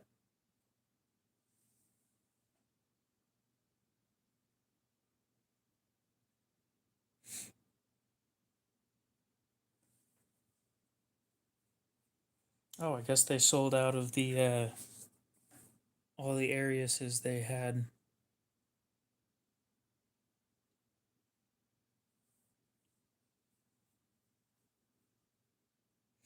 Yeah, they had them going between 640 and 1,010. I don't think that they have partials. So this is full flat.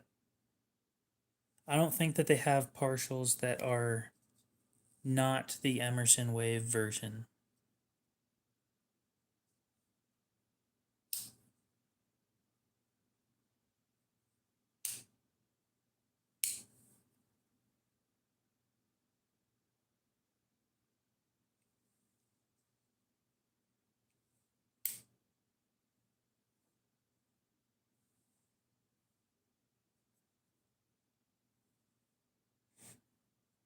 I don't have enough pants to daily a Voyager.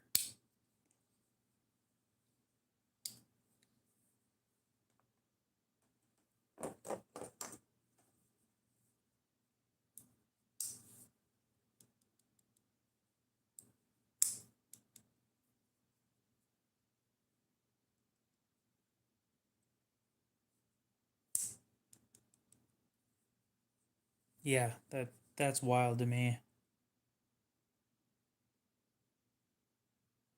One of my buddies, Knives I Guess, on YouTube, for a week he carried a Cold Steel Mayhem.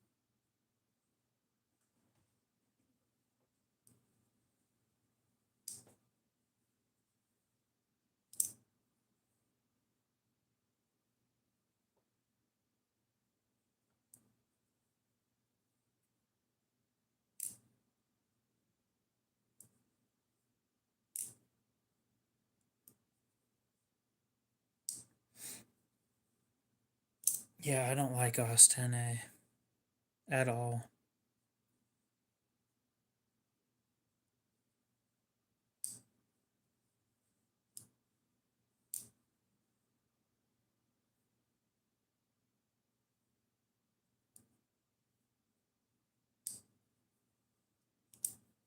Yeah, I did.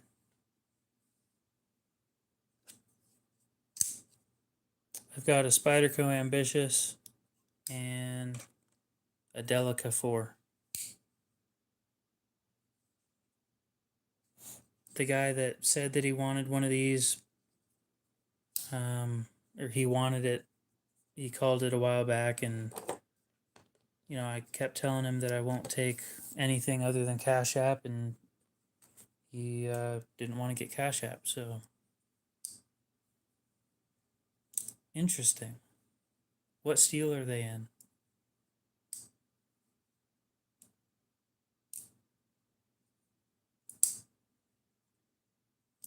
The Delico is priced at $55, and the Ambitious, I'm not sure yet. I didn't check prices on those.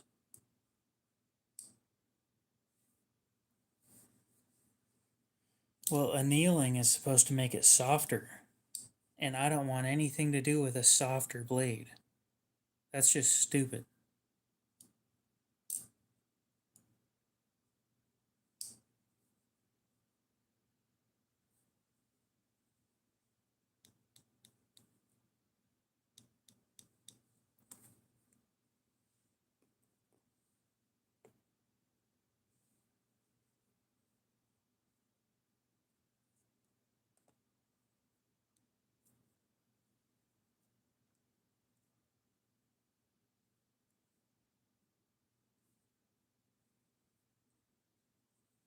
No, annealing. He didn't mean tempering. OS 10A, the A means annealing. It's stupid.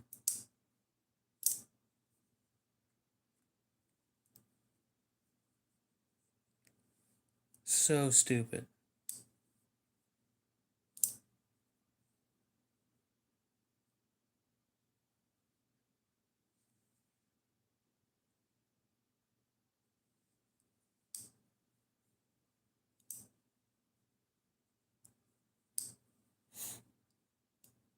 Yeah, it's dumb.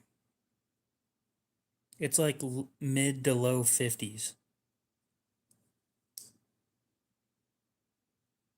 in HRC. It's so stupid. And they use it like it's perfect.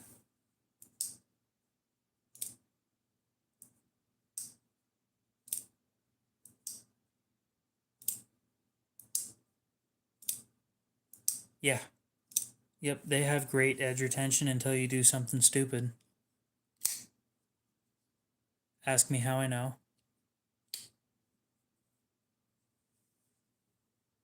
If you do anything other than regular slicing tasks,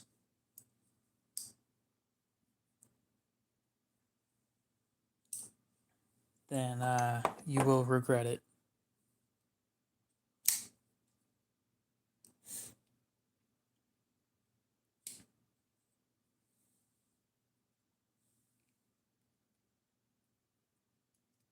No, I didn't break the tip.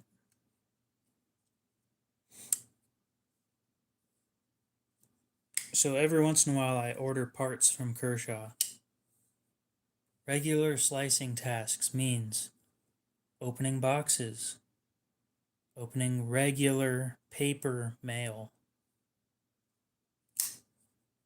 OS 10A specifically. It's the same thing with OS 8A. The A stands for annealed. So, food, just stuff that you do with a slicing knife. No, it's not designed for that. So what I did was I got one of them bubble packs from Kershaw, because I order parts from them every once in a while to fix knives before I sell them. And the pocket clip that was in there, I went to open the package, right? And I slice across the package, and the pocket clip was right here, and I just destroyed the edge on this thing.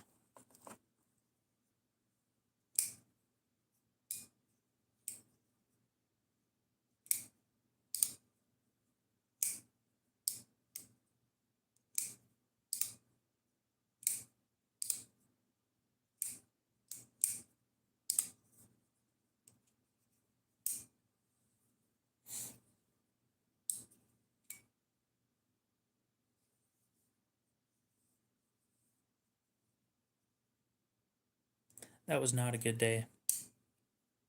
So of the 2 times that I've tried to carry one of these things for a week, both times something went wrong on the third day. Well, yeah, I cleaned it. I took the iridium apart, I cleaned it, and I put it back together. And then I took it apart again, cleaned it, and had trouble putting it back together. Your knife is the reason why I don't like taking apart crossbar locks. So they do have a sharpening service for these. The sharpening service costs $40 or $45, sorry.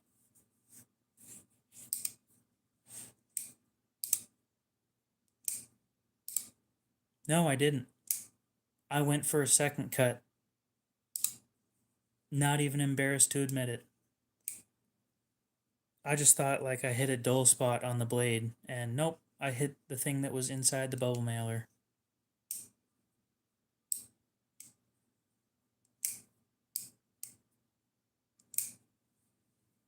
And I lost one of the pocket clip screws too.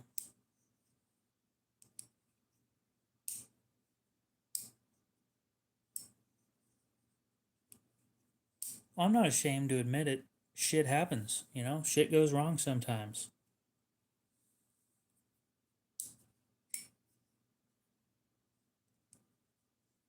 It's how it is.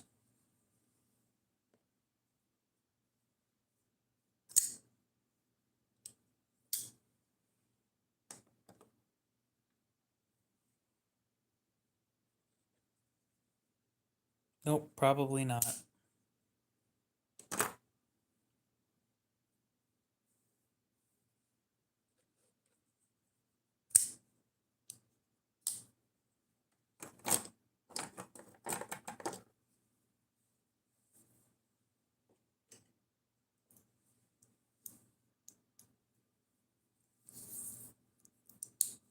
Okay.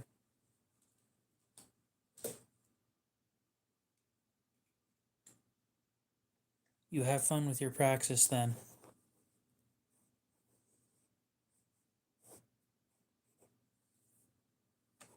Probably. But that whole thing that happened was definitely my fault. I won't blame the knife for that one. I definitely fucked that up.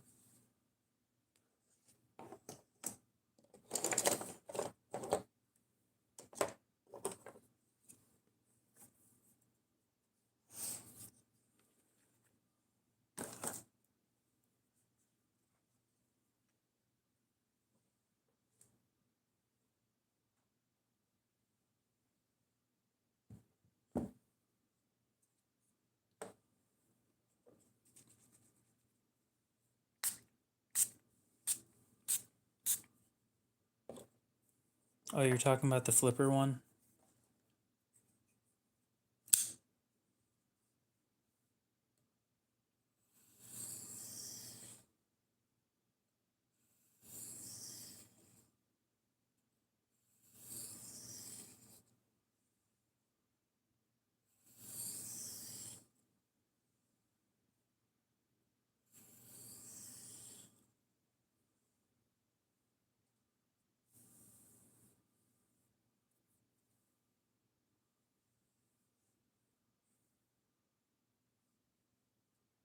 I am the resident knife steel nerd. What was he asking about?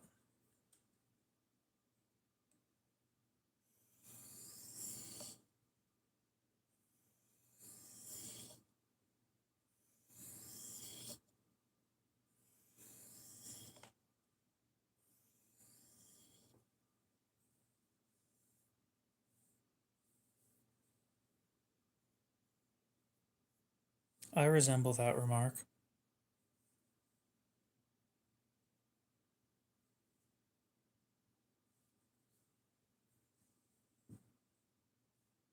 It's way different how.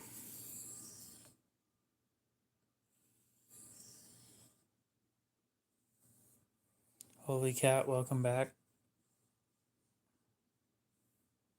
You have fun with that, I guess.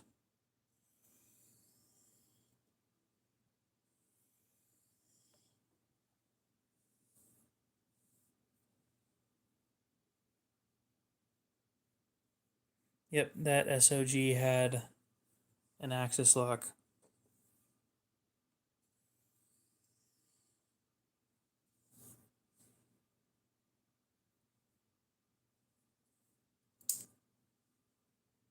Oh. Is it thicker?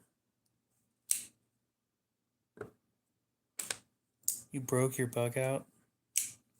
What did you do to break it?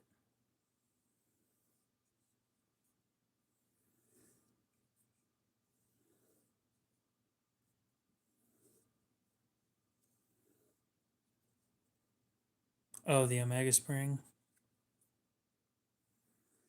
I'm not 100% sure, but I think if you fill out a warranty form, they might send them to you.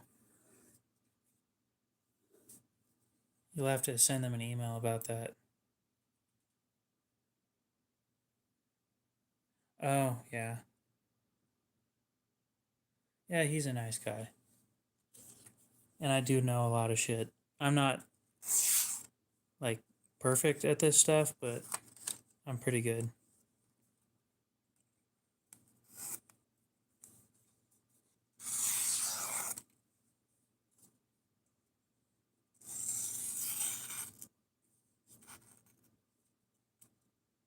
This one isn't.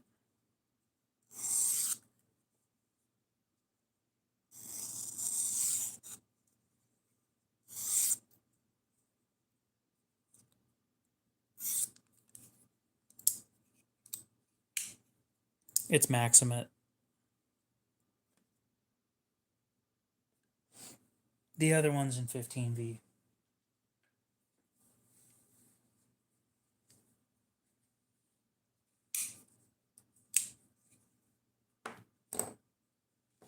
Well, Tim, if you spelled it right, I would agree with you.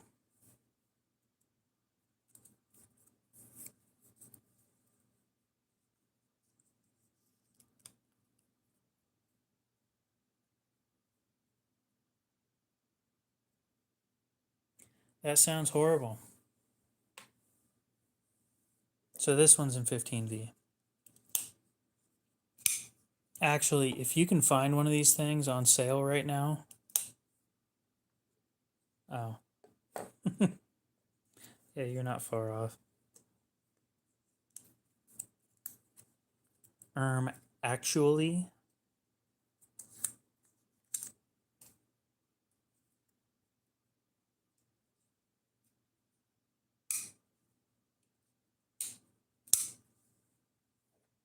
I don't actually sound like that, by the way.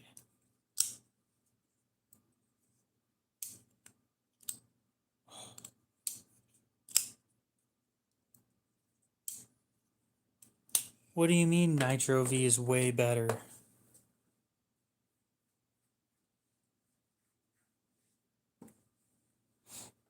So yeah, these are probably the best deal on the market right now, if you can find one on sale.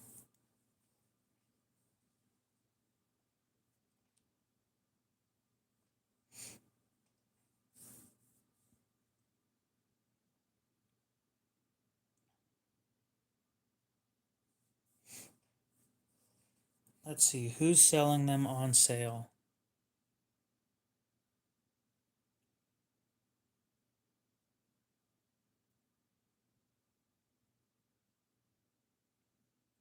DLT Trading has them for 156.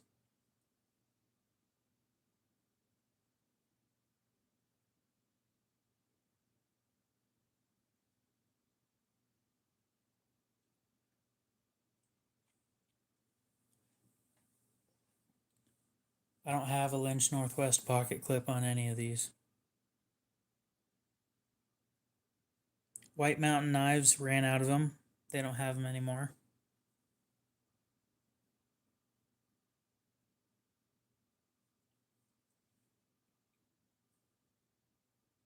Knives Plus has them for $156.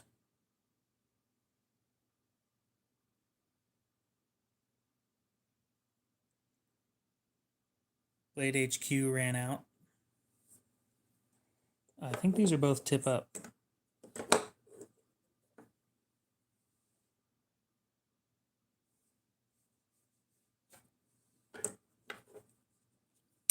The lightweight right here.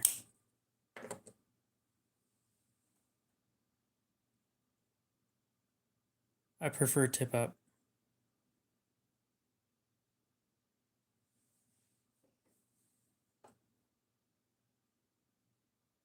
$156.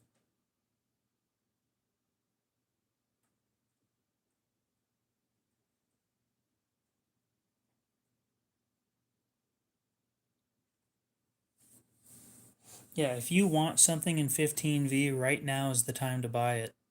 A lot of places have them on sale, and for the foreseeable future, they won't be making it anymore. Not to mention these are all sprint runs, so they were limited anyway.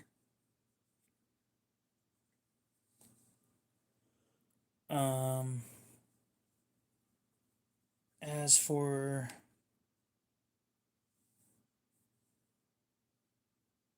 nine CR 18 MOV 440B.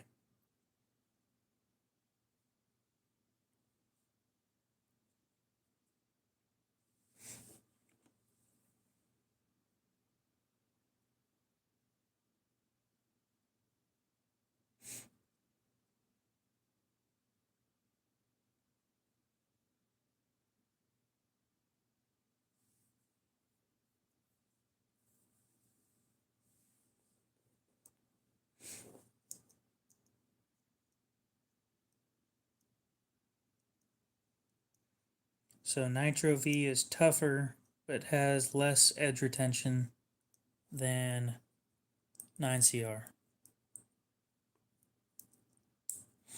Well, how much are you looking to pay and what are you wanting to buy?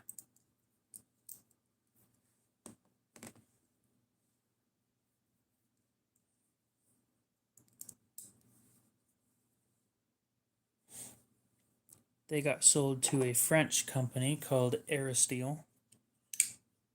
I'm not looking forward to that, by the way. But there's nothing I can do about it.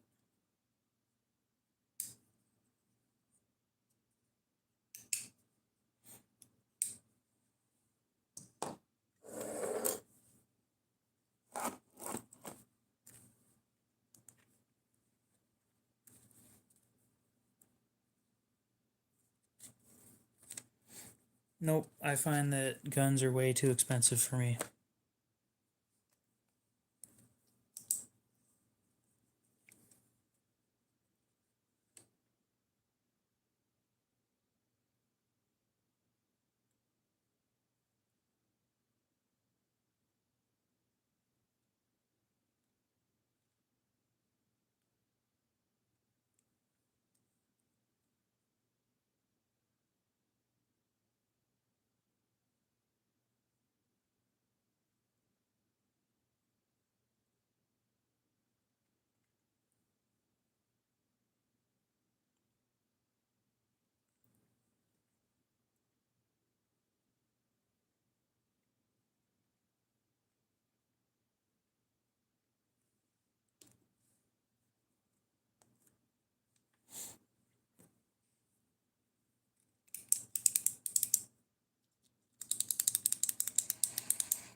It's fine. I mean, I'll be honest, I never carried one of these things, and I kind of fail to open it like every time because my thumb gets in the way of the axis lock.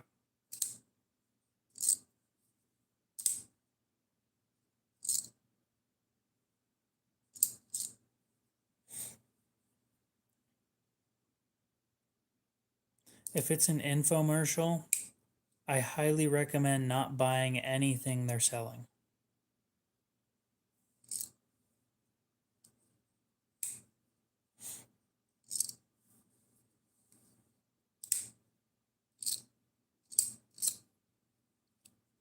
If you're in the US and you've got Cash App, this one's up for sale.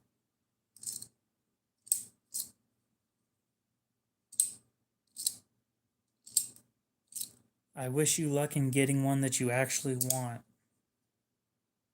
The problem with those is that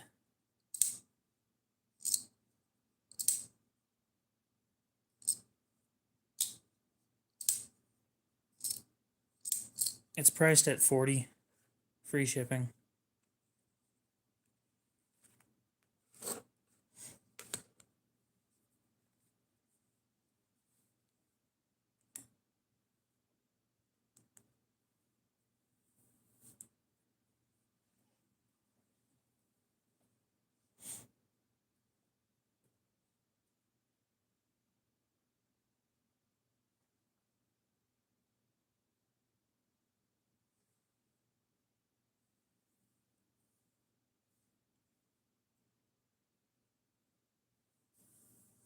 No, this one's the it's an SOG Terminus XR.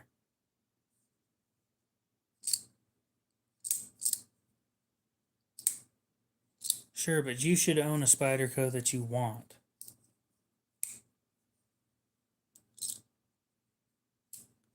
Yep, that's why I don't carry OTFs.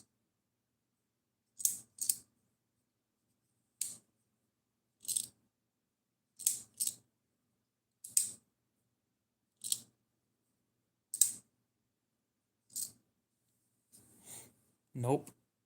I mean, I do. I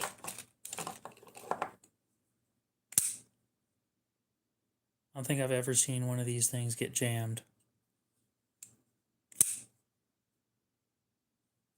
It's a Kershaw Launch 1.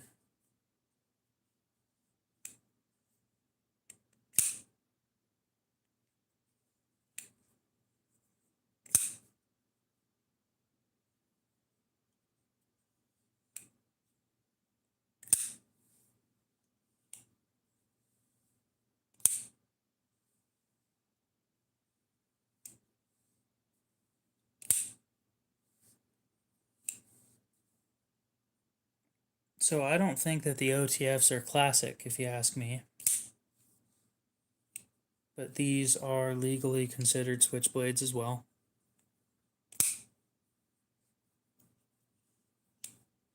Now, as for OTFs, they all get jammed.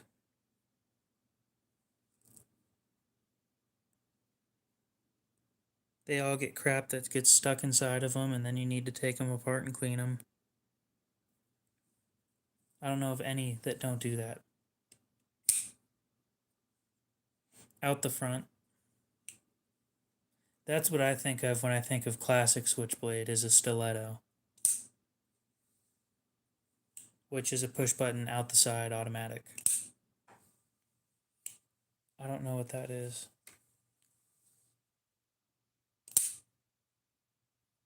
I'm gonna look this up and it's gonna be stupid.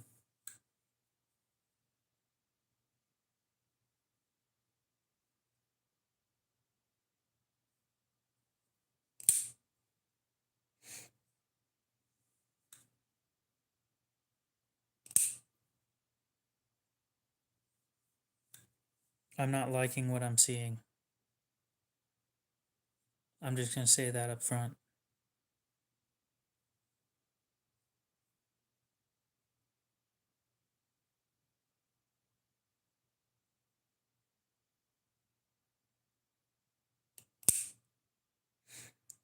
How are you doing, new person? Okay, so here's what I want to start off by telling you.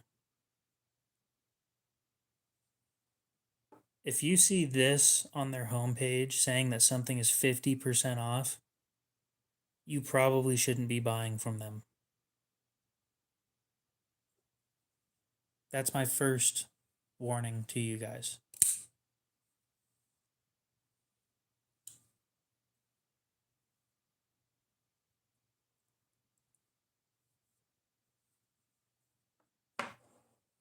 Second, now this isn't always true, but if the word tactical is in the company name, you probably shouldn't be looking into them either.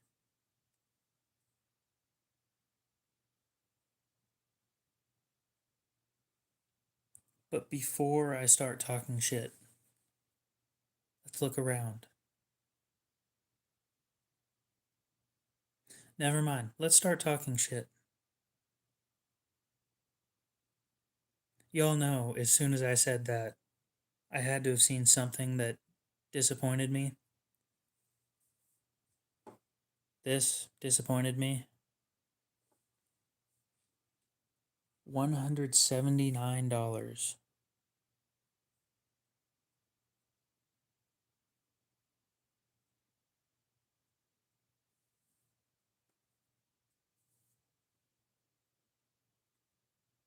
So what steel is it? D2. Yep, at 58. That is low. I should have them send me something just so that I could say don't buy it. No, but I have morals. Do they have anything that's decent at least?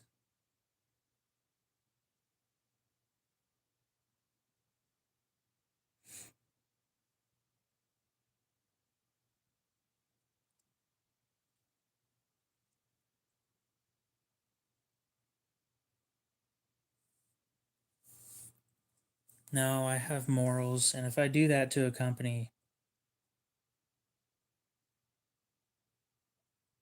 you piss off the wrong company, and then all of a sudden you're a target.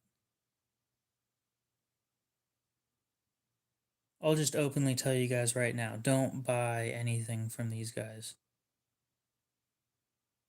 They are way overpriced for what they're paying to make them.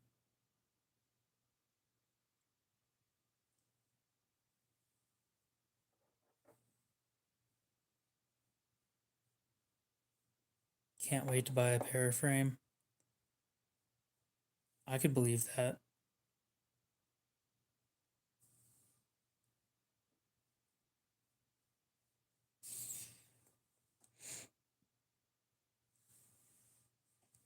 Oh, it wasn't even the logo or anything like that. It was this.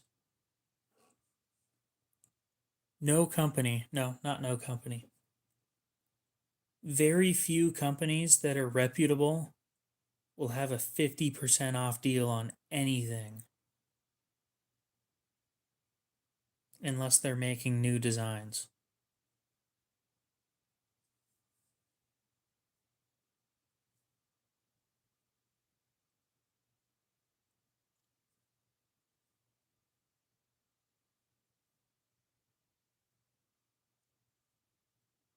Mm-mm. Nope. Nope, this thing sucks. I already know this thing sucks.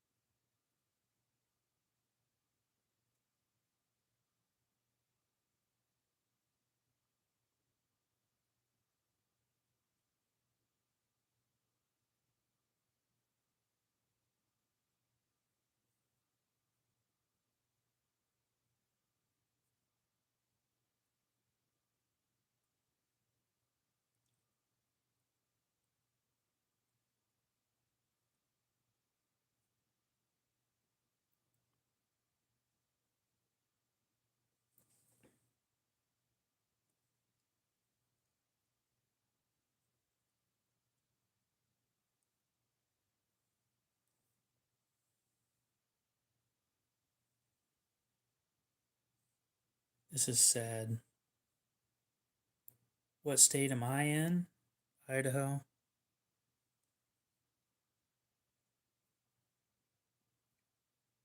$440C for $129.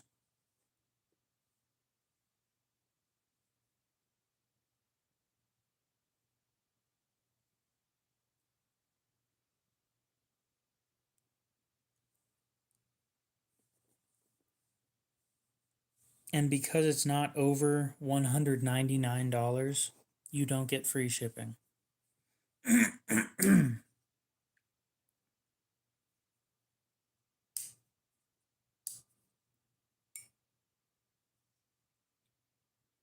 That is dumb.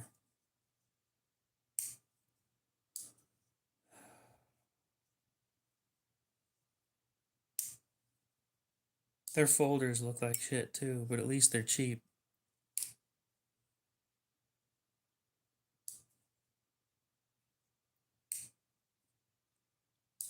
EdgeGuard lifetime warranty. What does that mean?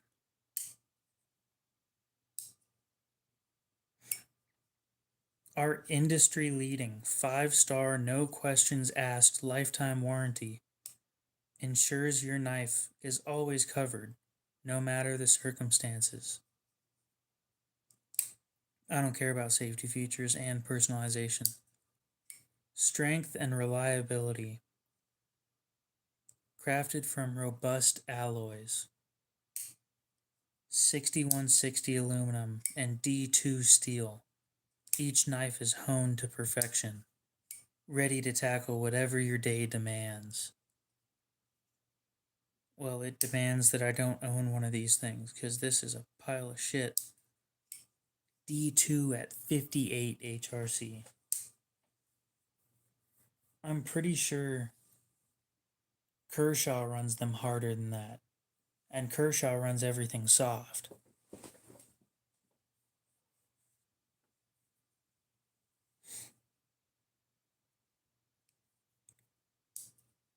Everyday carry bliss.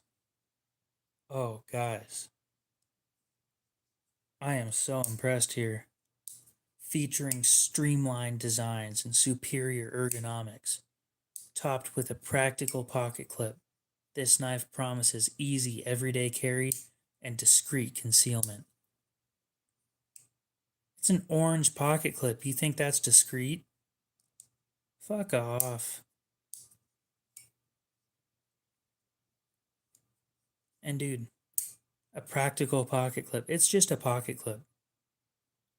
And being with how OTFs are designed, it's screwed in with a glass breaker. And it's screwed directly into aluminum with aluminum threads. That is useless to me. Swift dual action deployment. One click, your blade springs to readiness. Another click, it retreats securely into its fortress.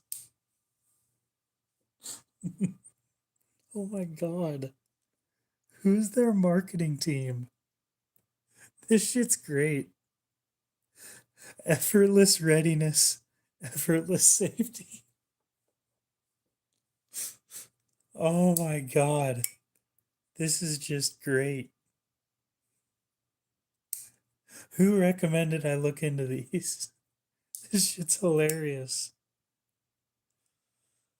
Oh.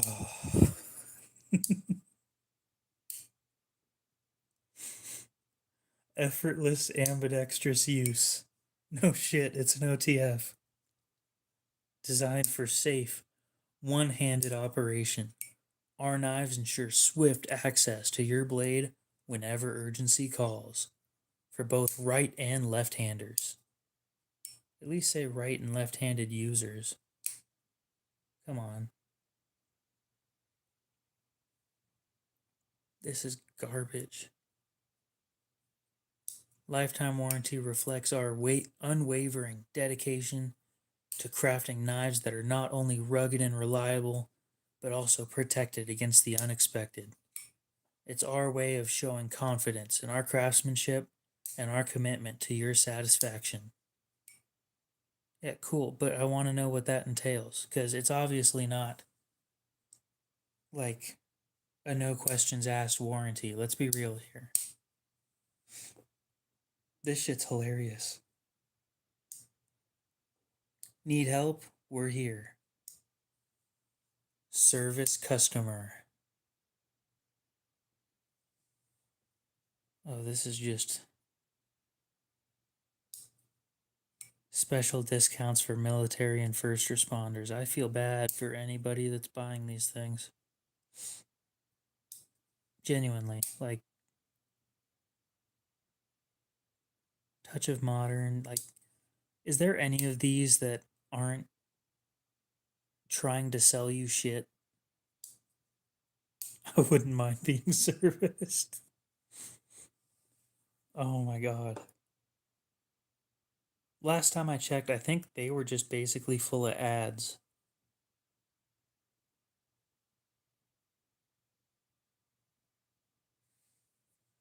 I don't know. Spyderco's pretty peak for production.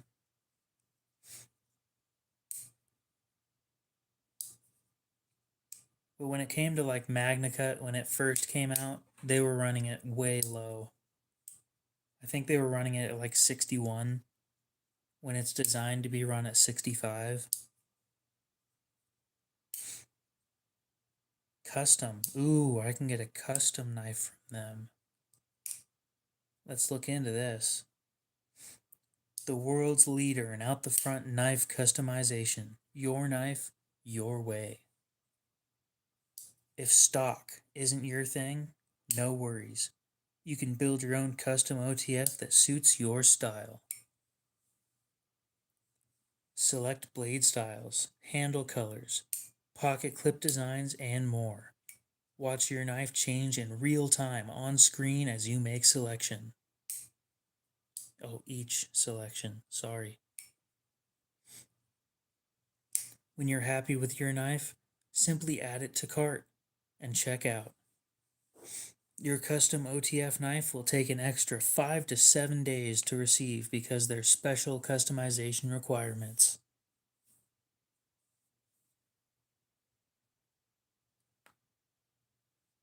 Yes, I'm referring to blade hardness. When they're run soft, they don't hold an edge worth shit. And when they're run harder, they actually I think the Mohs hardness scale is used for rocks. I don't really work with that though. You ready? Let's get to work on building your own custom OTF knife now. This is stupid.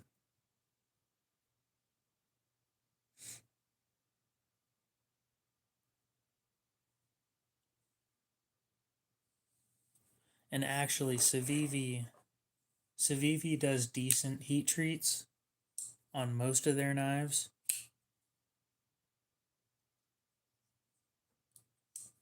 Well, most rocks are brittle.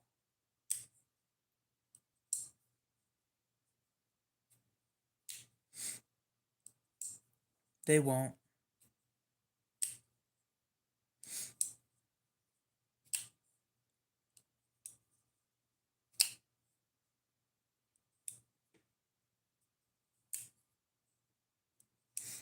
Here's my problem. Like, I'm saying that it's 58, right? But companies like this, what they do is their goal is 58. What they tend to hit is between 56 and 60, most of the time on the low end.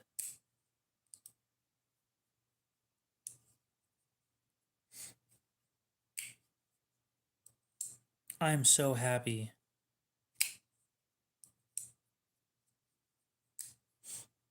that I think it was, oh, who was it? I don't remember the name. Muvo. I think it was Muvo that told me to look into these guys. This shit's hilarious. This is everything that I don't want in a knife company.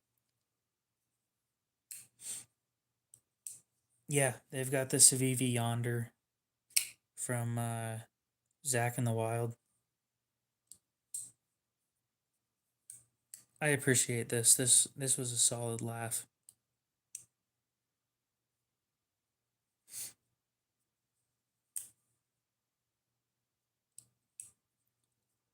Oh, dude, this is good. More than a knife. Your everyday hero. Your trusted companion for life's toughest moments and greatest adventures. Our knives are built to be used, abused, and still come out on top. Who was it? This shit. Oh, okay. Well, Johnson, I appreciate that. That shit was probably the best laugh I've had all night. Of course, it was a quiet laugh because people are sleeping, but oh my god, that shit was hilarious.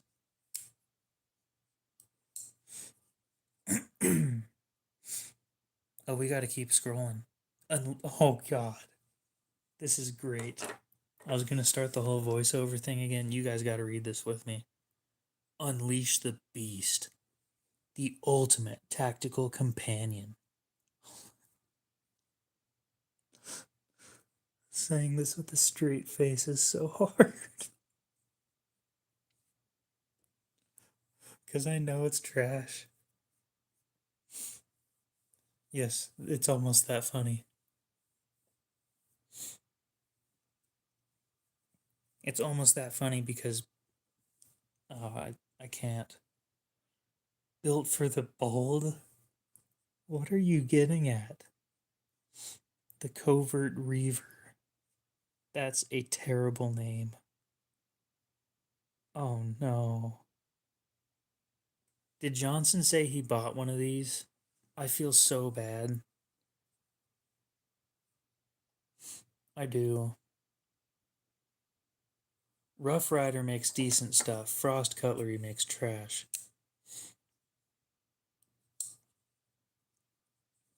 Well, time for the next one.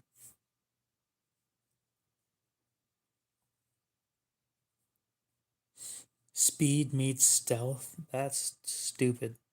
You guys ever opened an OTF?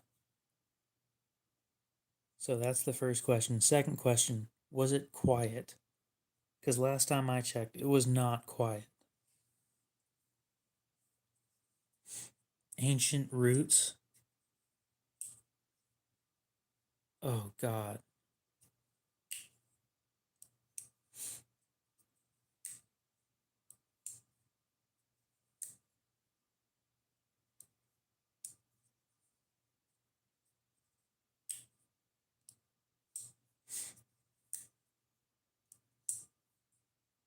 Now, look, guys, I'm not saying that you guys should buy 60 knives for $18.99.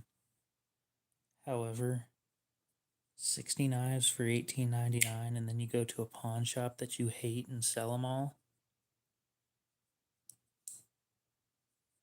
you might make profit. I'm just saying. Yeah, now they started talking about. Wait, we gotta go back to that one. Ancient roots.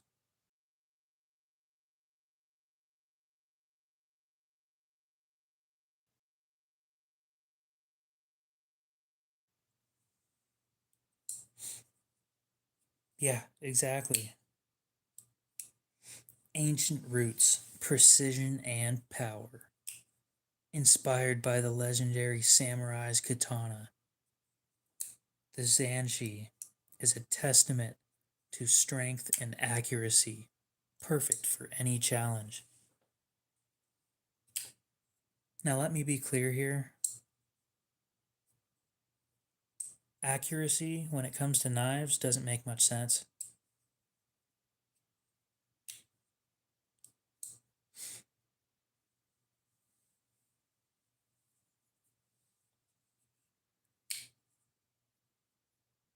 Oh, this one's good.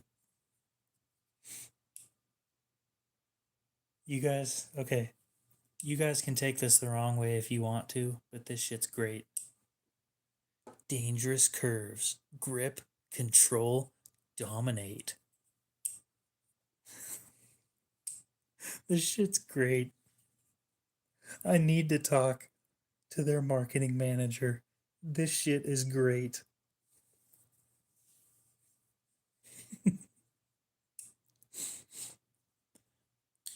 Oh my god.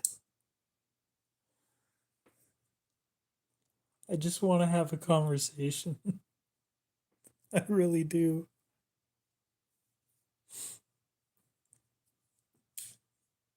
No, this is a porn star that made this one. Oh, I'm not even gonna read the rest of that one. No, that one's not funny. The Mighty Micro Compact Powerhouse. No. Dude. I've never in my wildest dreams would this be a sentence that would come out of my mouth. The Mighty Micro Compact Powerhouse.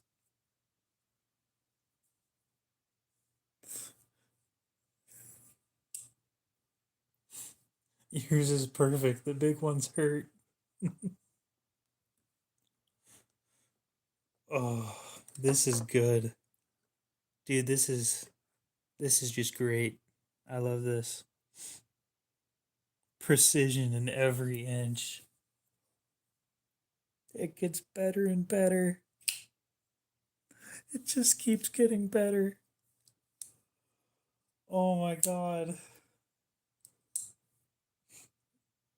Oh, come on, please have more. No, that one's not funny. Small but mighty.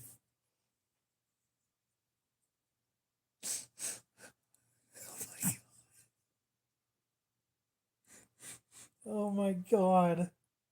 Small but mighty. I'm gonna be honest. When I read this, I thought it said EDC penetration for a second there, and I'm like, this is, it's just getting worse and worse. They knew what they were doing.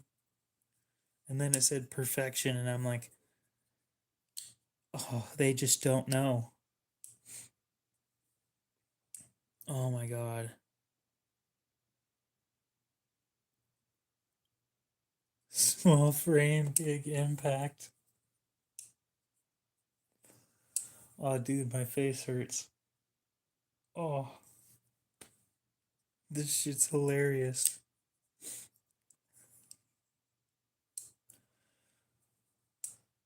Oh, I need to find more companies like this. This is great.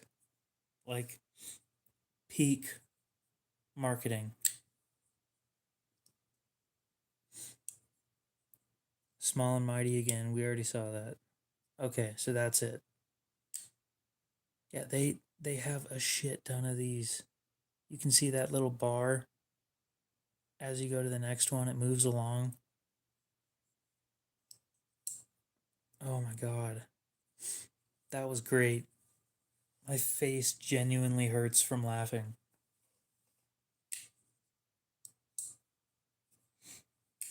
I should, honestly. Extremely human. The design is very human. I'm definitely saving this website. I'm not getting rid of this. It's great. It is, might I even say, perfect.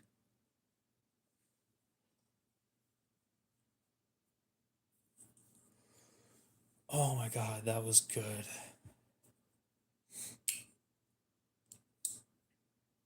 I need more companies like that. Just look up Tactical OTF company. Ravencrest Tactical, Crate Tactical, Normandy Knives, Tack Knives. Well, Guardian Tactical actually makes some good shit. Microtech, they make good shit. Infinity Knife Company. Never heard of them. Oh, it's perfect. They don't have the funny shit, but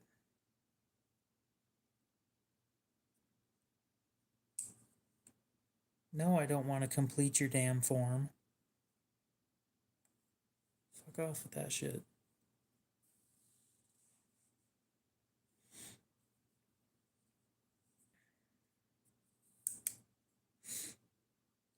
Oh, this is just horrible. Okay, so this is Infinity Knife Co. Elevate your culinary experience. Unrivaled quality. I'd like to argue with that. Unmatched precision. Discover the art of cutting edge cooking. But they make OTFs. And then they also sell cheap VG10 Damascus bullshit. Are you shitting me?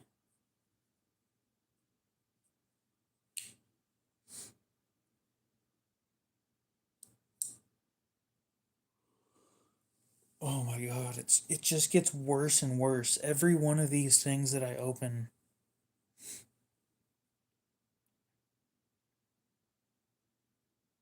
Oh my god.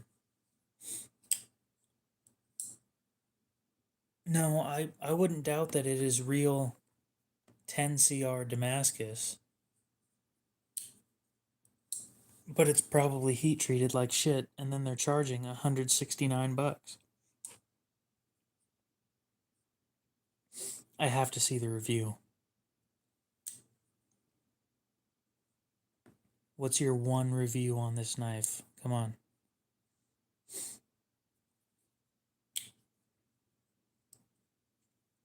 How long is the blade? 3.5 inches. And you want $169.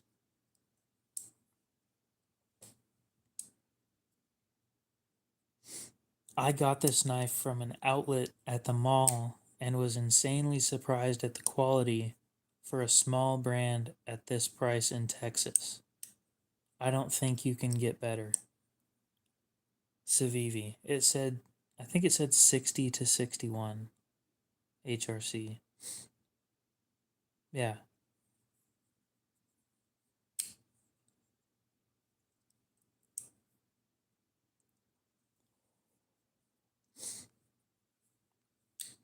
God, they're just straight up lying to people.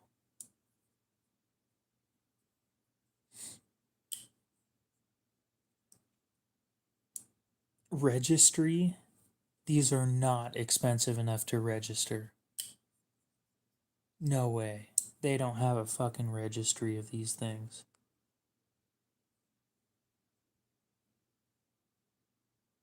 Okay, so you press the registry thing and it just brings you back to the top. No, I wouldn't doubt that it's probably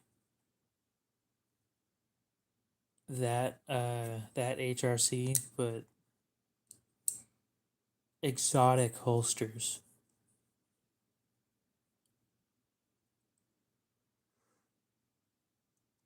That shit's actually kind of expensive.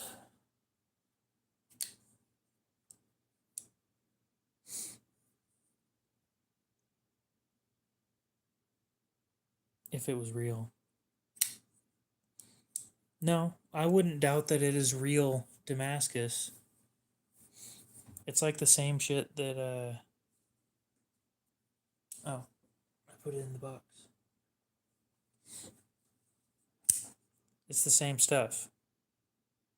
It's just this is actually kind of, well, this one isn't reasonably priced, but the other ones are.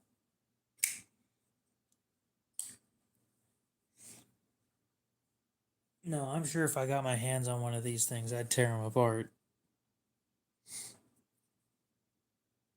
Trending collections. Ooh. First responders.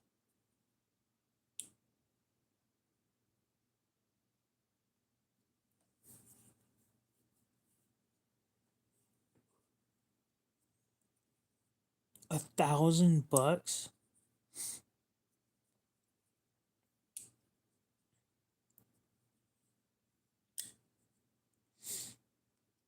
This better be some top tier shit for $1,000. Nope.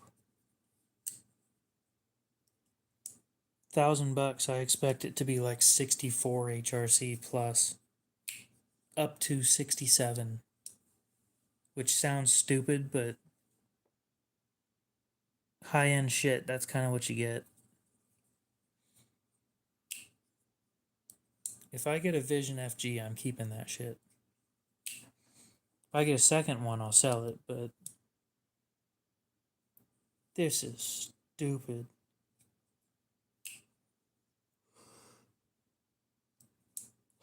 My God. Specifically, if I get one in Damascus, I'm keeping that shit.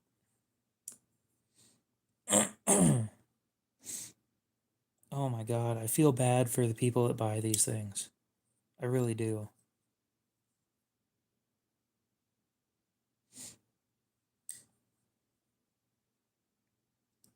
Let's look at the Excalibur series.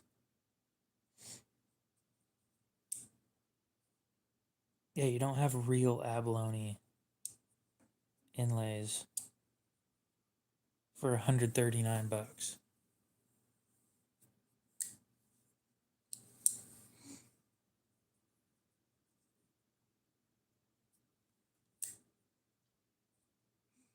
D2 tool steel.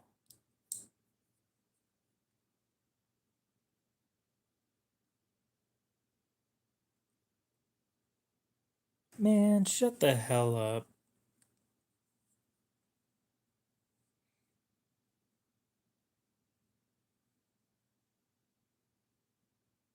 Yeah, that's what I thought. Sitting here looking at the thing, you look closely and there's nothing special about the blade. And then you go look at this and it says blade steel. D2 tool steel with abalone inlays. You scroll back up, there's no inlays in the blade. Don't give me that shit. Sencut doesn't make a budget version of the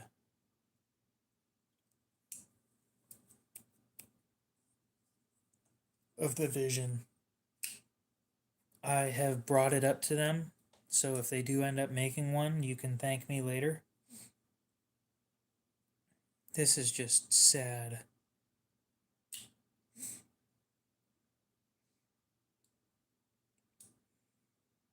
Mini micro.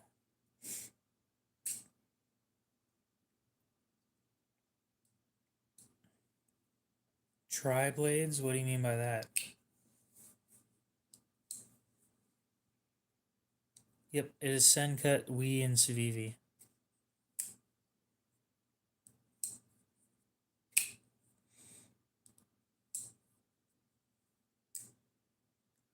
Oh, like the one on my profile picture. Hot garbage.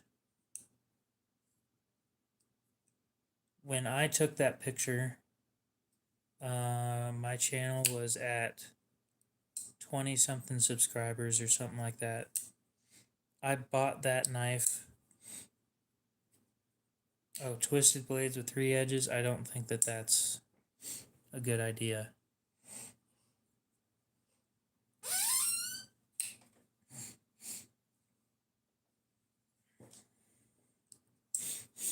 That's what I thought you meant was a 3-edge blade, but I wasn't 100% sure, so I figured I'd ask. Those are hot garbage too.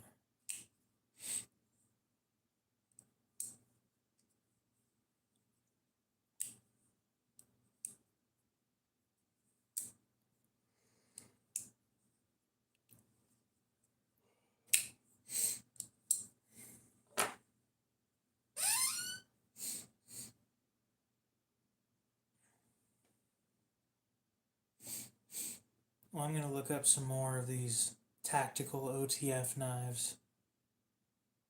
Denali Tactical. Ooh.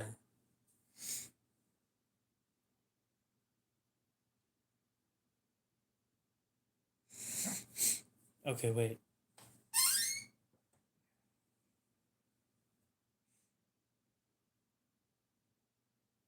Give me just a sec before I start talking shit. I want to clarify myself with this stuff.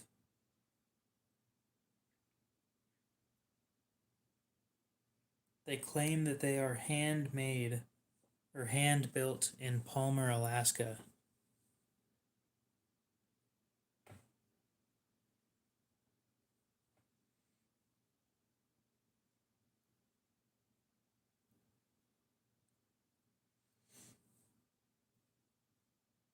I am doubting them already.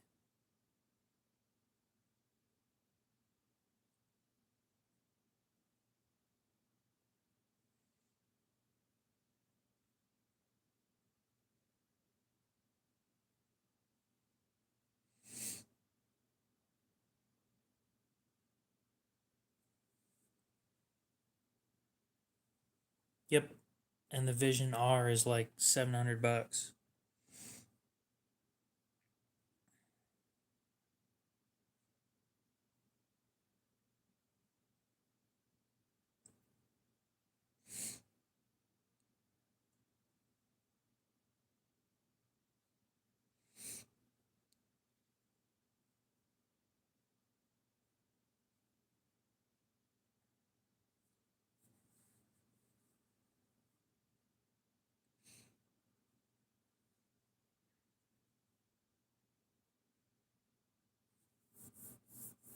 Tack knives.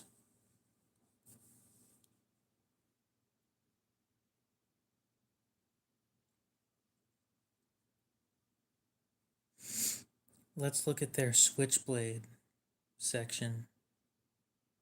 $40, $40, 50, 60. And this one's half off, but it's out of stock. The Goliath.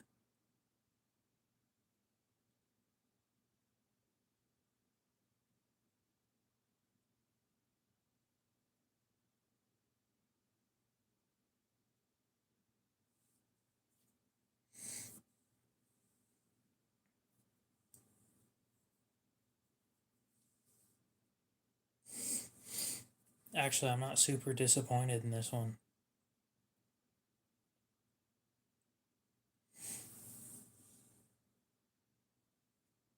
All right, you have a good one, Brando. So this thing doesn't look too bad. All the other ones look like shit, but this one looks decent. 14C blade.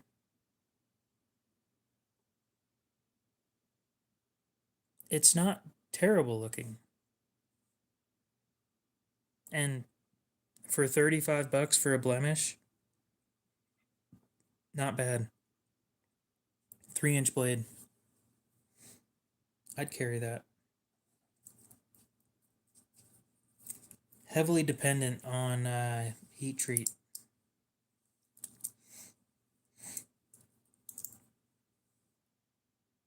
And they try and get you to sign up for their stupid little thing on every page that you open.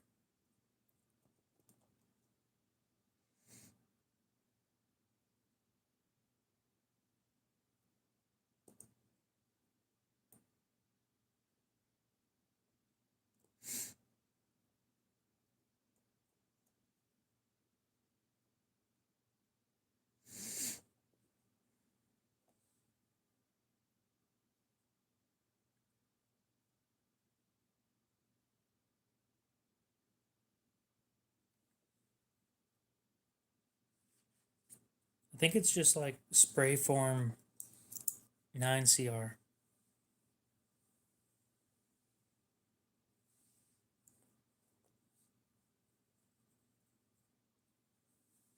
Oh yeah, you were wanting a crack, weren't you? If you want one, I can get you one.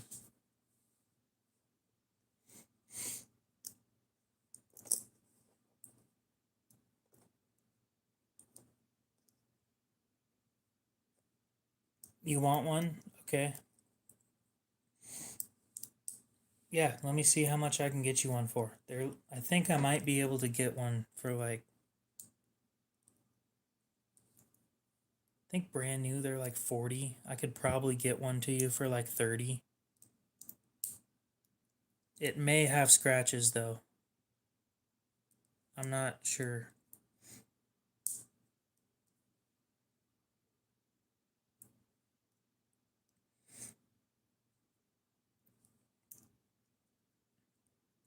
The crag is like, give me a sec. I'll just look it up real quick.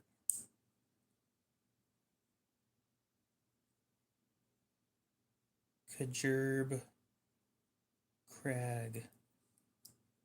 Oh yeah, I can get you one of those.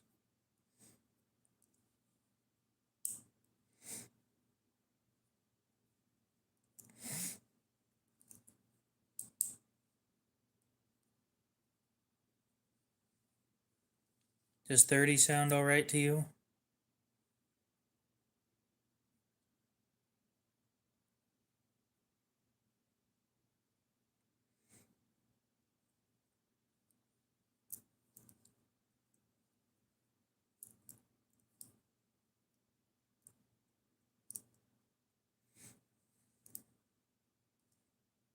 I'm actually kind of interested in this one. Okay. Damn. So they actually heat treated it properly too. Oh, the OEM is best tech. That explains it.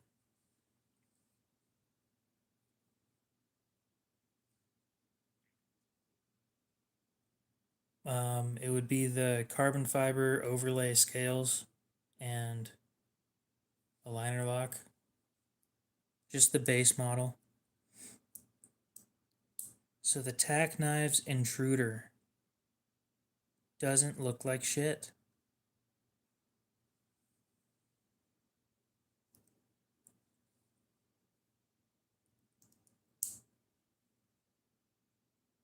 If it wasn't 300 bucks and out of stock, I wouldn't mind having one of these. MagnaCut 62 to 63 HRC. Titanium, just about everything. T8 handle screws, T10 pivot, and OEM by Best Tech. So you know it's good.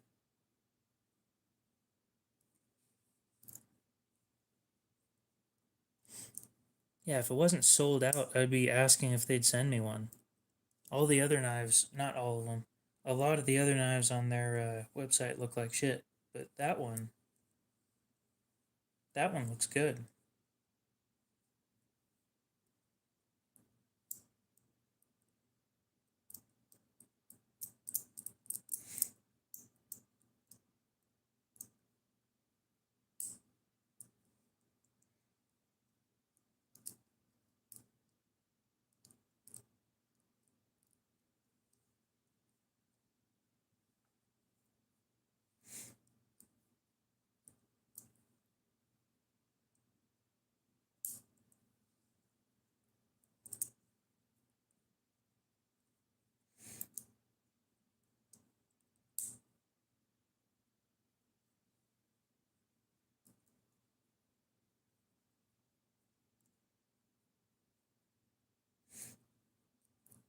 Let's look at. I wonder if Crate Tactical dropped anything new since I made that video.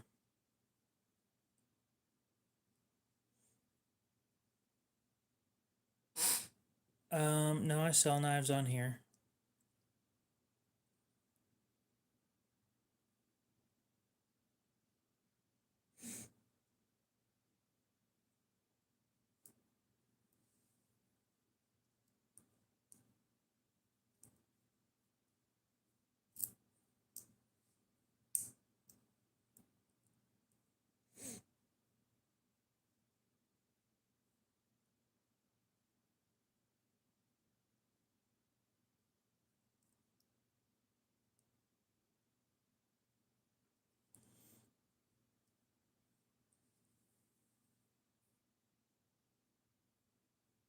Most Gerber knives are trash.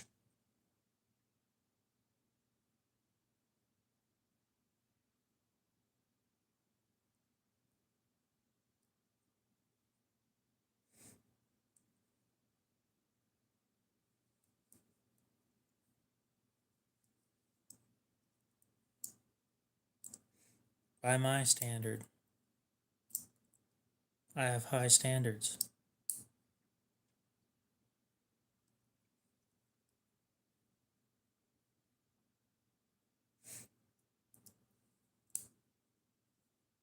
Yeah, I think the only one I'm interested in from Tack Knives is the Intruder. I didn't buy the beef socks yet. I've had a ton of bad experiences with Gerber.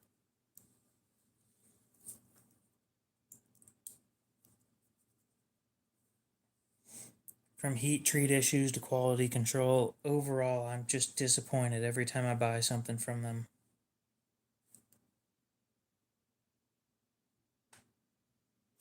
High standards. I like that. I might actually use that, by the way.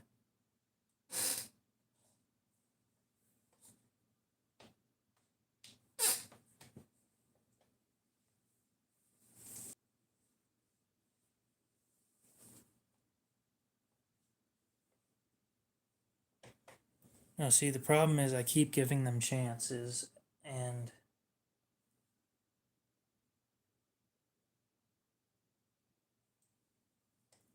I give them chance after chance after chance. And subpar steels, or subpar quality steels, heat treat sucks. Any of their knives with bamboo inlays are garbage.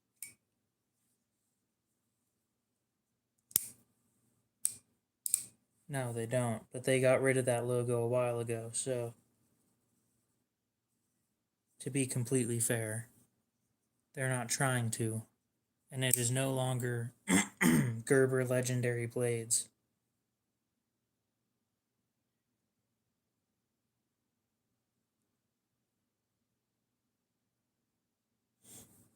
Oh, they haven't used that logo in forever. It's been a long time.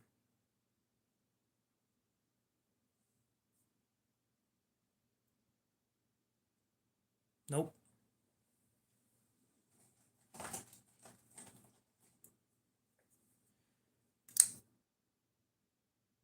I mean, I guess that's what it is, but this is their new logo.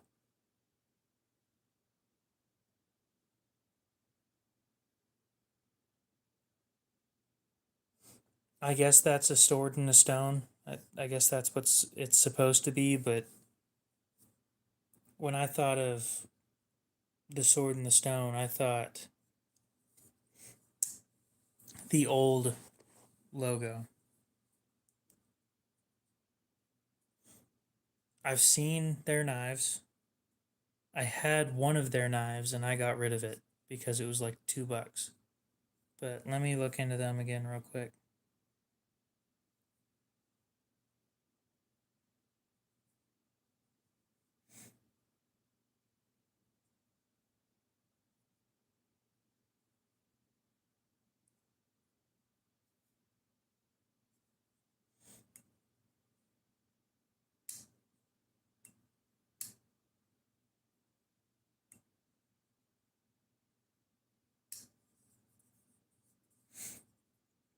I'm not impressed by anything I'm seeing at the moment.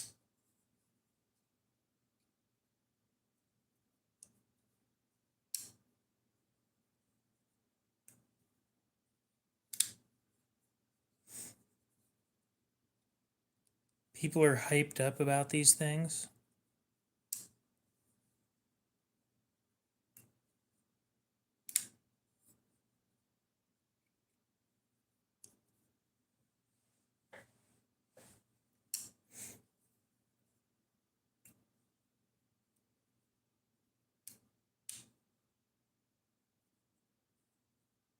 I wouldn't buy one.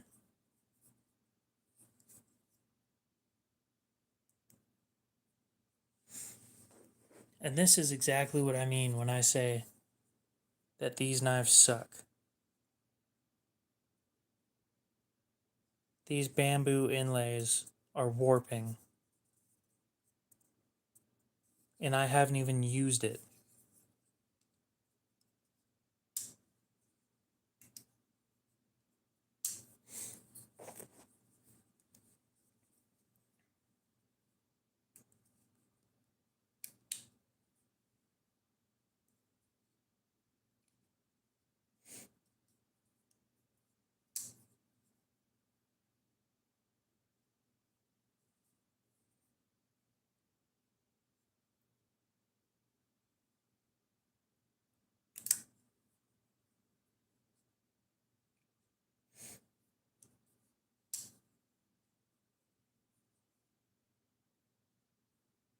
I'll show you what I meant.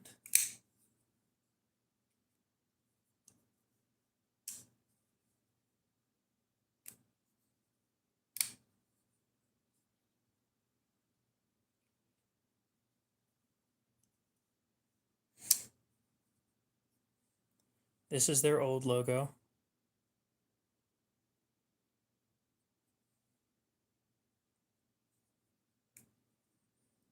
The one after that was this logo. And then the final one. Yeah. So when I think of the Sword in the Stone logo, I think of this, where it says Gerber Legendary Blades.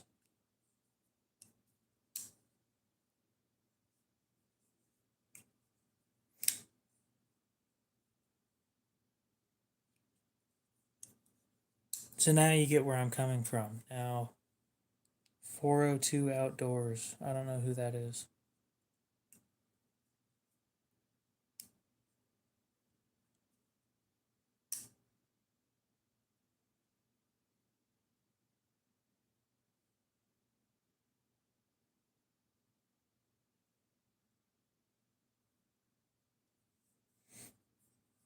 The new one is what? 402 Outdoors.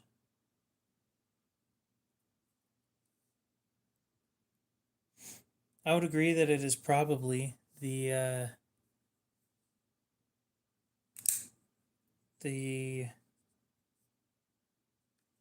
what's it called? Thumbnail.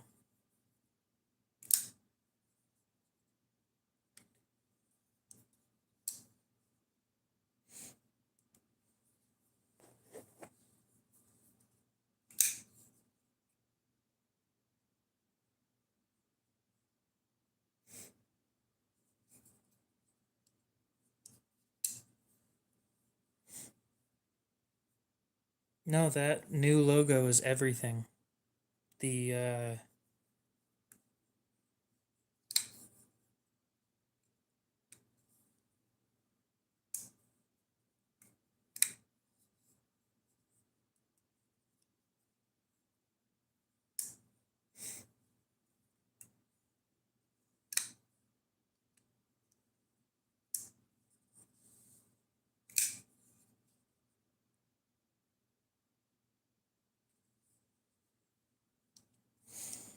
well, good for her for getting views. So here in about 7.5 minutes, I'm going to end the stream. That would have been a 6-hour stream. And I would like to go do something before I go to bed. AKA watch YouTube. So here's the thing. When you're looking up knives online, they still use old pictures all the time.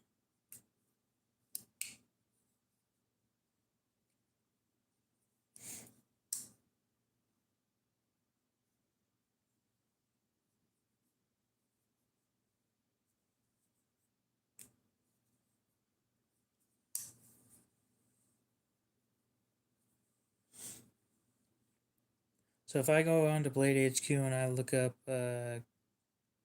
Gerber,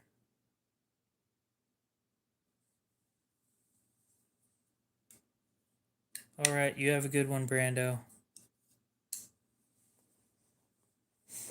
Yeah. Gerber, oh, what's the damn thing called? Paraframe.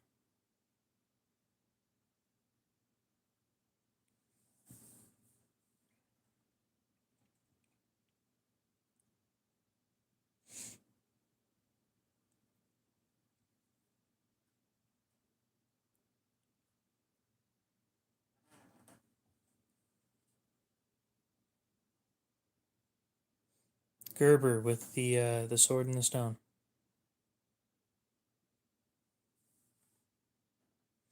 And yeah, some of them have just Gerber on them, like this one right here.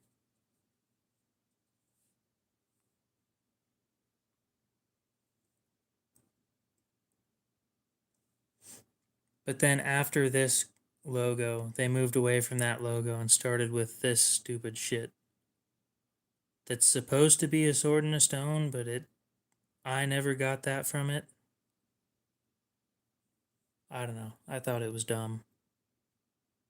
I don't like it when companies rebrand to begin with, so to be completely fair.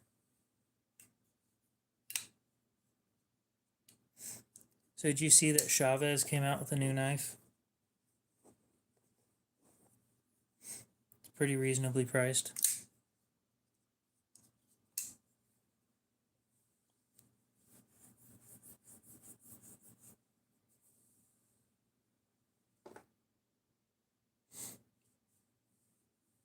$85. It's aluminum instead of titanium, and D2 for the blade. And it still comes with the skull clip too.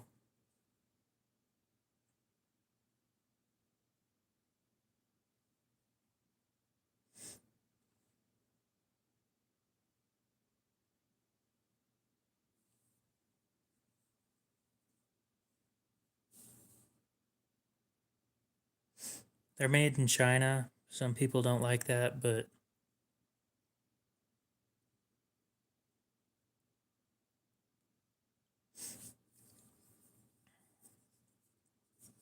I think this series knife is the only knife where I would actually buy a Tonto, because these Tontos are easy to sharpen.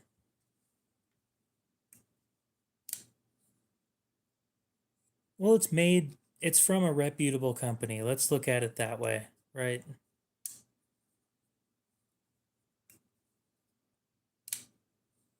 You know it's going to be a good knife.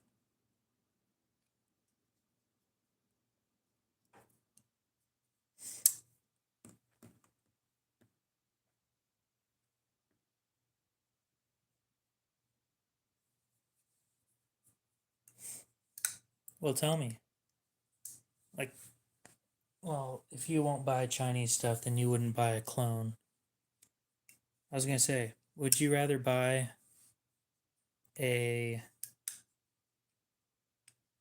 real Chavez for like $350 or a clone for like $100, or this thing made by Chavez for 85?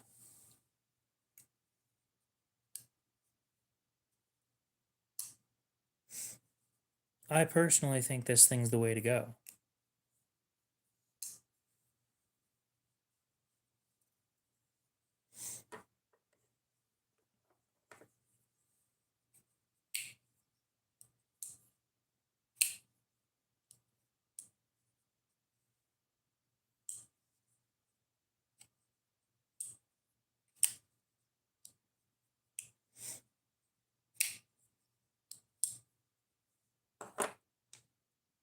Or something else for you to look into.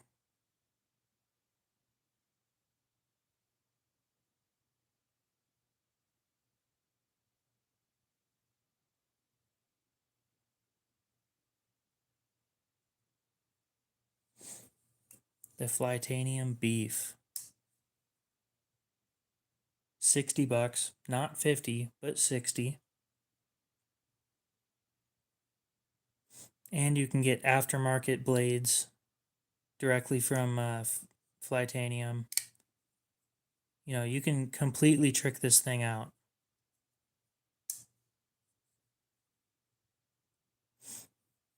Starting at $60.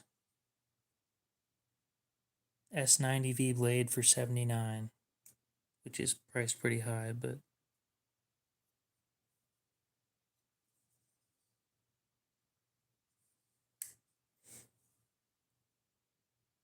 I like their business model too, where they sell you the knife and they sell you parts for it too. I love that.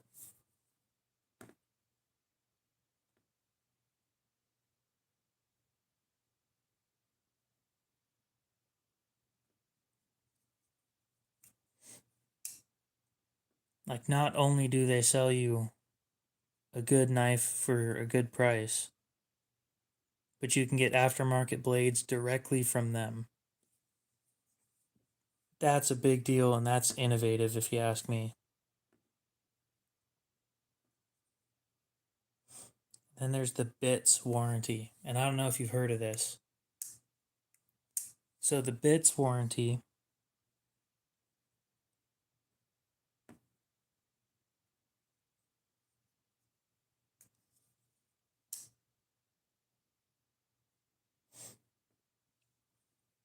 is a top tier warranty that covers your Flytanium from damage. They stand behind their products and will work with you to find your problem or whatever. Basically, what this warranty does is if you break a part,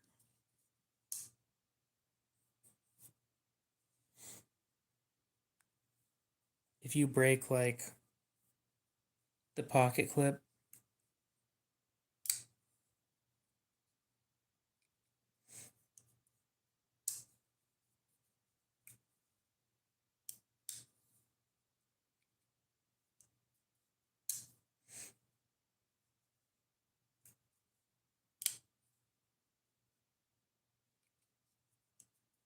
okay, give me a sec. I gotta find the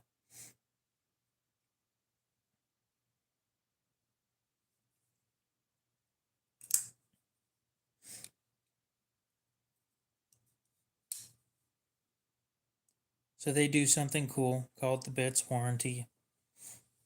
And if you break like a pocket clip or something, they'll sell you another one for cost plus shipping.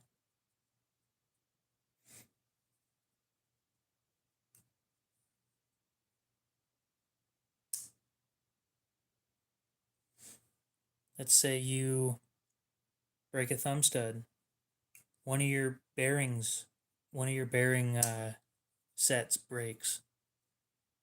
They sell you parts at cost plus shipping.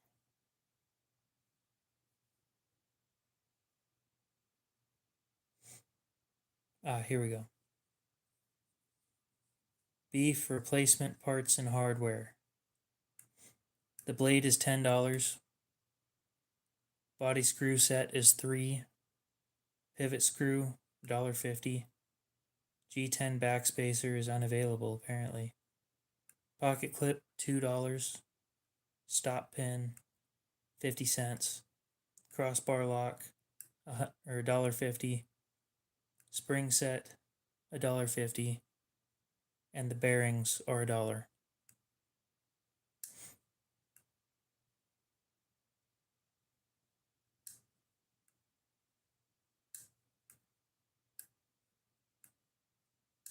Yep. They sell everything, every part for your broken knife at cost.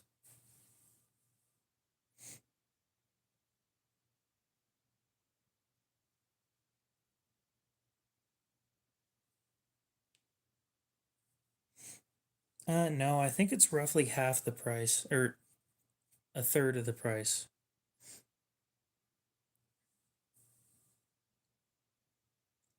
$10, $13, $14.50, $16.50, $17, $18.50, $21, $22 minus the backspacer.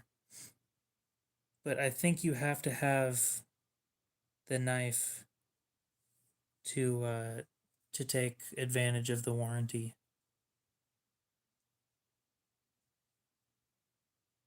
But it's definitely cool.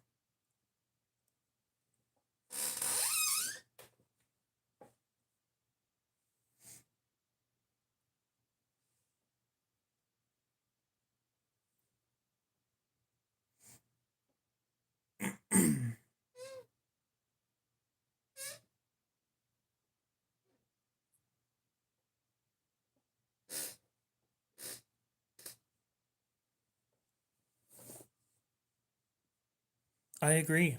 I mean, Kershaw, except for the blade, Kershaw sends out free parts for all the knives that they still make. Well, they don't sell handles and they don't sell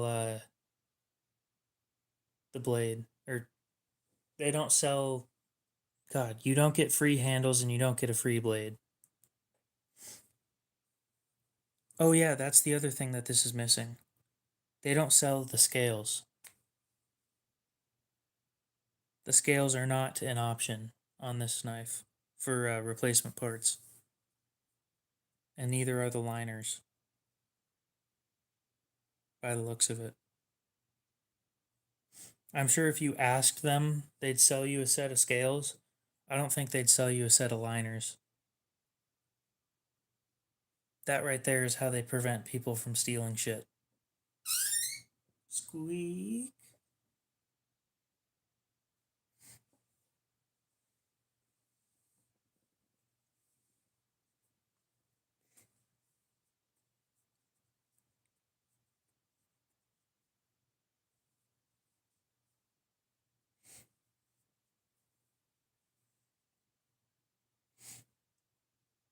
Knives, the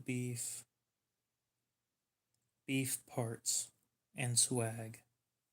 Which is where they sell beef socks, by the way. Titanium thumb stud kit, $12. Skiff glide bearings, $13.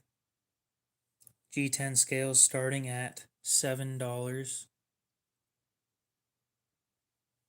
Aluminum thumb studs, $2.50. Titanium scales, $63. S90V blades, $79. The beef socks are $20. And I said, I will buy these one of these days and I will wear them to every knife show that I go to.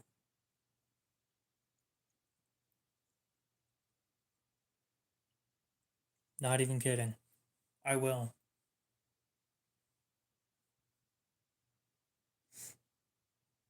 I find that shit hilarious. I think more people need a little bit of whimsy in their life, and that is how you do it.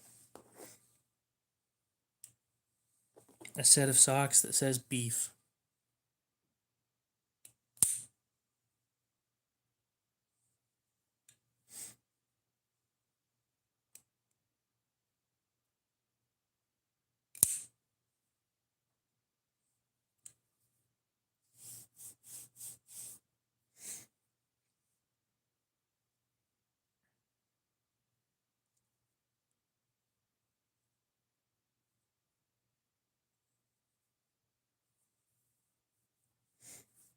Yeah, we don't got those here.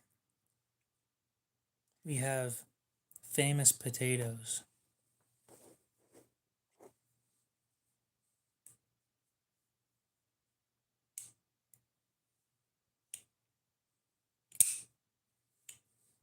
So, did you say you were interested in this? Or are you not interested because it's half serrated?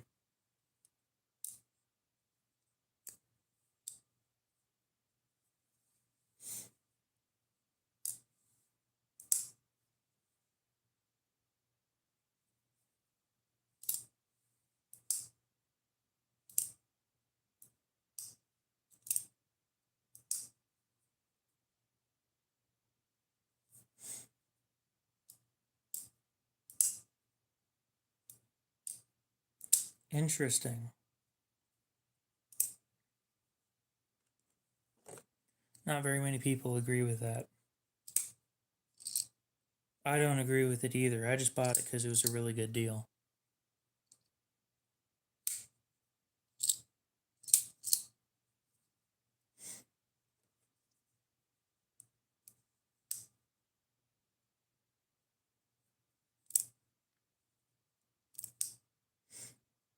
I sell it to you for a really good deal too. Well, good deal. One, because I can't sharpen them. Two, because they're not useful in my everyday life. I have this priced at, again, I only take Cash App, but uh-oh, Michael's here. Michael, give him a chance, okay? I have it priced at $180. Michael's the one that buys my expensive shit, so I think brand new they're $325.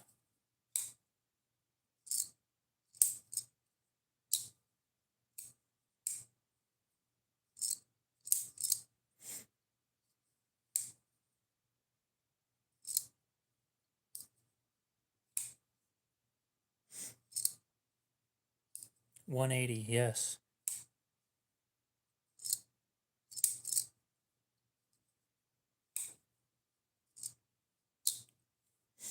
Got a beautiful, and I mean beautiful, 8,000 grit finish on the front edge. Oh, you're not buying anything, Michael. You still have to buy the PM2. This thing. Okay. So I also have a hold program that I do where I put it on hold. The hold lasts a month.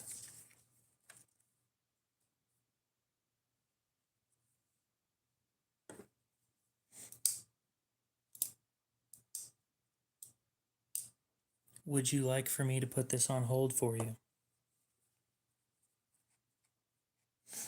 Speaking of hold, I need to talk to a couple of these people.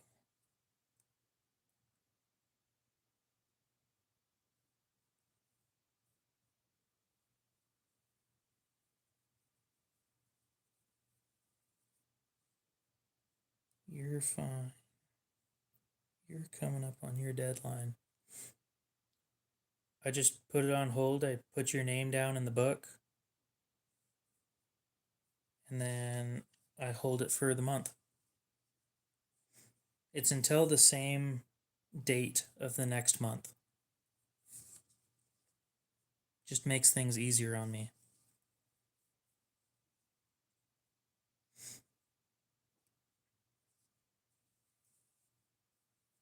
No, you don't pay anything. It's just on hold.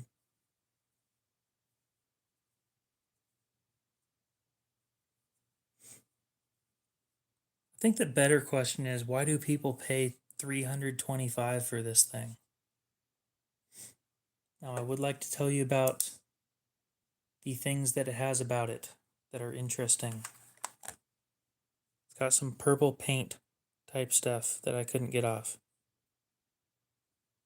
Right there in the fuller. And right there, you can see it right there. It doesn't affect anything, it's just there. I couldn't get it off. And then another thing that I do need to bring up.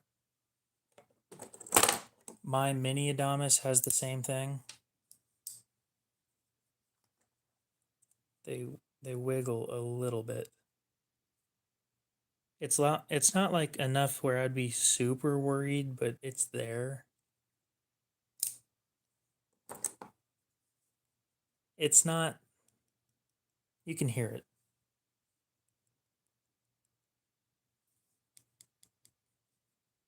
If you really wrench on it, you can. The plan is I send this thing in for them to look into the lock rock that it has.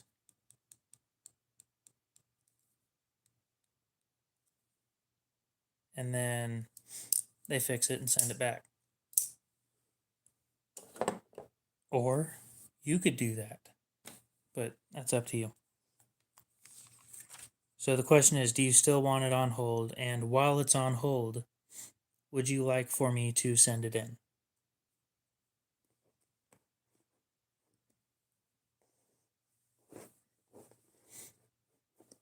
Actually, I've noticed that there's just a missing spot of Cerakote right there. I don't know what it costs to have them fix things. I never really looked into it that much. I'm not a Benchmade fanboy. I don't really like their stuff very often because they are way overpriced.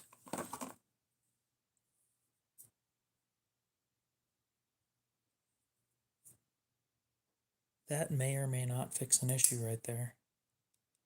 Nope, never mind. Oh well, it was worth a shot.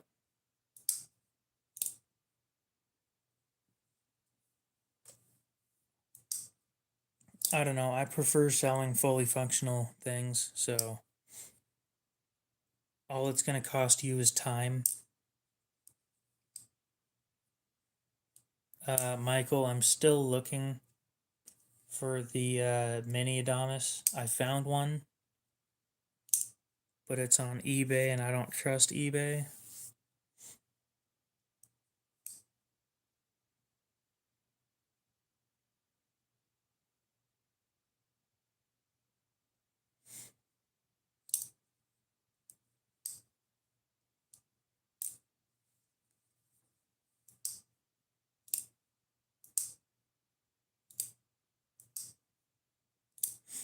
Okay, then I'll just put it on hold. You got a month from today. Would you like me to send it in? So here's the deal with that. Their turnaround is like a month. So actually, before I send it in, a local knife shop has a couple of these. I might just bring it in and say, hey, it won't cost you anything. I already said that. Again, I prefer selling fully functional items. If something's wrong with it, then I'm fixing it at my expense. It's not a big deal to me. Quality comes first. Anyway, I'll bring it to my local knife shop. Oh, you can receive my package all you want.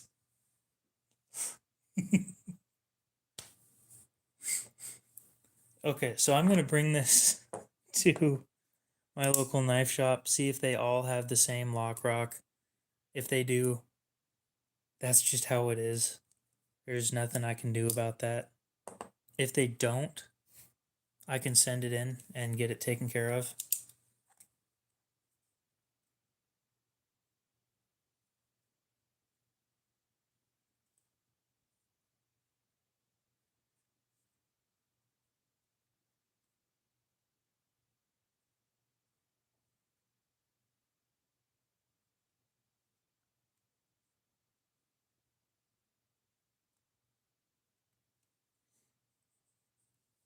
No, we don't need alone time.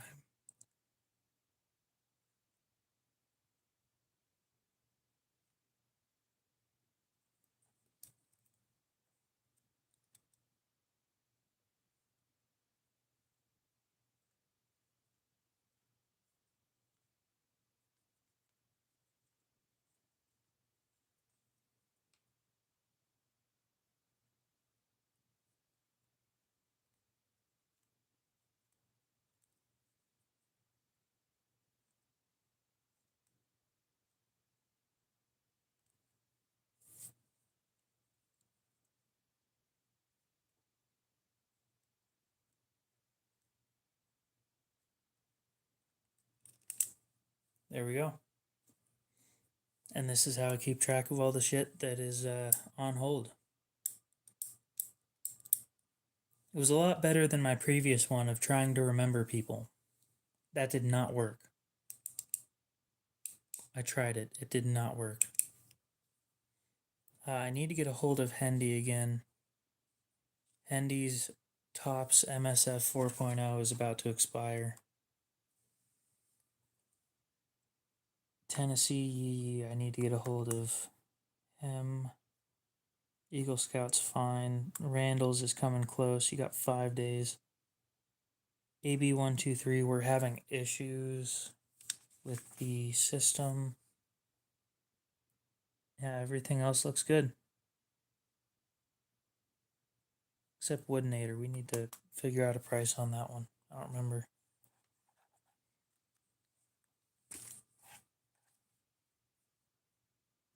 Awesome.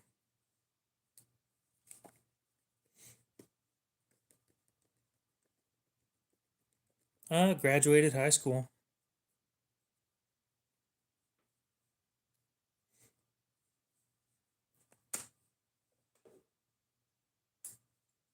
Great question.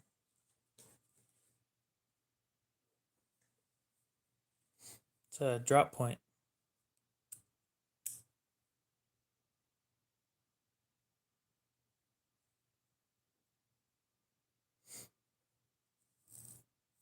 I don't know. I was educated enough to decide that college was a waste of money when I'm not guaranteed a job in any field. So, yeah, so this one had the red paint stuff. It wore out, unfortunately. Which one did you want if they didn't get it? I don't know. Was it the ZT or something?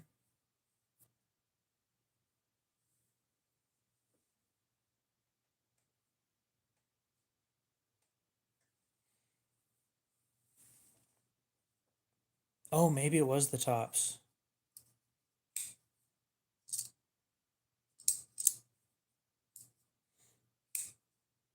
I've never heard of that.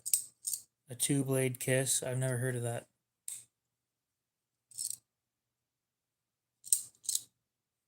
The tops would make sense.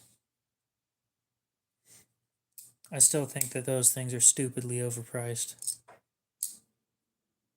Kiss two timer. This is great. I hope this is real.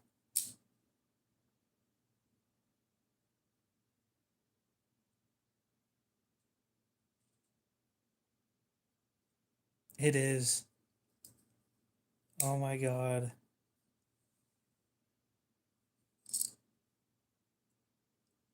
This shit's hilarious.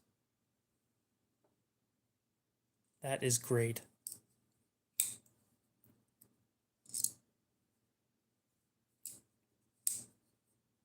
I wouldn't carry it, but it's definitely funny.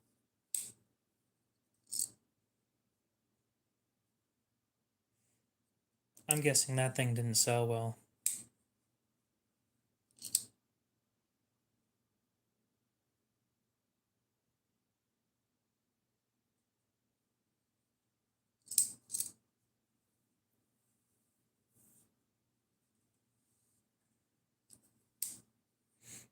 I don't know where I'd find one of those. I try to help people find knives that they're looking for.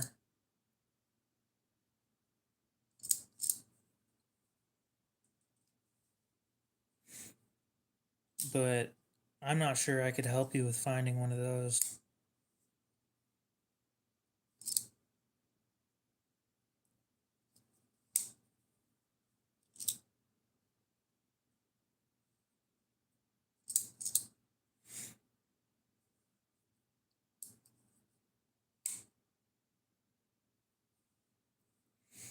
How much would you be willing to pay for one of those?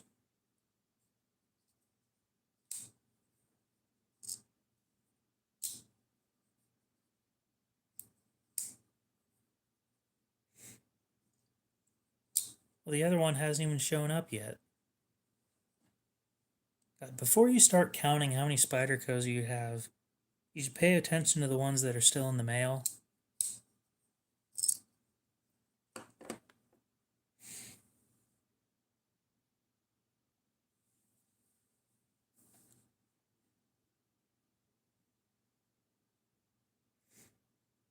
Kids in this economy?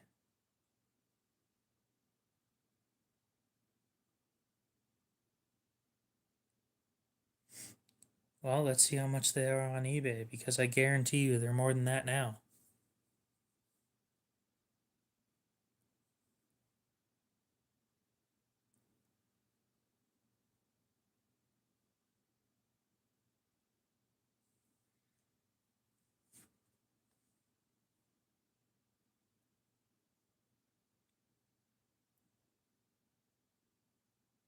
$100.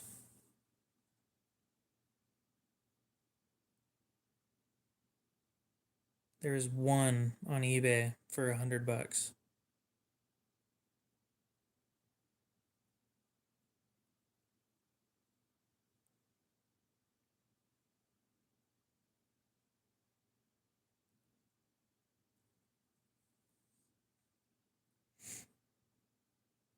So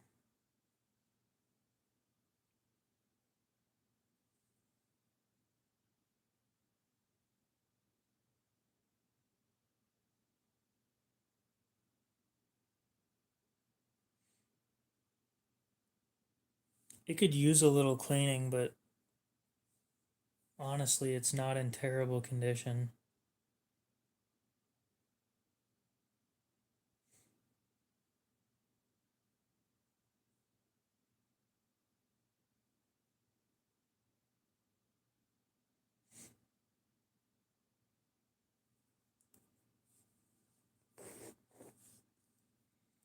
I'm telling you, Cody, I'm the reason why plenty of people that join my streams are broke.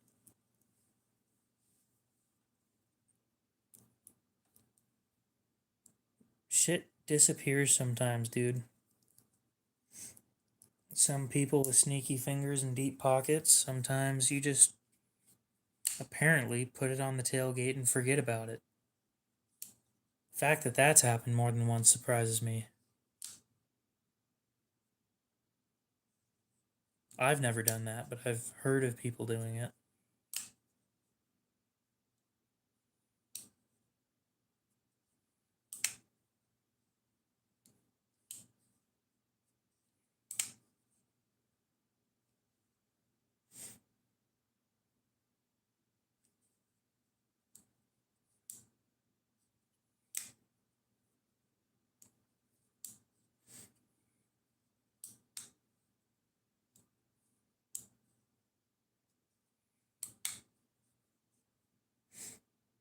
That sucks.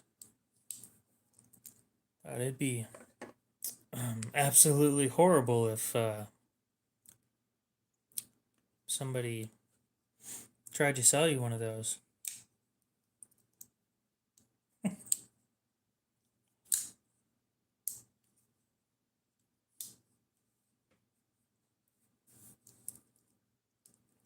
Look, dude, I'm a salesman at heart, but at least I got a sense of humor and an understanding that shit hit the fan a little bit ago and it's hard to afford stuff.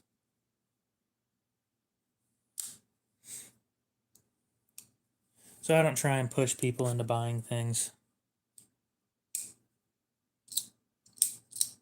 I'm surprised nobody called this.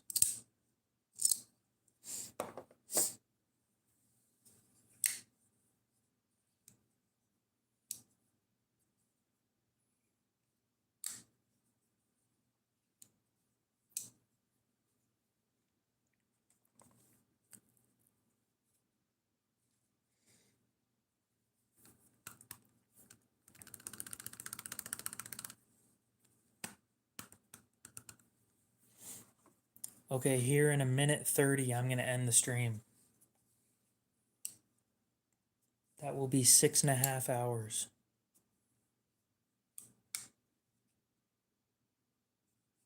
And then I'm going to go do something and then go to bed.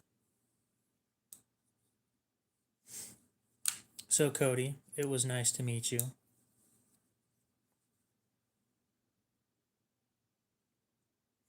It's always nice having new people show up. Oh, I've seen you here before. Okay.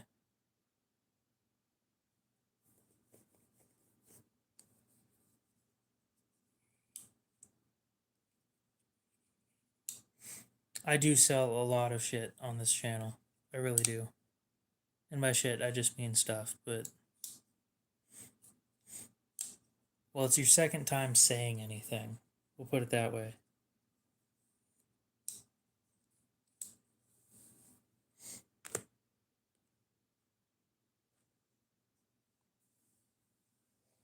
God, the table is just covered in knives.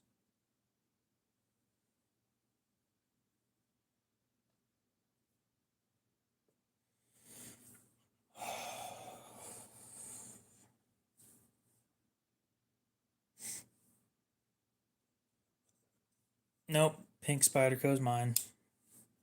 Sorry. I might be able to find you one of those things, but that one's mine. I'm running out of space. That's the problem.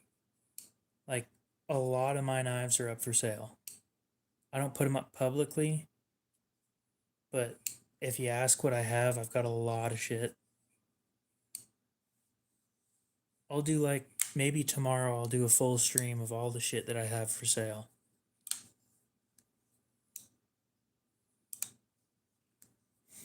But there is so much stuff. Like a lot of my CRKT collection, a lot of my Kershaw collection. I've got a few Civivis that are up. And that's just the reasonably priced stuff.